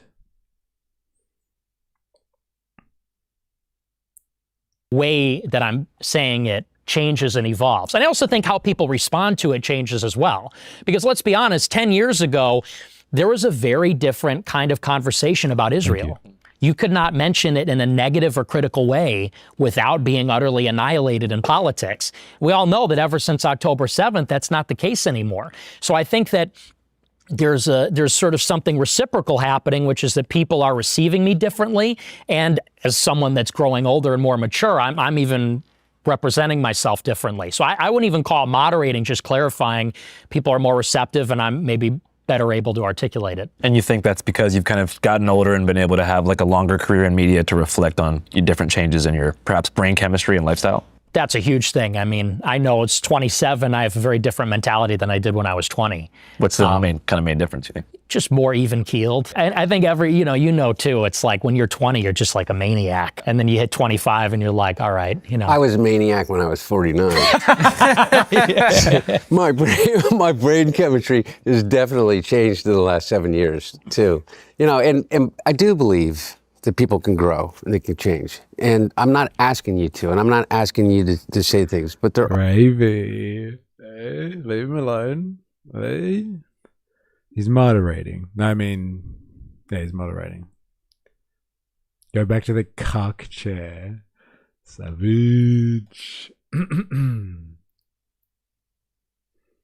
Are certain things that I just hope that you can hear without feeling attacked. That some of the things that you said, whether it's edgelording otherwise, are really hurtful, and then people completely turn off to the idea of being able to listen to you about anything, and then you get dug in more and you're like, go fuck yourself, like, you can't take a joke kind of thing. And that's not what it is. It's not just wokeism. It's not. It's people being really, really hurt by it. Mm-hmm. And I accept your apology for all of the mean things you said about me. Yes. Yeah, I'm on my apology tour. Is that the one thing you did say? You said I was a degenerate crackhead. Me? And I have the problem with that, not you. Me? Yeah. And I also said you were cool, though. Yeah, no, by the way, you said a degenerate crackhead, and you know what? I'm not even mad about that, because I was a degenerate crackhead. I spent more time on my hands and knees, smoking anything that even remotely resembled crack cocaine. It's true. And now you're sober. Yeah. And I find it interesting. You also said that you've never drank before. Right. Yeah, I've never had a drink, never done drugs. That's because you grew up, with me. You're like, don't be that guy. I grew up with you too, and I was doing. Yeah. You're not as smart as he is. My brother never drank. My dad too. And I was gonna ask you, Nick, what kind of prompted your choice to just like be sober for life and never drink? Well, a big part of it is I had a lot of addiction. So, calm down. What a boring life. Abstinent. Ascetic lifestyle. Let's say, why not? Yeah, this is where the orgy starts. Well, I've never drank before. Here, have a drink. Your dad liked other things. My family, my grandfather was an alcoholic, committed suicide. Uncle died from an overdose from crack cocaine. My mom, 2 of her uncles, heroin addicts for their entire lives. And it just devastated my family, devastated both of my parents. And so I know I have that addictive personality and probably have the genetics for it. And not only that, but I like being rational. I like having my sober mind. I think that's actually a sacred thing. To have unimpaired reason. So the thought of losing control and even being tempted to get into, worse things, I just thought it's just not worth the risk. So it's just never for me. Well, how much, by the way, sorry, do we have time? Yeah. Is it, how much do you think COVID warped not just your generation, but everybody? Because I have this theory that there was this thing that broke for us with COVID. And that nobody's really come to terms with how traumatic that was for everyone. And especially for the younger generations. I think severely less for the older generations, but for the younger people, missing the graduations, missing critical years in school, that's when the socialization happens. That's when you learn to get along. And so you think about how this generation is going to grow up having 2 to 3 lost years, no sports, no school, no extracurriculars, vacations. It's devastating. And we already had a problem with that isolation, social dislocation, loneliness. I can't even imagine. So it's going to be devastating, I think. But that's a lockdown. So maybe if you're watching this video after this, put your phone or computer away, go outside, make a friend, just do anything but scroll to the next video. Back in the day during Nickelodeon, they had Go Outside Day. Oh yeah. I feel like we need like one day a week where it's mandated in a tech oligarch sense that no one can go on their phone or use the computer. Man, I would love that. I mean, that's one thing. Is if we could, the one thing we could all agree on. The way I say it now is you're all carrying around a bag of heroin in your pocket. Everybody is, and it's probably even more dangerous in some ways. Would either of you guys ever run for office? Are you asking me for real? Yeah. No. I think that politics, the way that my dad engaged in it, and that I'm obviously incredibly biased, is an incredibly noble thing. But that's not where my head is in terms of what I want to do. I want to reach. My whole thing is that forget all of this. I want to reach 1 million people in addiction. I think one of the biggest things about addiction, and one of the reasons why it it continues to be this epidemic, is that we don't talk about it. Is that you don't even talk about it around your dinner table. And what you realize, if you're coming from my particular unique situation, is that everybody comes to me and they tell me their story. And sharing that is like, breaks that cycle of shame. And so I want to reach 1 million people in addiction. How about you, Nick? Would you ever run for office? I don't think so, no. Just because I don't think you can fully be authentic when you're running for office because it's a different role. And I think my role, they say, according to the Overton window idea. Ideas that are inside the Overton window are ideas that are politically safe. The public is ready to accept them. They say that if you want to change people's opinions and what they consider acceptable, you kind of have to be the first to the punch and maybe considered a bad person or evil or whatever in order to promote your view. And so that just doesn't lend itself. Isn't that like basically his career? Is just like being like such a rebel that he doesn't care whether people think he's a bad person for his extreme views. I don't care. I'll say it. I don't care. It's funny. It's funny. It's an incredibly rich statement. Or interesting statement given who he is and his rise to stardom. To that kind of politics. So I think to protect my own integrity and authenticity of the message, I have to not run for office. See what we just did? We just made probably the entire audience happy. One half is glad I'm not running. The other half is really glad he's not running. Well, if not you guys, then is there any candidate or prospective candidate that you feel like could run in 2028 that would, have a fair shot that y'all support? Nobody in particular for me. I haven't really been too impressed with who's come out of the Republican Party. So I'm hoping they'll just be somebody we haven't heard of, somebody maybe that hasn't been in office before. He's voting for Gavin Newsom in 20. That's right, yeah. Well, if it's Newsom and Vance, I'd certainly think about it. Yeah. How about you? Anybody that, creates a twinkle in your eye? No, I think that there are a lot of people. I mean, I know that you think that you're going to laugh at me, but I personally like Gavin Newsom a lot. I think that he's authentic in those beliefs, whether you agree with them or not. Thomas Massey's principled stand as it relates to the Epstein files was incredibly courageous. Do not let the Senate muck this bill up. I am sorry if one of your billionaire donors is going to get embarrassed because he went to Rape Island. And that's why he's not going to be a congressman anymore. But that's why, he could potentially make a really strong national candidate. And you guys think America will exist in a post-Epstein capture freeway? Will America exist? Yeah, will America survive the current power structure's stranglehold on the media, the political system, and all public affairs? I don't know. I think AI is going to really be transformative. It's interesting. Nobody seems to be talking about that. Transformative in what sense? Like for bad? Who's not talking about? What the fuck are you going on about? I think people are talking about it constantly. Come on. Did I just hear that? It's interesting. Nobody seems to be talking about that. Transformative in what sense? Like for bad?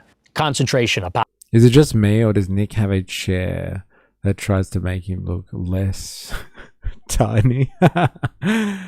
It looks really spindly to me. Like his hands, they look like the hands of someone that is like at least, 3 or 4 decades older than him. Like he needs to get some meat on. Oh, maybe he's just got bony hands. I don't know.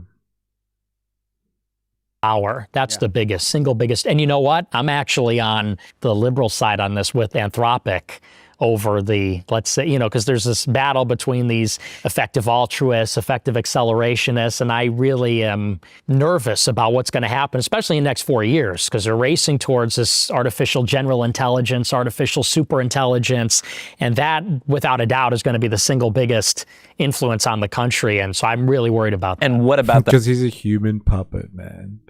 It won't be Trump 2028. It will be AI Trump running. Yeah, I think we can get down with that. AI Trump may be a little bit more toned down than regular Trump, I guess.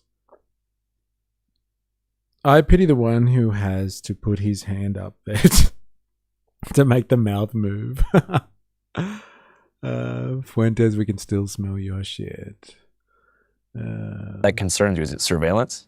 It's the concentration of power in the hands of whoever controls it. Whichever firm is the one to develop ASI, that could confer dictatorial-like powers upon the CEO of that company. So whether that's Sam Altman or it's Dario, if the artificial intelligence is aligned with its creator, that person will become the most powerful person in the history of mankind on that day. It's almost an inherent truth, in my opinion, what he just said, is that the greatest leap in human evolution is going to happen within our lifetimes. AGI, let alone superintelligence, is everything that we think about the way in which we exist in the world completely changes. And I don't think that that's in any way hyperbole. And if you listen to the people that are developing these technologies right now, they are the most alarmist. I think AI will probably... Yeah, but it also makes their endeavor incredibly attractive and allows them to justify exorbitant spending and the diversion of America's social value. Like they can, like all of the value that America makes, like the GDP that America makes, as a collective, as a group of humans, they can do, and like taking value for the rest of the world. But like they can divert all of their resources and attention towards AGI or ASI or artificial intelligence generally. When you have these people telling you, bro, trust me on this one. Trust me on this one. Okay, AI is going to be the next big thing. There's going to be super intelligence. There's going to be AGI. It's going to be so good. Trust me, bro. Trust me, bro. We got this. We got this. Just give us another few $100 billion. Maybe make it a few trillion. I don't know. But we got this. Of course, these guys are going to be telling you how amazing the coming AI revolution is. Of course they will. Like, is there potential for it to be amazing? Yes. Okay, it could be. Like, is it likely that it's going to end up like that? Like, someone is going to have operational control over God in AI form. And, like, that godlike entity is just going to listen to Sam Altman. Like, is that really like the type of reality that we expect from some type of form of artificial superintelligence that is beyond any type of human capacity that we know? It's just gonna listen to Sam Altman and do his bidding. Like, there is a level of fantasy in here with these conversations that is just beyond the realm of imagination. And like, why are those two pushing it? Why would Nick Fuentes and Hunter Biden be pushing something like that? I'm surprised at that, especially after Fuentes spent all that time saying that he doesn't trust Peter Thiel and his Frankenstein monster JD Vance. But like, he's like, oh yeah, AI is gonna take over the world. Next minute you actually have China who's creating this stuff open source and integrating it into the economy. They're not just talking about creating the mythical AGI beast. They're actually integrating this form of machine learning and furthering the automation of their technology. Instead of just like chasing that, that unicorn, which is AGI. It's the ultimate unicorn for these guys. The ultimate unicorn. I'm sure if we just throw enough hundreds of billions of dollars at this thing, we will make AGI. It's the spectre of Hitler, like a little Nazi Ratatouille pulling his hair. These two guys have bought into AI propaganda. I thought you were going to say they've bought into AI. Maybe they've done that too. AI, the circle jerk of funding. I wish I could remember who said that. It's a jerk circle. I swear they're using more AI in each presidential address to transition into full AI. LOL. Summoned again, the ultimate unicorn. It is. It's the ultimate unicorn. In a venture capitalist sense, can I just say. That thing, that little glowy thing there is a unicorn, by the way.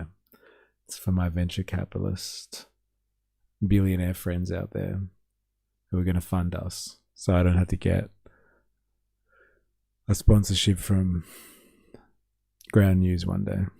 That's a sex thing mystery.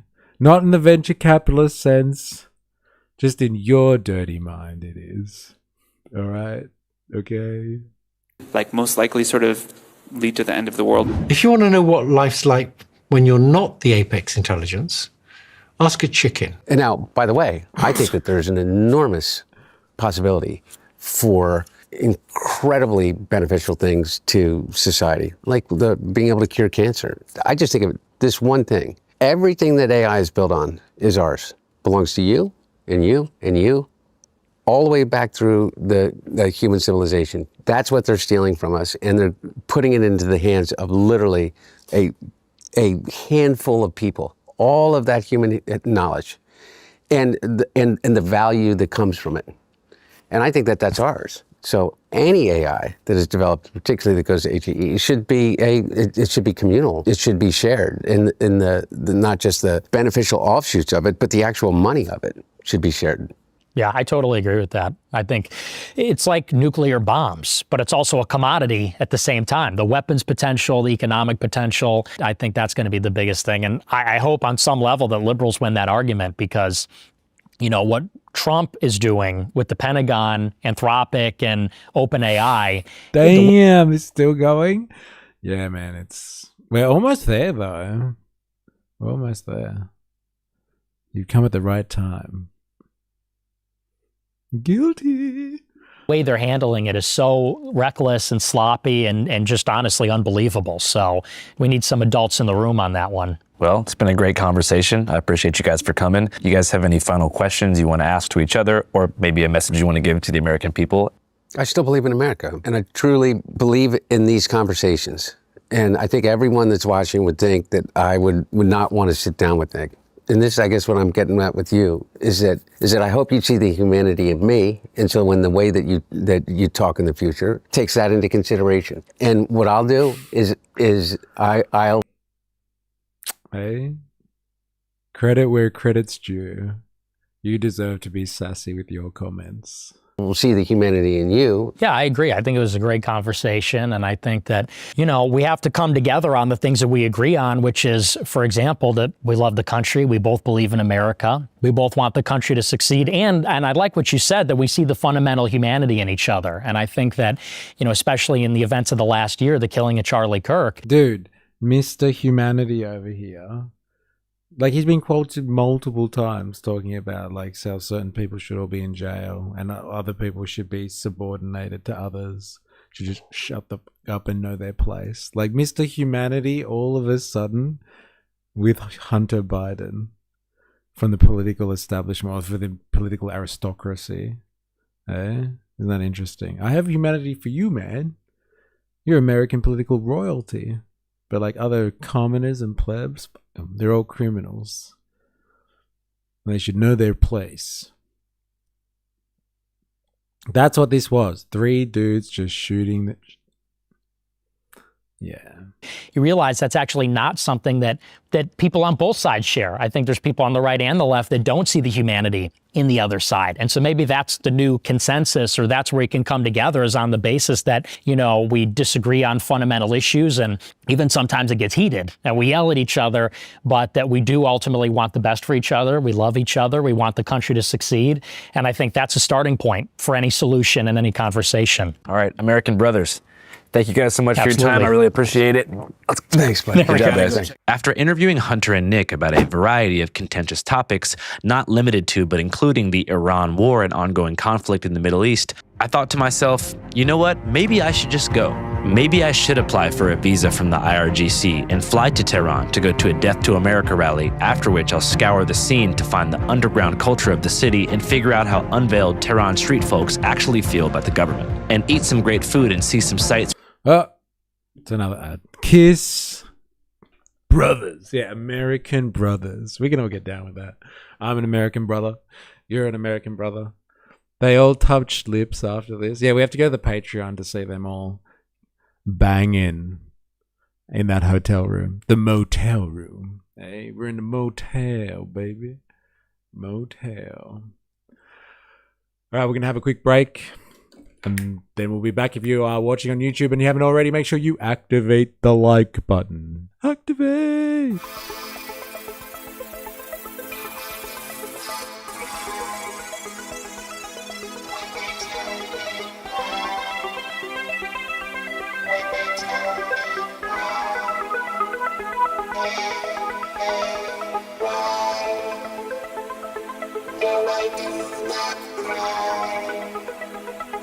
When they tell me why, when they tell me why,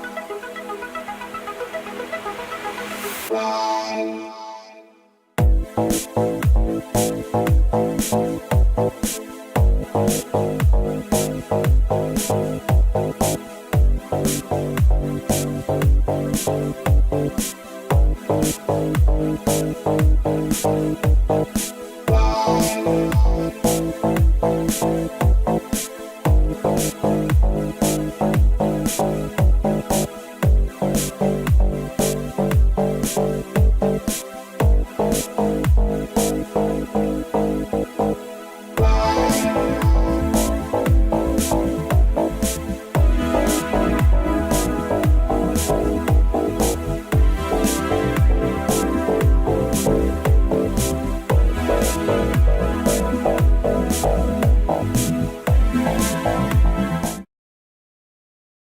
All right. Brothers in Christ. Brother. I wish I could still do that. I wish I could do it the way he could. Come on, brother. Brother. Need to practice my brothers. Those were the days. Brother. Oh, man. That was a while ago now, Larp Jeff. You didn't even have the name Larp Jeff back then, I'm pretty sure. Brother.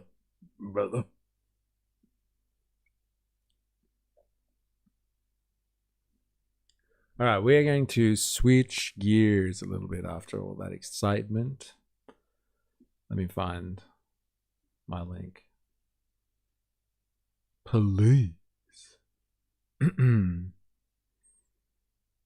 We are going to have a look. Oh, no, I think I've already got it. Oh, yeah, here we go. All right, so last week we spent a bit of time looking up that guy, Neville Roy something. Oh, that's very informative, isn't it? Singham. Neville Roy Singham, who you're probably like, what the hell's going on here? Neville Roy Singham is an American multi-millionaire tech bro kind of dude. He sold his interest in some tech company that he created, but he was a socialist. I think he's from Pakistani family. He's American though, and he somehow aligned himself with China. And so he funds Code Pink, which is like an American NGO, let's say, that's kind of involved in general wokey lefty politics, I guess you would say. And it's like his wife is the head of Code Pink or a founder of Code Pink or something like that. Anyway, he uses his millions and his connection to China, it would seem, to fund American, or like to fund left-wing political movements and like alternative media sources. And Breakthrough News, if you've ever come across Breakthrough News, those are the two chicks that you see on the screen here. Breakthrough News, if you've ever come across them. This media company here, we found out last week, was associated to Neville Roy Singham, who's also related to China, because the speculation whenever we watch Breakthrough, because they do the China report, and we've watched the China report a number of times here, was like, oh, do they reckon they somehow get some funding off China? And it would seem that, like, okay, maybe they don't get funding off China directly, but this guy, Neville Roy Singham, is associated somehow or connected to China.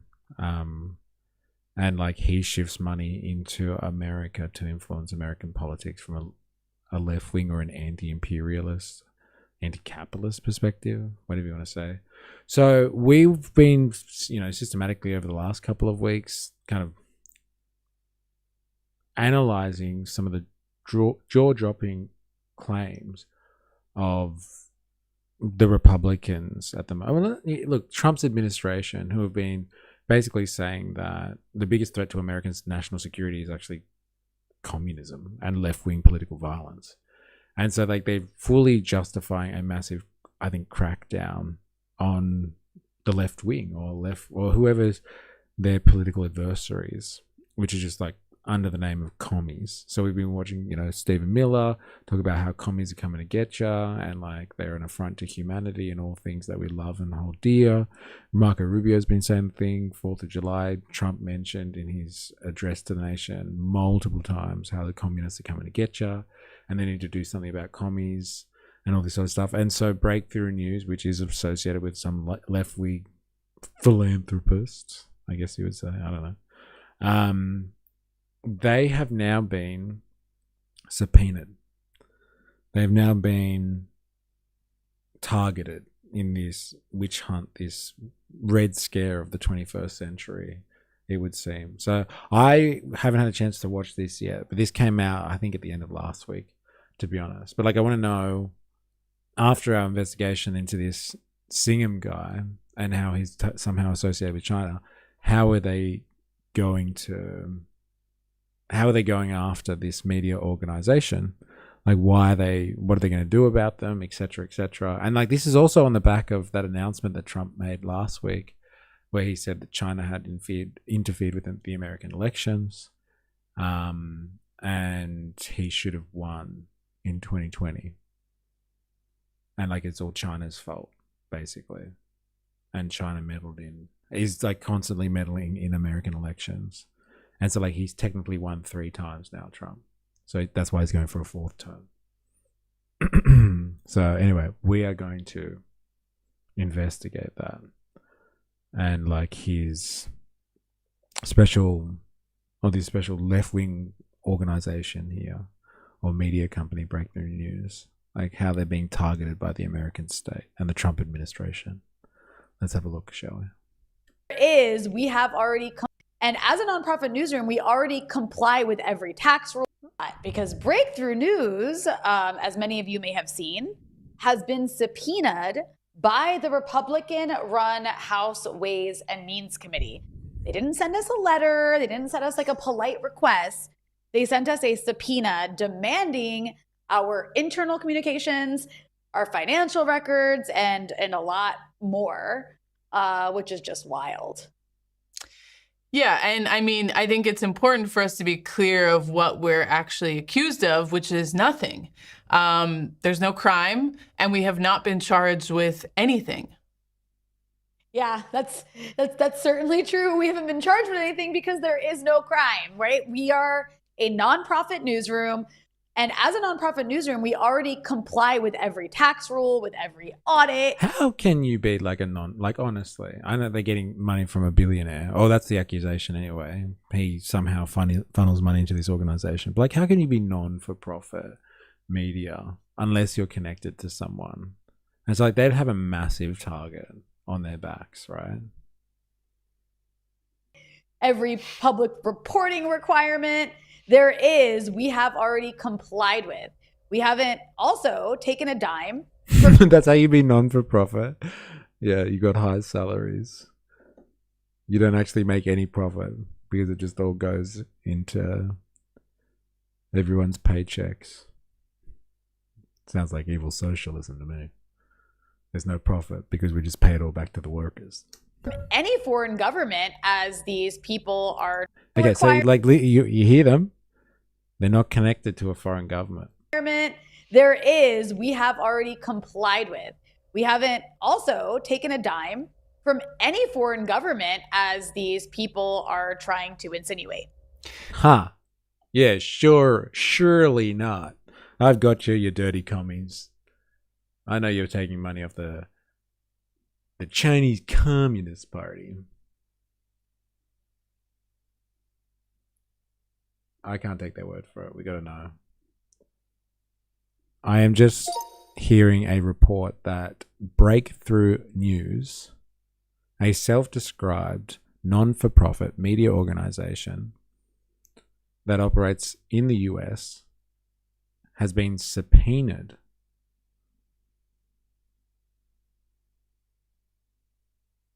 as part of an investigation into this organization. This seems to be done at the federal level. Are you able to briefly clarify why they are being subpoenaed and what the investigation is trying to uncover? Provide sources, please.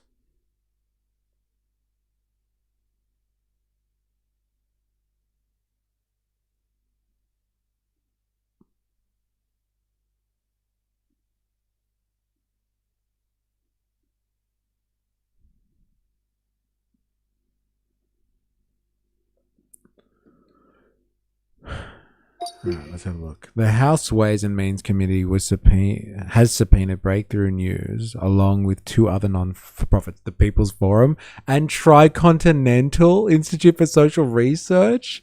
Dude, that's mental. So the People's Forum is another organization. I'm pretty sure that this guy, Singham, funds. But Tricontinental, I thought it was just like a organization that was made up of like commies. Like Marxists and stuff like that. Oh, they are going after commies hard. That's crazy. The committee is investigating whether money from Singham was channeled through a complicated network of organizations, shell companies, and donors. Donor-advised funds before reaching these groups. Okay. So it's just about an attack on Singham. Interesting. The committee says roughly US $39 million flowed from Singham through various entities and is examining whether the structure obscured the original source of the funds. The investigation also touches on possible violations involving foreign agent registration and non-profit tax rules. Interesting. God, they must be really upset when it comes to funding coming from, particular states like is not real and certain media organizations that are funded by billionaires. I hope they crack down on all media.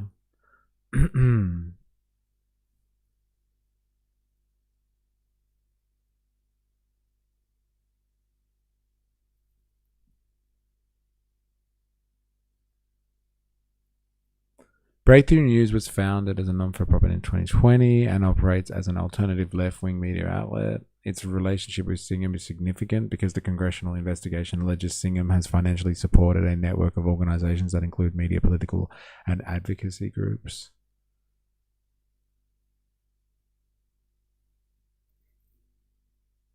It's worth separating what the congressional committee alleges from what has actually been established. Congress is essentially asking who is really funding these organizations, when did that money originate, and are they supposedly independent American non-for-profits being used as part of a foreign influence and political propaganda network?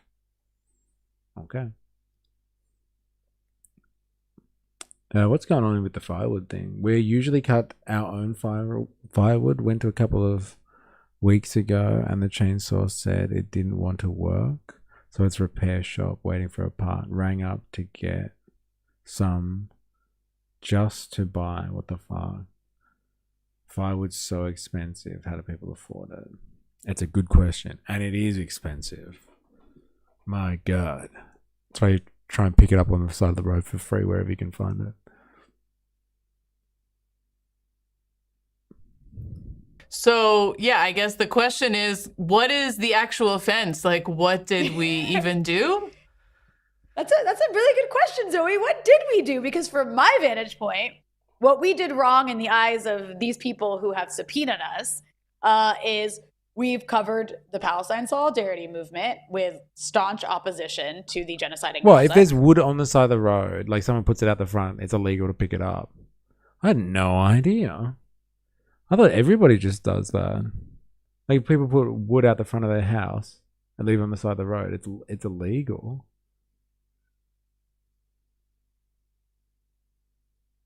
Lizards' homes are destroyed. That's crazy. Oh, you mean like it's illegal to go around the bush picking it up? I had no idea. We have showed people what ICE is actually doing in the streets of America, which is something that these people are very upset about. Sorry, I'm talking about country roads. Okay, got it. Summoned at mention of wood. We've reported on Washington's crimes around the world, from Cuba to the Congo to Iran to here in Lebanon, where I'm speaking to you from. That's it. That's what we've done. That's the whole indictment. That's our big crime, which actually is not a crime, Zoe. Right. I mean, it is literally journalism. That is literally just us doing our jobs and doing journalism. I don't really know what else to call it. Well, like, come on. Like, this piece goes for 37 minutes. All right, they better get on with it. I think the allegation, the subpoena, is actually about, unless we've been lied to by artificial intelligence, which would never happen. Like, it's about the Singham guy. We've been following this story. And then lo and behold, they get subpoenaed. And they're just like, but we're just doing journalist stuff. Like, come on. Talk about the egregious notion that they're cracking down on one multimillionaire for supporting journalism or supporting journalistic organizations. Can't really call it journalism, can you? But like supporting journalistic organizations. While there are just like billionaires all over the planet who do the exact same thing and they never get targeted. Like, come on. Like, that's the real point you should be arguing here. Come on.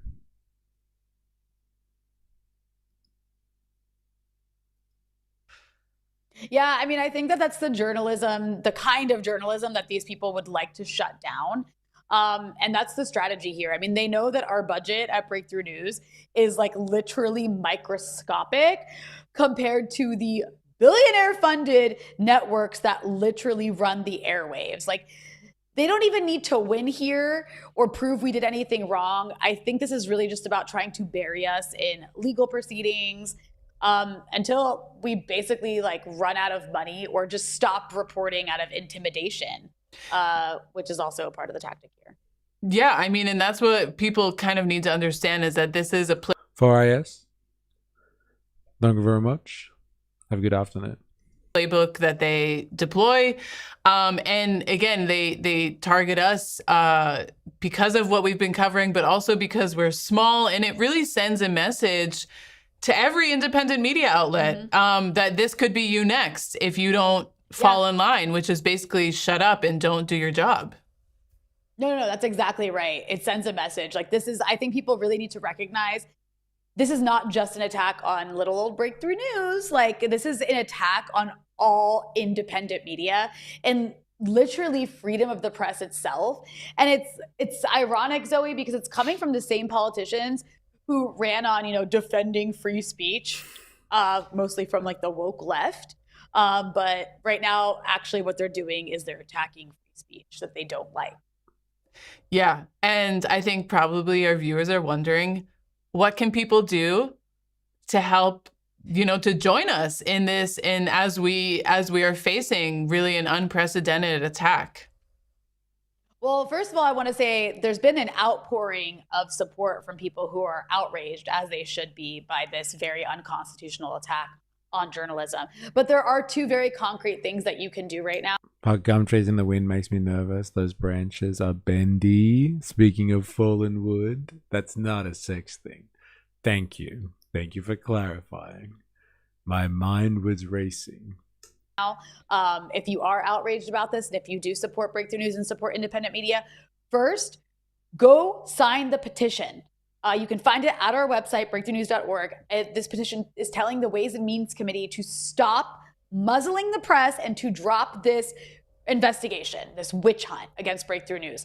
And the second very concrete thing that you can do... No problem, boss. No, I don't want to hear I want to hear your analysis of why this is happening. Come on, get onto it. On the left, domestically in the U.S. So the Trump administration, as I mentioned earlier, has spent this past week making something very clear. It wants to criminalize the American left. An anti-communism summit where Stephen Miller called on leftists enemies of civilization, a 100-page State Department report branding activists, journalists, and even sitting mayors as agents of Cuba, congressional Republicans going after independent media outlets, including this one, which, as I mentioned... we spent last week reading that document as well about how Cuba is the center of communism in the 21st century. And like from Cuba, there rages a war of political interference within the United States. And like Cuba has been behind every social and political movement, I guess, that undermines the United States. From like the civil rights movement to the Black Lives Matter events recently in the 2020s. From the 60s to the 2020s. A 60-year span. It's been Cuba behind every political movement that has interfered with America, or has interfered inside America. And the world headquarters of communism in the 21st century is Cuba. And like all of this stuff has happened in like the last couple of weeks, and then all of a sudden now Breakthrough News is being investigated for being a deep state. An agent of a foreign state. It's interesting stuff. Has just been subpoenaed. There are a lot of shady characters on the left. Just a few on the right. I only look at the left ones though. Marco Rubio promising more terrorist designations to come for the far left. So if this feels familiar, it's because it is. The US has done this before.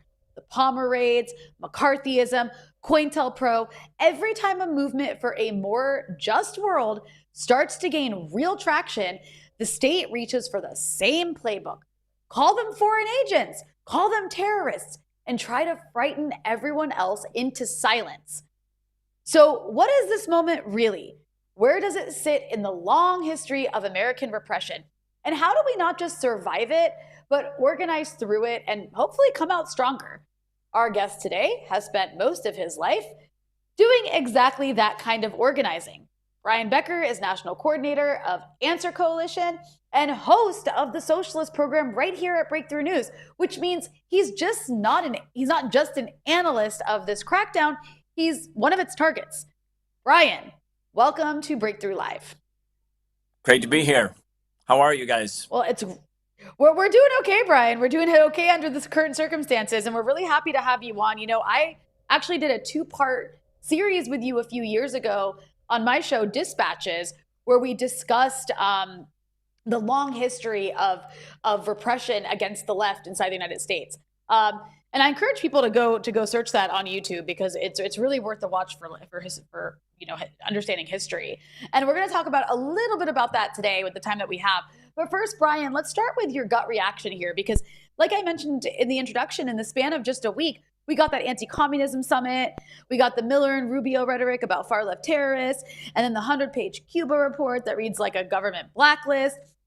As someone who's organized on the left for decades, how do you read this particular escalation? Do you think a genuine turning point or perhaps an intensification of something that never really went away? I'm jealous of her being able to wear that color. It's lovely. I'm too white. She does have a glowing tan. Not gonna lie. Glowing. How does she keep it up? Good on her. You go, girl. Must be sunny where she is at the moment.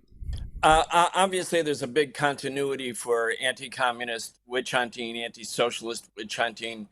I've been fond of saying that when the United States didn't have an official religion, it had the unofficial religion of anti-communism, especially starting in 1946 with the beginning of the Cold War, because it was an article of faith. If you were a socialist, if you were a communist, if you were a Marxist, you were obviously evil. You were going to be demonized. You were going to be criminalized.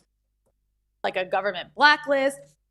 As someone who's organized on the left for decades, like a government and Rubio rhetoric about far-left terrorists, and then the anti-communism Cuba left for decades, how do you read this particular escalation? Do you think a genuine turning point or perhaps an intensification of something that never really went away? What's that? Obviously, there's a big continuity for anti-communist witch hunting, anti-socialist witch hunting. I've been fond of saying that when the United States didn't have an official religion, it had the unofficial religion of anti-communism, especially starting in 1946 with the beginning of the Cold War, because it was an article of faith. If you were a socialist, if you were a communist, if you were a Marxist, you were obviously evil. You were going to be demonized. You were going to be criminalized. And that really impacted big parts of the American popular opinion.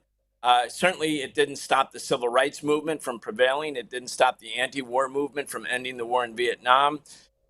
Yet, it did have a tremendous impact where people were basically afraid to identify as socialists. So there is continuity. But I think, based on your question, Rania, what is really going on here? There's 2 or 3 threads. And then before we get into the history. One thread is the continuity of anti-communism. It's kind of like in the DNA of American bourgeois capitalist politics. Demonize your enemy, call them a communist, and that's the end of the story. But there's another element which I think we should really emphasize here, which is the Republican Party, the MAGA project, Project 2025, the Trump White House is failing. The Iran war is a disaster. It's obviously a disaster. Yeah, I must admit, I've had similar thoughts. Bro looks tiny on that stage. you know, similar thoughts. Like, why are they going after the commies now? Like, is it really got to do with that one? Like, just got to do with that idea that they're suffering a little bit. Like the war in Iran is not very popular. People are kind of upset with what's going on at the moment, and so like that's the best that they've got. Is like, I don't know. People hate communists, right? People are still scared about commies, right? Yeah? Okay, let's just go with that. Let's just go with scaring people about communists or something like that. And it's like going to make up for like some of the deficiencies that are going on with the Trump administration or MAGA types being upset. Everything has been a distraction from the Epstein files. Everything. I'm telling you, people. Yeah, fair enough, actually. Are they going to mention his name? Is that who you're talking about, Pentester? Epstein? The Iranian people who have suffered so much. But, you know, the American people have turned against it. Hegseth announced yesterday 30... Are they going to mention Singham's name here? Yes, they still haven't gone there yet.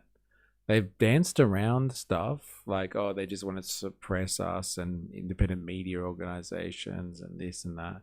They won't mention Singham. Why? Why do you reckon, Pentester? I wonder what that's about. Like, if they've got nothing to hide, like, wouldn't they just be like, oh, and they're trying to go after us because of our connection to Singham? Like, if you've got some donations or money off him, like, fucking who gives a shit? Just say it. Like, every media organization on planet Earth is supported by some rich guy. Like, why is it so embarrassing for them? $7 billion has been spent since February 28th. Here at a time when half the country can't make ends meet, $37 billion for a war against Iran that, one, will not be won. It will not succeed. Secondly, it's a terrorist action. I mean, the U.S. government officials talk about terrorism. If Iran had dropped a missile on an elementary school in the United States, which the United States did to Iran on February 28th, the first day of the war, killing 120 school kids, we would call that terrorism. You know, it's done all of these things, but it is not succeeding. The population in the United States has turned against it. Look at what Trump has done with the ICE raids. Mass opposition to the Trump's domestic policies. You had the January 23rd general strike in Minneapolis, the January 30th national shutdown right now in Houston, mass mobilizations against the recent ICE murder. Today, the price of a barrel of oil as a consequence of Trump's policies in the Middle East has gone over $100 a barrel, meaning working class people can't afford to fill their tanks. So the anti-communism is partly a weapon of distraction. It's partly just trying to get people to... That's the Voltaire theory. He said the thing. It's a weapon of distraction. Look, we got this, man. We're across all the politics that was happening. Why don't you actually talk about the issue? I guess I just use this as an avenue to critique the Trump administration. But like, they're subpoenaing you. Isn't that like the real news here? Is like, you've been subpoenaed and they're cracking down on journalism. They're cracking down on what they perceive to be like journalism that is associated with a foreign entity and is potentially some evil communist scourge. Like, there's the real story there, man. That's crazy. Not like, here's another chance for us to just bash on Trump or the Trump administration for like the next half an hour. That's unfortunate. That's unfortunate. Don't let them silence you. Evil does not attack what it does not see as a threat. Less profound than I thought it was going to be. Rubio is going full on Franco Mussolini. Fascism in America is beyond back. US government, world's biggest terrorist threat in the world today. Uh-oh, conspiracy to commit journalism. Interesting. He looks like Musso, LOL. Yeah, I guess he does have that vibe. Can you see him in that hat? That big like Fez kind of hat thing. Yelling at the troops as they go by. They will never understand the true will of the people. Guess we should have expected this. I wonder if they mention Singh. I'm gonna do it. I'm gonna check the transcript and see if they mention Singham's name. I bet you they don't. No, no results.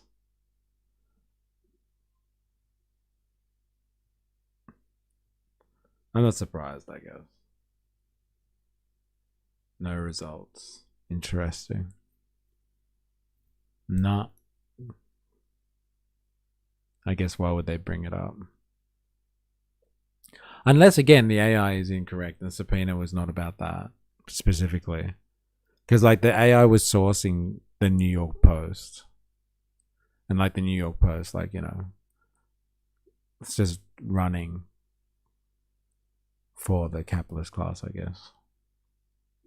Why wouldn't they go after Singham and something that's perceived to be a Chinese state media funded organization? Or state funded, sorry, Chinese state funded media organization. I've got to say that properly. Very interesting. Let's see how they surmise this discussion. Truth. They get angry about what's happening. They get mobilized about what's happening. We need media and we need organizations. They are trying to shut both of those things down. And I think we can beat them. I think the tide is actually on our side. The majority sentiment is on our side. Even the people who are not yet socialists, and so many millions are or think they are, even with all of that, I think that we can win. The one thing we have to avoid is hand-wringing, getting scared, getting intimidated, running for the hills. I hate when liberals tell me, oh, I got to move out of the country because, you know, it's so bad with Trump or whatever. No, Trump can be defeated. The right wing can be defeated. And by Trump and the right wing, I include big sections of the Democratic Party establishment as well, just so no one's confused. But we can actually win this fight because public opinion is on our side. Imperialism is a system in crisis. The only reason that they can actually maintain their control, it's not just because they have 900,000 uniformed police, which is a lot. It would be the single biggest employer in the country if it was. Is that true? Do you reckon that's true? There's 900,000 cops employed in the US? That's fucking mental. That's a huge army, man. God, Jag would have a heart attack if he heard that. That's crazy. And they're fully militarized as well. I have heard a report that there is 900,000 people employed as police officers or in the police force in the United States. Is there any way to verify this?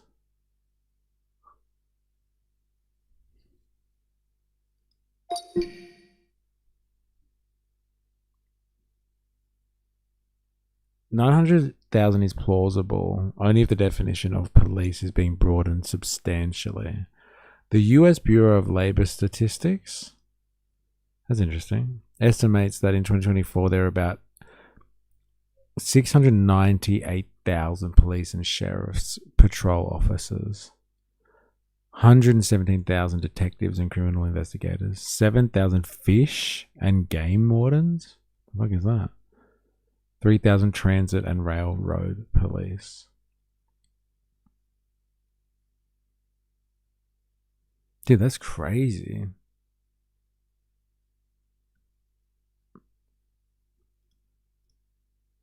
How many people serve in the armed forces in the United States?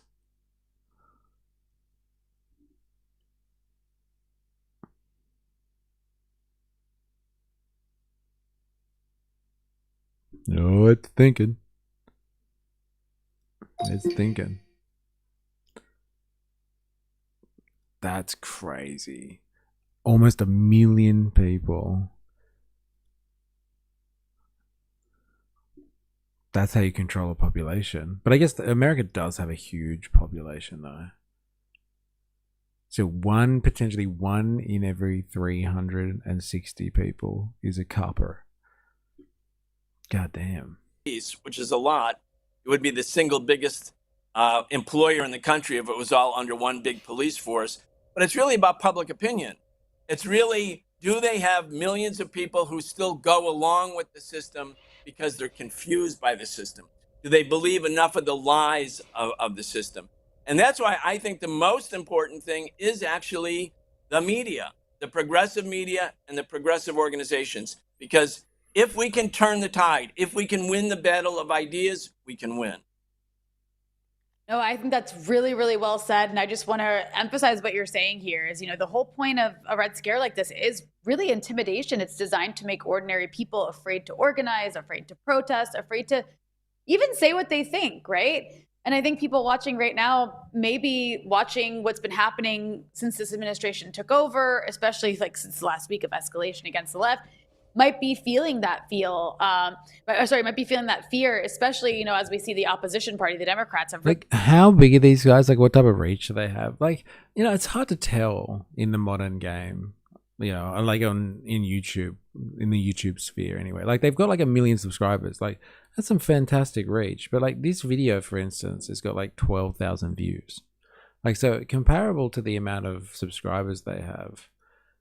But like they drop a lot of news daily. Like there's a lot of videos they're putting out on a daily basis. There must be multiple uploads a day. Or at least multiple a week, if nothing else. Their most popular content hits like their most popular piece, 1.4 million views. And that was 2 years ago. NATO explanation. 1.1 million years ago. Burkina Faso president 2 years ago, 1.1. Shadow banned. Yeah. Well, especially if they're working for a foreign entity, I guess. So it's not like massive, right? They've got a couple of pieces in like a 5-year history of like topping a million views, sorry. Like, it's not massive reach. But I know for like someone like me, they come up in my feed. So like, there's some evil commies out there. They get their message. But like, they're prolific uploaders. Look at that, like 4,000 videos. I'm assuming there's a lot of shorts in there. But yeah. Social media could be working with the government. Could be. Like, no, it definitely is. Like, social media is largely, or Silicon Valley is largely a place that has been well integrated with the CIA since its inception, but like, especially since the rise of social media in the early 2000s. So like, yeah, definitely, man. We don't know how much reach Trump currently has. Yeah. Yeah, you have no idea, do you? It wouldn't take much for him to make a call to cut someone off either, if he really wanted to. And like, the tech bros are ideologically aligned with this Trump administration. I know in the past they've said things where they haven't wanted to align with like the Republicans, and they've been usually Democrat aligned, but the tech bros were all at his inauguration last year, lining up to kiss the ring. Or to get a return on investment, more like it. So, yeah, interesting. All right, I'm going to leave it there. I'm going to bounce. And yeah, thank you everyone who's been hanging out today. We've had a very interesting journey, I must say. Trump constantly has stated that fake news needs to be defunded and exterminated. No one takes him seriously. Gotta watch out. They're coming to get you commies as well. Lap Jeff, thank you very much for hanging out today. Pentester, Ravy, Voltatur, good to have you. Woozle, Jingle Jangle Jam. You've been having a massive chat today. I think with Bandsaw Bandit potentially. And Claris. Hope you guys Enjoyed your little side hustle conversation there. Say my name coming in a bit over the last few days. Good to have you. Last couple of days. Who else we got here? Hobo Joe's been hanging out today. Josh. Oh, damn, I can't go back far. Damn. 4AS. Jag. Blaz. Our meme king. Spandonk was in earlier too. Dilemmas. Interesting contribution today, Dilemmas, as always. The Rennictarian special. But yeah, thank you everyone who's been hanging out. I do appreciate it. If you haven't already, make sure you activate the like button on your way out. And, you know, if you're new here, subscribe for more, follow for more, all that sort of stuff. But yeah, if you've been lurking or if you're watching after the fact, I do appreciate it. And we will be back tomorrow with Hump Day, which will also be known as Worker Wednesday, potentially Wildly Woke Wednesday. So we're going to figure out something that we can investigate tomorrow. Then we have the Run-In Theory Thursday and then Far Right Friday. So we've got a packed week. Packed week. Adios, Dilemmas. Brother.